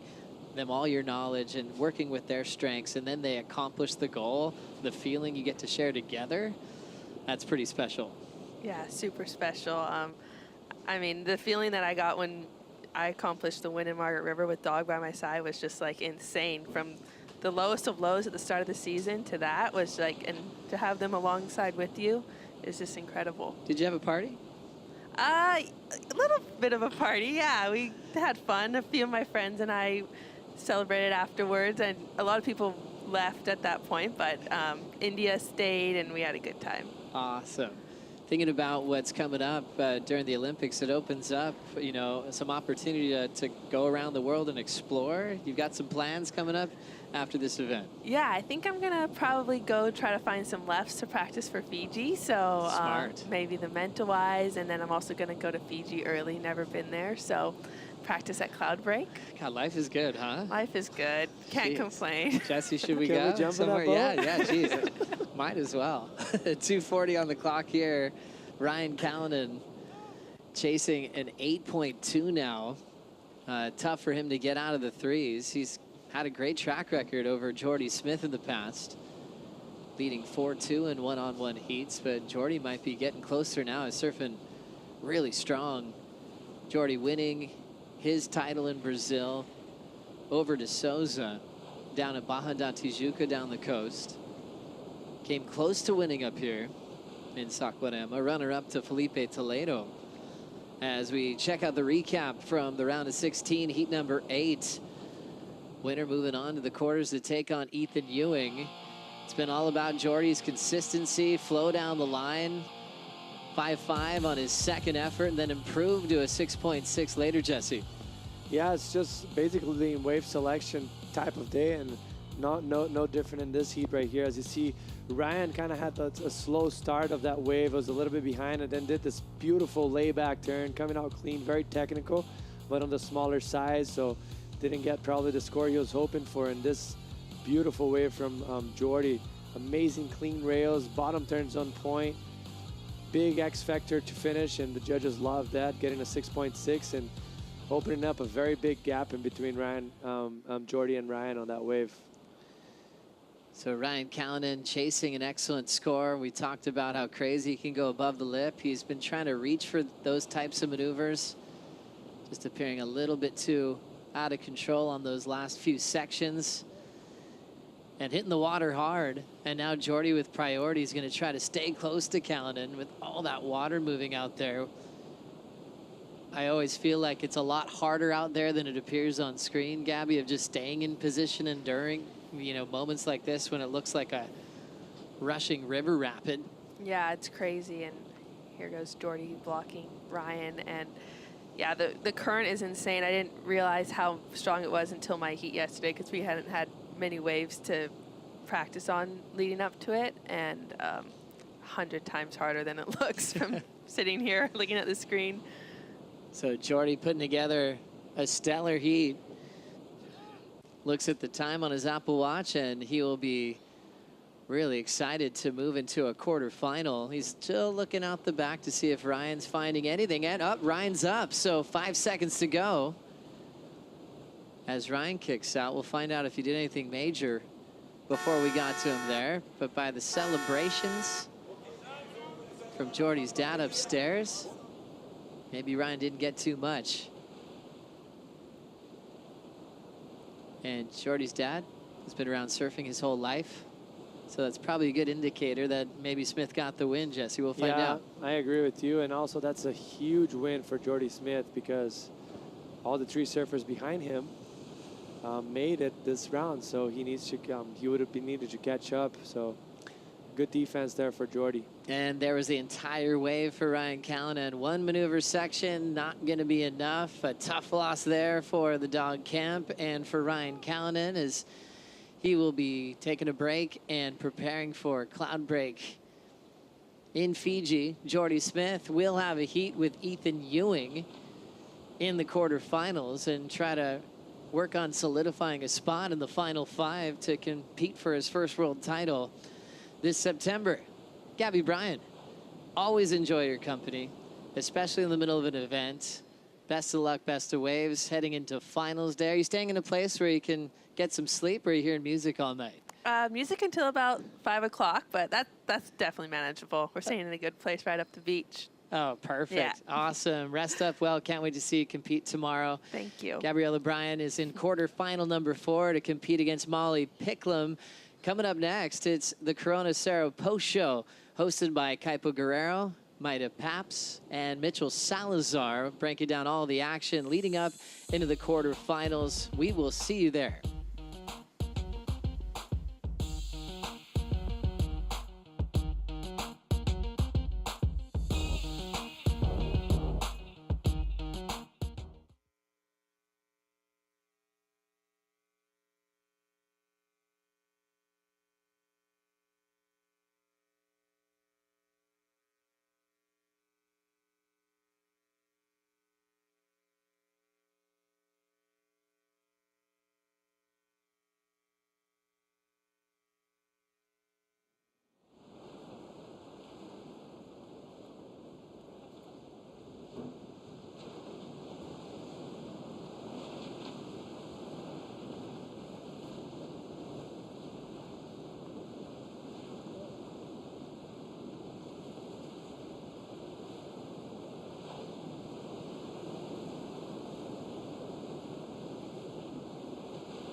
It's the Corona Cero post-show. Corona Cero, all natural ingredients, 0% ABV, pairs well with a lime, just like Corona Extra. And it's a beautiful afternoon and a wild day of surfing here at the Vivo Rio Pro, presented by Corona. We're going to talk about the happenings today, the key happenings that happened right down here at Italo Beach on this side of Sakurema. I'm Kai Paguro, along with Maida Pops and Mitchell Salazar.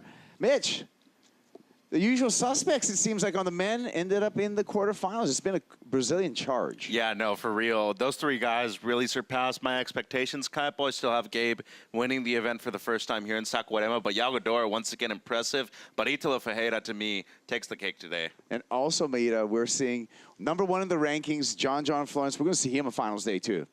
Yeah, he put on a show as well. It was an amazing day, quite of challenging conditions, but the guys just nailed it.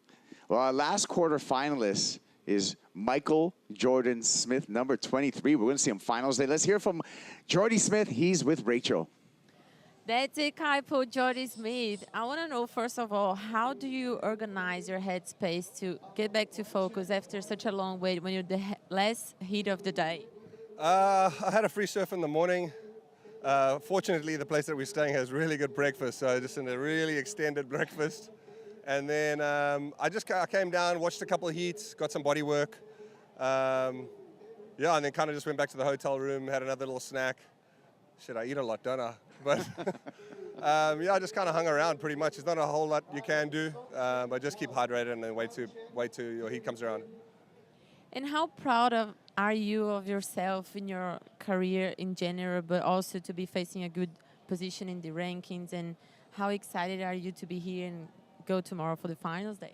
It's a good question. I'm really excited. As far as my career goes, never in my wildest dreams would I ever thought I would have been a professional surfer, especially for close to 20 years. So yeah, it's an amazing thing for me. But I'm not done, so I'm still in it and just keep swinging. Thank you very much. Congratulations. You're into the quarterfinals. See you tomorrow. Back to you guys in the booth. Yeah, Jordy Smith, I mean, he's the oldest surfer on tour right now, a veteran of the championship tour. Still has the juice, Mitchell, still bringing the heat. Yeah, and he still hasn't won an event this year, so I'd be liking to see him in the final personally. Kaipo, I think he has it in him to win here in Saquarema. Talk about bringing the heat, Maida. Italo Ferrera, in his matchup against Rio Waida, went excellent. 17.5 two-wave total for Ferrera. That was a show. Yeah, it was a show. Like right in the beginning of the heat, in the first 5 minutes of the heat, he was already put Rio Waida in combination. And after all, he got the 9-point ride. So look the damage he was doing, Mitch. Yeah, I mean, dropped an 8 Kaipo and then was able to get the 9 afterwards, but it was just a rampage from start to finish from this guy, and I've never seen him more comfortable on a personal level out here in Saquarema, and it was just really beautiful to see him actually get to that point where he not only feels comfortable, but most importantly, he feels like he's surfing like himself at home in Brazil, too.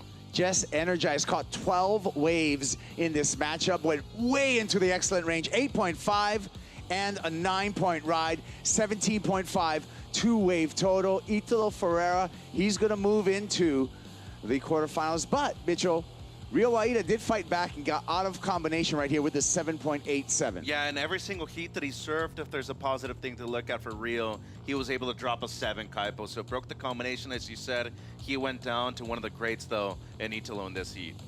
Italo Ferrera, again, we talked about those giant numbers. Maida, those are double excellent. Yeah, and actually he threw away, I think it was a 7.83, something like this. So close to excellent scores. He took like a lot of waves. He capitalized on that and was amazing to watch. Yeah, he's going to be in quarterfinal #1, Italo Ferrera, up against Conor O'Leary as we spy into our finals day action. That was a highlight heat for me, Mitchell, but another highlight heat. #1 in the rankings. John Florence had to overcome some friendly fire for the Hawaiian Islands up against Seth Moniz in this heat. Heat #5, round of 16. John Florence in the yellow jersey. And once again, he competed like the person that's wearing the yellow jersey in this heat. Overcame Seth, who opened up the heat with more than a 5 Kaipo. The one single strong turn right there on the backhand from the surfer from Honolulu, Hawaii, as you were saying, opened up well, but then John was able to capitalize on a golden opportunity going right. Layback hammer right there, comboed up with a strong finish at the back end of this wave too. And not only did he demonstrate that he's capable of making it back in tough situations like this, adaptability, as you said before, Kaipo, that was the name of the game today. Hey, right here, this was not a perfect point break. This was not a hollow left-hander. This was a difficult rip bowl, Maeda, but John Florence came up through the challenge, putting up enough numbers to move into the quarterfinals. Yeah, very foamy wave, but he could pull it all. John Florence, 7.67 to 6.77, 14 points. On to the quarters for John. We're going to see John in the quarterfinals up against the defending champ, Yago Dora. Let's take a look at our quarterfinals. Mitch, you got a favorite here? That quarter 3 looks good. I'm really excited for quarterfinal number 4. Jordy Smith in the live rankings just outside of the top 5 right now. And Ethan Ewing had a strong performance towards the back end of the day, Kipes. You got to pick Maeda. Yeah, quarterfinal number 3, because it's a rematch from the last event, the finals of the last event. So maybe Yago Dora here at home, he can overtake John Florence. I'm going with quarterfinal number 2. I like the two good friends there. Griffin Colapinto up against Gabe Medina, probably one of the favorites in the field here, but Griffin Colapinto has been ultra consistent. That's going to be a great matchup. They're all great matchups. I mean, even quarterfinal number 4, Ethan Ewing up against Jordy Smith. Wow. Good stuff coming up. I'm excited, and especially with the drop in the size tomorrow, it should be cleaning up a bit more, I would think, Kaipo. Should be a really fun day. Yeah. I'm feeling the power of freshness right now, Mitchell. It's time for that Natra Kayak wave of the day. Let's check it out. Who could it possibly be, Mitchell Salazar? Well, of course, the one and only, the Energizer Bunny himself, Italo Ferrera. He probably had the longest warm-up out of everybody before the event even started, Kaipo, dropping a 9 on this wave right here. We talk about excellence. Of course, it had to be the former world champion going to town with a combination of major maneuvers like this. Just out into the flats, no problem in this air, Maeda. Solid. Solid, and the first turn right there was beautiful as well. The way he grabbed the rail was really nice. Yeah, really nice. Well, what are we expecting? What's on the maps? What's on the charts? What's the data that we're getting from Surfline? Let's take a look at our Surfline forecast. We're eyeing up a finals day tomorrow, but I feel like we have an option on Saturday as well. Let's break it down, Mitch. Yeah, and today, not only was it strong, but really disorganized surf, but fortunately for us, it was fun enough to be able to run a good amount of surfing today. Tomorrow, though, really looks like the cleanest day out of the next 3 period. You can see right there, a clean window in Saturday and the AM before that solid swell does arrive later on. But as I said before, Friday looks really fun, especially with the offshore in the morning, Kipes. Offshore in the morning, still good size. A little light onshore in the afternoon. Still that Saturday morning option if things go awry, but looking good. And then it gets pretty big and onshore here. Thank you to Surfline for all the data that they give us to help us make an educated guess on where we're going. But of course, you always check with World Surf League first thing in the morning to see whether we go. Beautiful sunsets here in Sakurema, Maeda. Yeah, especially on those cloudy days. I think it stays a little more red. Yeah. It's really nice. Well, this is a beautiful place, and we want to keep it beautiful. Maeda, you accompanied myself. We both went to the mangroves over there in the lagoon and did a little bit of cleanup and replanting with WSL One Ocean. Let's take a look at the great work that WSL One Ocean does here in Sakurema. To protect all these beautiful places and the ocean and all these insane rivers, you know, it's huge. This is the first one I've came and done, and I'm super stoked to be down here. WSL One Ocean is a global initiative to inspire the surf community to protect and conserve our one ocean to preserve the future of our sport. Today we are joining forces with Aprender Ecologia and partners for a mangrove planting and cleanup effort to protect this incredible wave and irreplaceable marine and coastal ecosystem here in Sakurema. Thank you everyone for coming out to another WSL One Ocean gathering. We are here to follow up on the work we've been doing for the 2nd year in a row. We'll clean up a stretch of mangrove and plant some seedlings. We're just picking up some trash along the riverbank here. Protecting it here helps protect it also on the shoreline. It seemed like there was more trash last year. This year it's a bit cleaner, so that's always a good sign. All across the world, there's thousands of locations where great waves overlap with high biodiversity, and they're all under threat. So because surfers are so passionate about the ocean and so passionate about their sport, we can mobilize mobilize surfers across the world to protect these special places. And if we don't do that, we'll lose them. If you want to protect the wave, you have to protect everything that surrounds it. As surfers, the ocean is our playground and our stadium. Show us what you're doing to protect our One Ocean by posting on social media with the hashtag WSL1Ocean and tagging WSL and WSL1Ocean in your posts.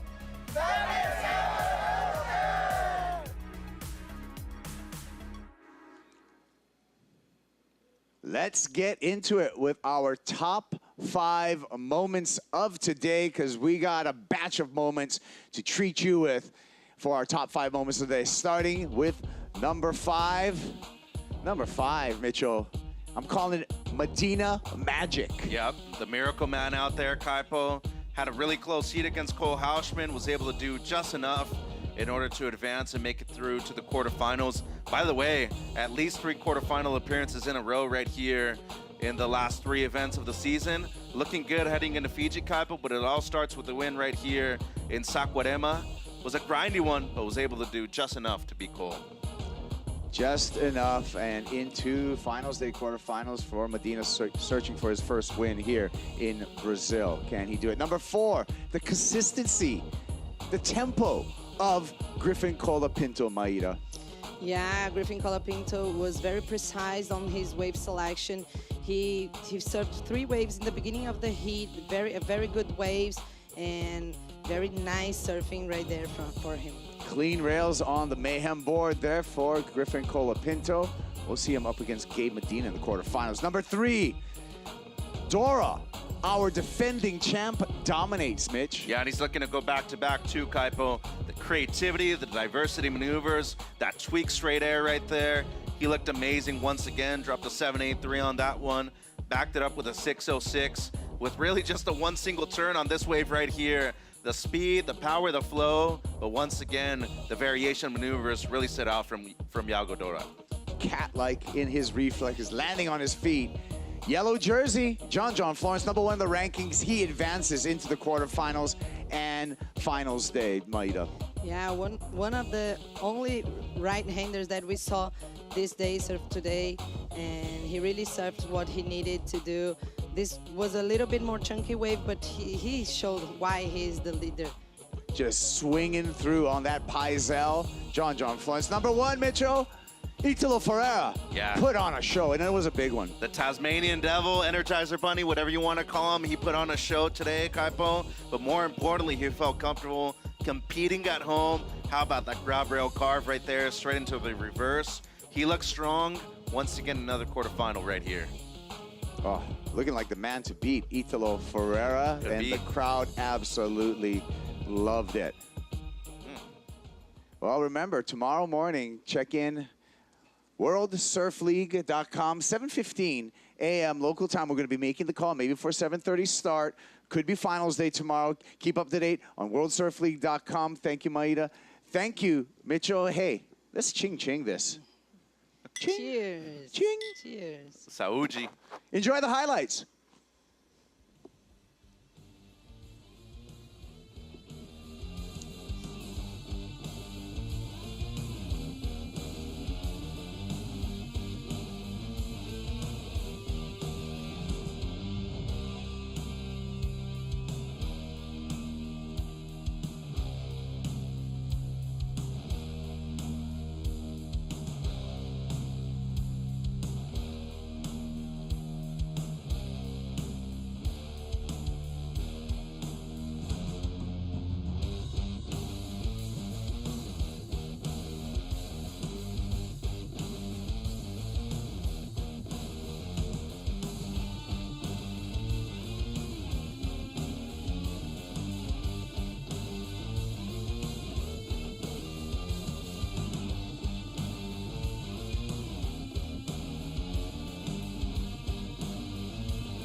This copyrighted event broadcast is produced by the World Surf League for broadcast around the world and may not be retransmitted, reproduced, rebroadcast, or otherwise distributed or used in any form without the written consent of the World Surf League.